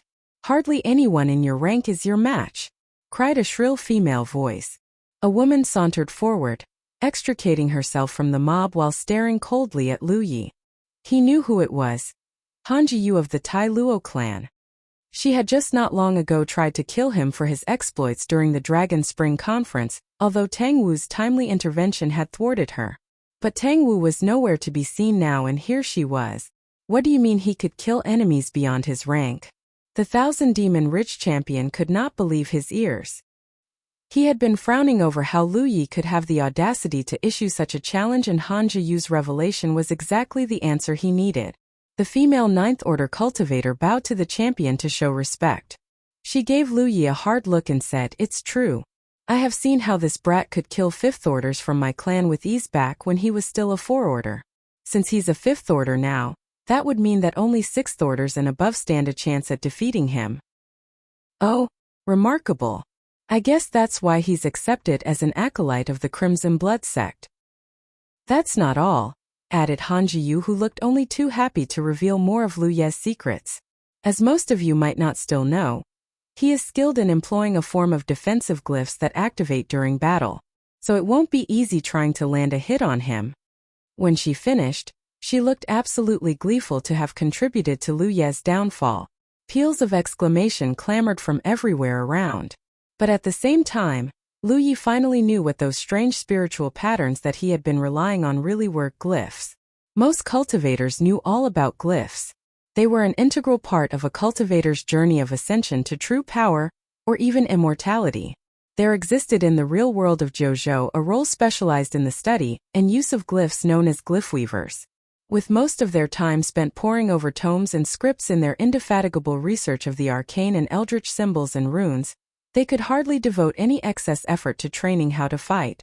But within the entire species of glyph weavers, a certain breed commanded both the fear and respect of others: glyph warlocks. Known sometimes simply as warlocks, this special brand of glyph weavers were just as feared as swordsman combat cultivators, if not more. Skilled in various kinds of methods, enemies could crumble to their knees and die a painful death without even knowing how they were killed. The study of glyphs is a most complex craft that most cultivators needed to undergo a period of learning the elementary knowledge of the eldritch craft before they could begin proper research of glyphs. The researching part itself would take up years before cultivators could truly employ glyphs in actual combat. Even for a continent as vast as Jojo, where more than thousands of cultivators thrived and flourished, glyph warlocks worthy of the name numbered barely 100. And each of them was highly sought-after talent coveted by great sects and orders as well as noble families. That said, no one has ever heard about a 5th Order cultivator being able to use glyphs in actual combat, let alone seen one up close. That would easily make Lu Yi a rare wunderkind with the talents to become a glyph warlock. If any of the existing glyph warlocks knew about this, They would undoubtedly be on their way here by now. Therefore, beware any challenger of the same rank who wishes to take on Lu Yi. What you're doing is suicide, jeered Han Jiyu with undisguised derision. She had guessed Lu Ye's idea the moment he enunciated it. Is saying he is senior in your order? The owner of a cold voice breathed ominously down her neck. The smug grin on Han Jiyu's face froze. Her head swiveled at once to come face to face with a glowering Li Baxian. No, I don't know that name. Start preparing a funeral for him then, Li Baxian hissed with venom. What the hell is wrong with these Crimson Blood sect lunatics? Cursed Han Jiyu. I get that you're trying to protect one of your own, but that's over the line. All she did was just reveal some truths, and the last thing she felt that she deserved was a threat issued by the deadly Li Baxian himself. Brother, sang he, if you ever hear my voice, beware. Li Baxian is coming for you. I did not mean this to happen. Meanwhile, the Thousand Demon Rich Champion smiled at Lu Yi. The premise of your idea is a good one, but I'd suggest some adjustments. That your challengers can be no greater than the Seventh Order. What do you think? Lu Yi looked absolutely glum and silent, with every bit the semblance of someone whose ploy had just been discovered. You were so loud about wanting to be in control and take charge just now? Is this the sum of your in charge and control? Is this what all Crimson Blood sect members are? A bunch of wimps and cowards? Prodded the enemy champion. All right, you have a deal. Lu Yi muttered with apparent frustration. One could almost make out the veins bulging at his temples. Lu Yi, no. Li Baxian and Wei Yang gasped in unison. The boy himself has agreed to the terms. Who are you to object? Or does the Crimson Blood sect expect all of the Grand Sky Coalition to lay down their lives for your sake? The enemy champion pressed what seemed like his advantage. You're nothing but an order on the brink of dissolution, so you might as well submit to your fate. Li Baxian could barely say anything at those remarks, especially the part about the rest of the Grand Sky Coalition sacrificing themselves for Lu Ye's sake. All he could do was return a scathing glare, although he quickly looked at Lu Yi. That was reckless, brother. You know he's clearly riling you up. You shouldn't have said yes. Fighting enemies of his same rank was risky enough. Single combat or not, he would be fighting a long battle of attrition against a group of enemies, not one. The exertion could easily tire him out. Yet if he was going to face enemies higher than his rank, this could very well be suicide. Lu Yi peered at him and insisted, I can do this, brother. Li Baxian really wished to chastise Lu Yi for behaving so brashly. Though not uncommon for youths to succumb to their hot-blooded temperament, Li Baxian knew firsthand how this was most likely going to become a very painful if not fatal lesson. But he would not have accepted such terms even if he were a fifth order. But as much as he was angry at Lu Yi, he was more worried about his safety. That was when he saw the look on Lu Ye's face. There was no frustration and no apprehension. In fact, he looked rather excited. Lu Yi allowed his eyelids to droop and closed his eyes. Then he turned around to see Li Baxian showing him the back of his hand. When Lu Yi indicated that he understood the gist, Li Baxian tapped on his battlefield imprint, and a tiny blue glow sprang from his forearm and landed on Lu Ye's. All right, brother. Time for some truth now. How confident are you about this? I've killed my fair share of sixth orders before. As for seventh orders, I have not had the chance yet, but I dare say that it'll be quite risky, but I'll give him a run for his money. Gosh. Li Baxian could hardly believe his own ears. That's killing enemies way beyond your rank, brother. Oh. Of all things, I didn't expect Lu Yi to be so deadly. You might be a stubborn old goat, old man, but you do have a great flair for recognizing talent. Careful to not let his amazement show, Li Baxian put up a worried facade. So, all that play acting was just for the benefit of our enemies just now? He really had to give it to Lu Yi. The frustrated look really was so real that he thought it was an actual manifestation of his true feelings. Just playing along with the situation, replied Lu Yi. He did not expect Han Jiyu to be here. If only he had noticed her earlier. Now that that vengeful woman had spilled all the beans, he would never have the chance to fight enemies of the same rank anymore. Even so, Lu Yi, this will be a long battle. The enemies will be coming for you one after another. I see at least 30 to 50 sects and orders from the Thousand Demon Ridge side which have arrived. Are you sure about this? I'll do what I can, brother. Prolonging the war is not good for anyone. If I could end this here and now, that would be for the best.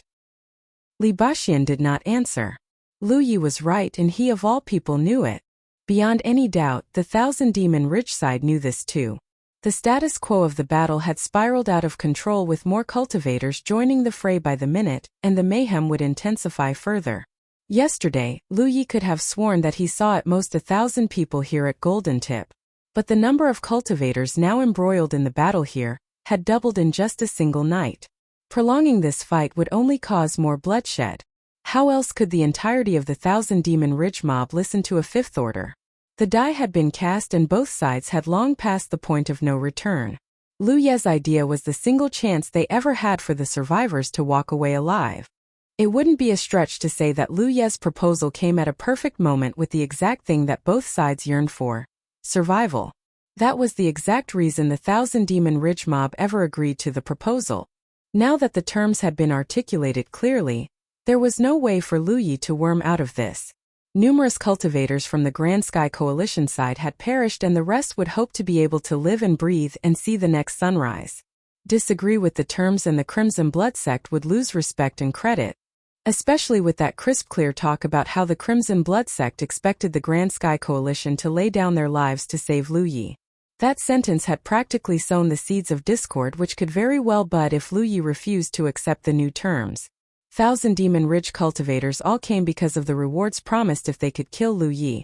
But on the Grand Sky Coalition side, most if not all of them were here by orders of their mentors or leaders. They owed no duty or obligation to die for Lu Ye's sake. Therefore, whether Lu Yi liked the new terms or not, there really was no backing down now.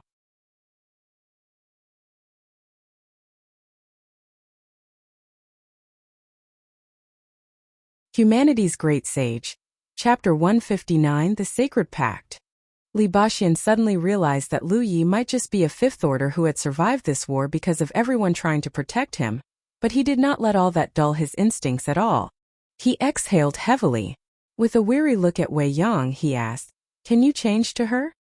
That would have sounded like an odd question to everyone else, but Wei Yang, who obviously knew what he was talking about, answered pensively with her head shaking, "She's dormant at the moment." "That means we're on our own, I guess," Li Baxuan muttered glumly. Now that a deal had been made, it was time to hammer out the details. He wiped a hand across his face and pretended to grimace and muttered, "Brother Lu Yi here has decided to not allow anyone to die senselessly in his stead. If you Thousand Demon Ridge folks agree with his terms, kindly come with me to discuss further details." There was much to discuss if Lu Ye's proposal was to go on, and it definitely wasn't as simple as just a "come fight me," especially if everyone wished to prevent any disputes. Naturally, it would involve decisions that would have to be agreed upon by both sides. Despite being the linchpin of the whole debacle, Lu Yi still lacked the seniority, knowledge and wisdom, as well as the power and authority to join in on the debate. Fortunately, there was Li Baxuan to negotiate on his behalf. With full confidence, Lu Yi could trust Li Baxuan to make sure that his best interests were maintained as best as able. He had seen firsthand how protective both his seniors Wei Yang and Li Baxuan were, especially the former, who had entered the battlefield against the odds just so that she could personally stay at his side and keep him safe. Li Baxuan spun around and waved to another swordsman cultivator, who vanished from where he was and reappeared right before Li Baxuan with a respectful bow. "Sir," he greeted. Despite looking like they were of the same age, it would appear that Li Baxuan enjoyed a more senior station over him. In fact, it wouldn't be a stretch to say that Li Baxuan was more senior than most cultivators in the Spirit Creek battlefield. Not that he preferred this outcome. With his spiritual points damaged, he could not ascend and there was nowhere else he could go. Lu Yi did not have to be a genius to guess that this swordsman was a powerful champion of the Northern Profound Sword sect with a place within the role of supremacy. "Please keep Brother Lu Yi safe," implored Li Baxuan. The swordsman immediately responded without any hesitation, "Leave it to me, sir." Wei Yang might be around to watch over Lu Yi, but with the judgment of heaven still upon her, there was little she could do. All it would take was just a couple or more of those madmen from Cult Blackfire, whose minds were clearly addled by whatever it was they worshipped, to throw themselves at her, and the effects of the judgment would grow strong enough to kill her.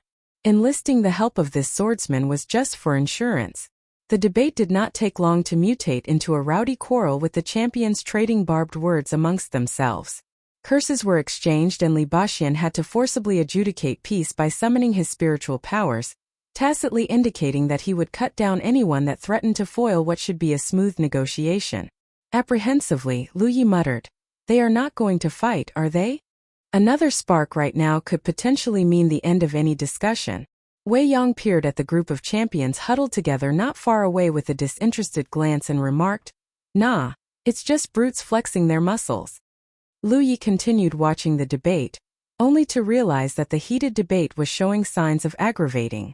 To his surprise and relief, the situation did not escalate, and that was when he began to understand that Sister Wei Yong was right. He lifted his arm and patted the shoulders of the swordsman standing guard in front of him. "I have not thanked you for saving me not long ago, sir."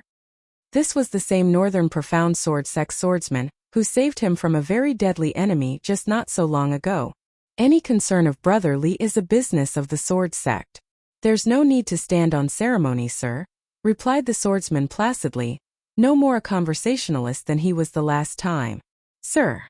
Did he just call me sir?" Then Lu Yi remembered that if he was Brother Lu Yi to Li Baxian, that would put them both on a similar level of seniority. "But what about my age?" he grimaced. "Heavens, what a peculiar thing this seniority thing is." Wei Yong bent down to stroke Amber's head.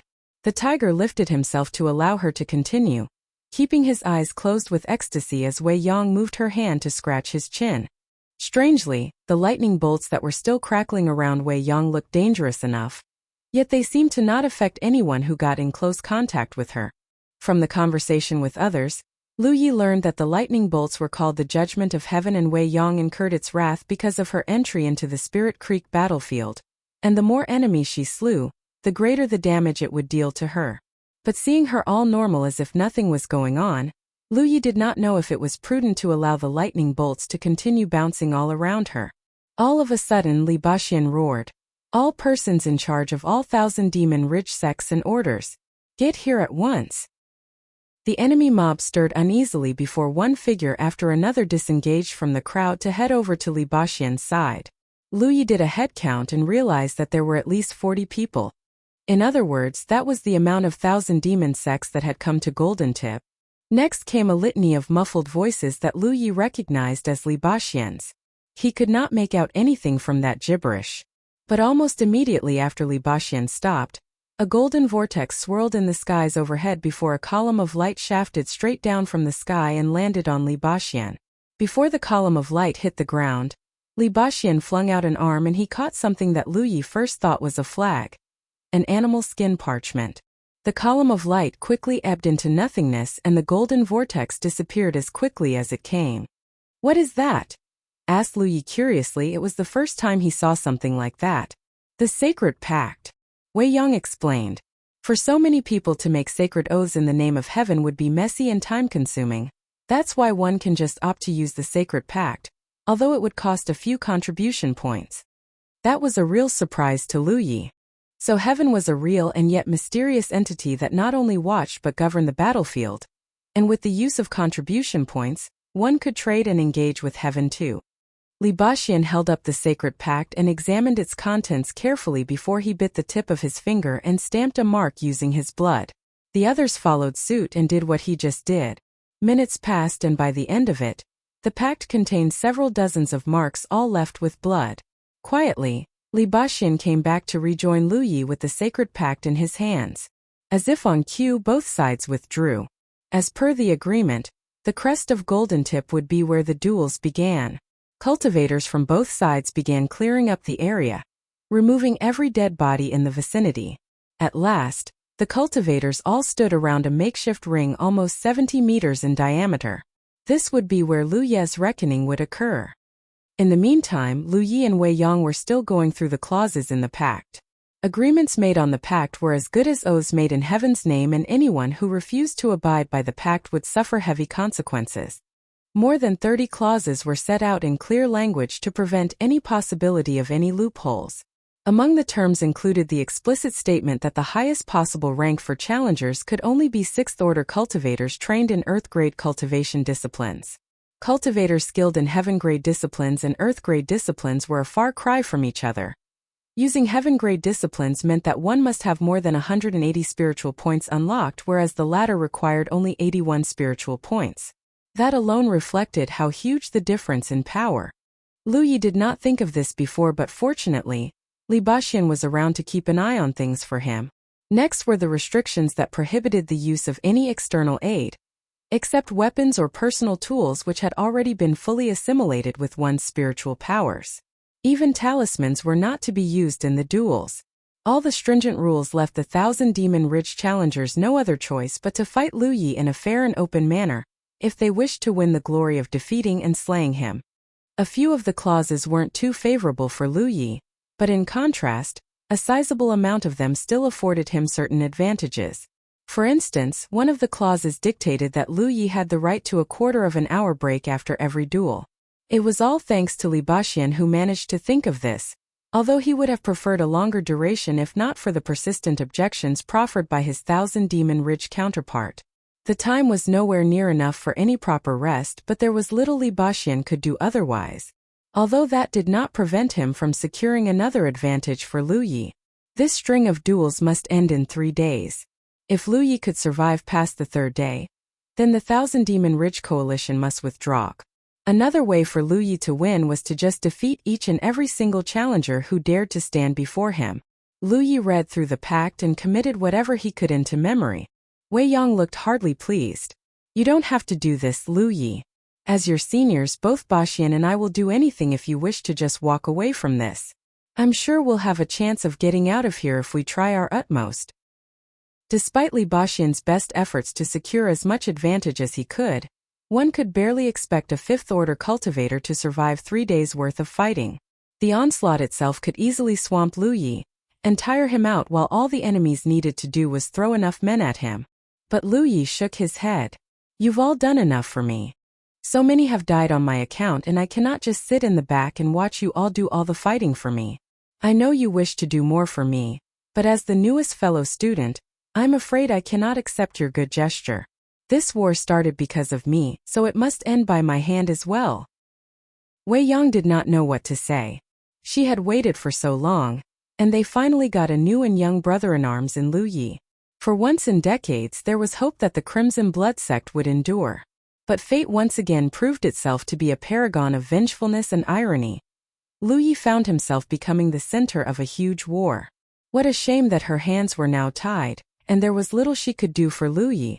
What cruelty is this, heaven? Wei Yang grimaced bitterly. If only she had more power.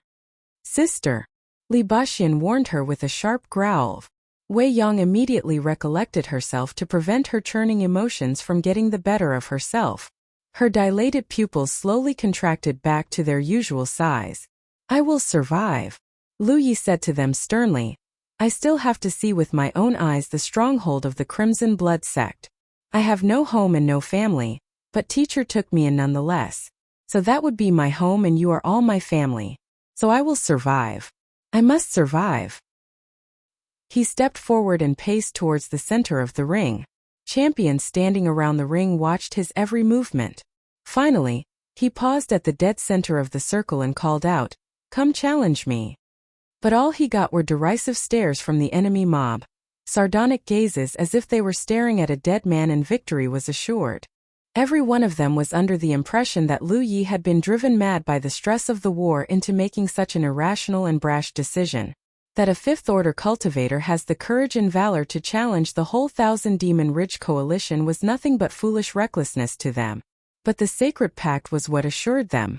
In their eyes, the Grand Sky Coalition had practically tied their hands by agreeing to the solemn contract. Anyone who tried to interfere with the outcome of these duels was to be executed by everyone. For this reason, even Yan Xing had to delay exacting his vengeance. All he could do at the moment was to stand at the other side of Golden Tip and hurl hateful glares at Li Baxian. You're tuning into the Li Mei's Wuxia Whispers YouTube channel. We're so grateful for your support, and don't forget to subscribe to join us on this incredible journey through captivating stories. Your generosity through donations truly makes a world of difference, as it's the primary source of revenue that allows me to expand and enhance this channel for you. Thank you from the bottom of my heart for being a part of this adventure.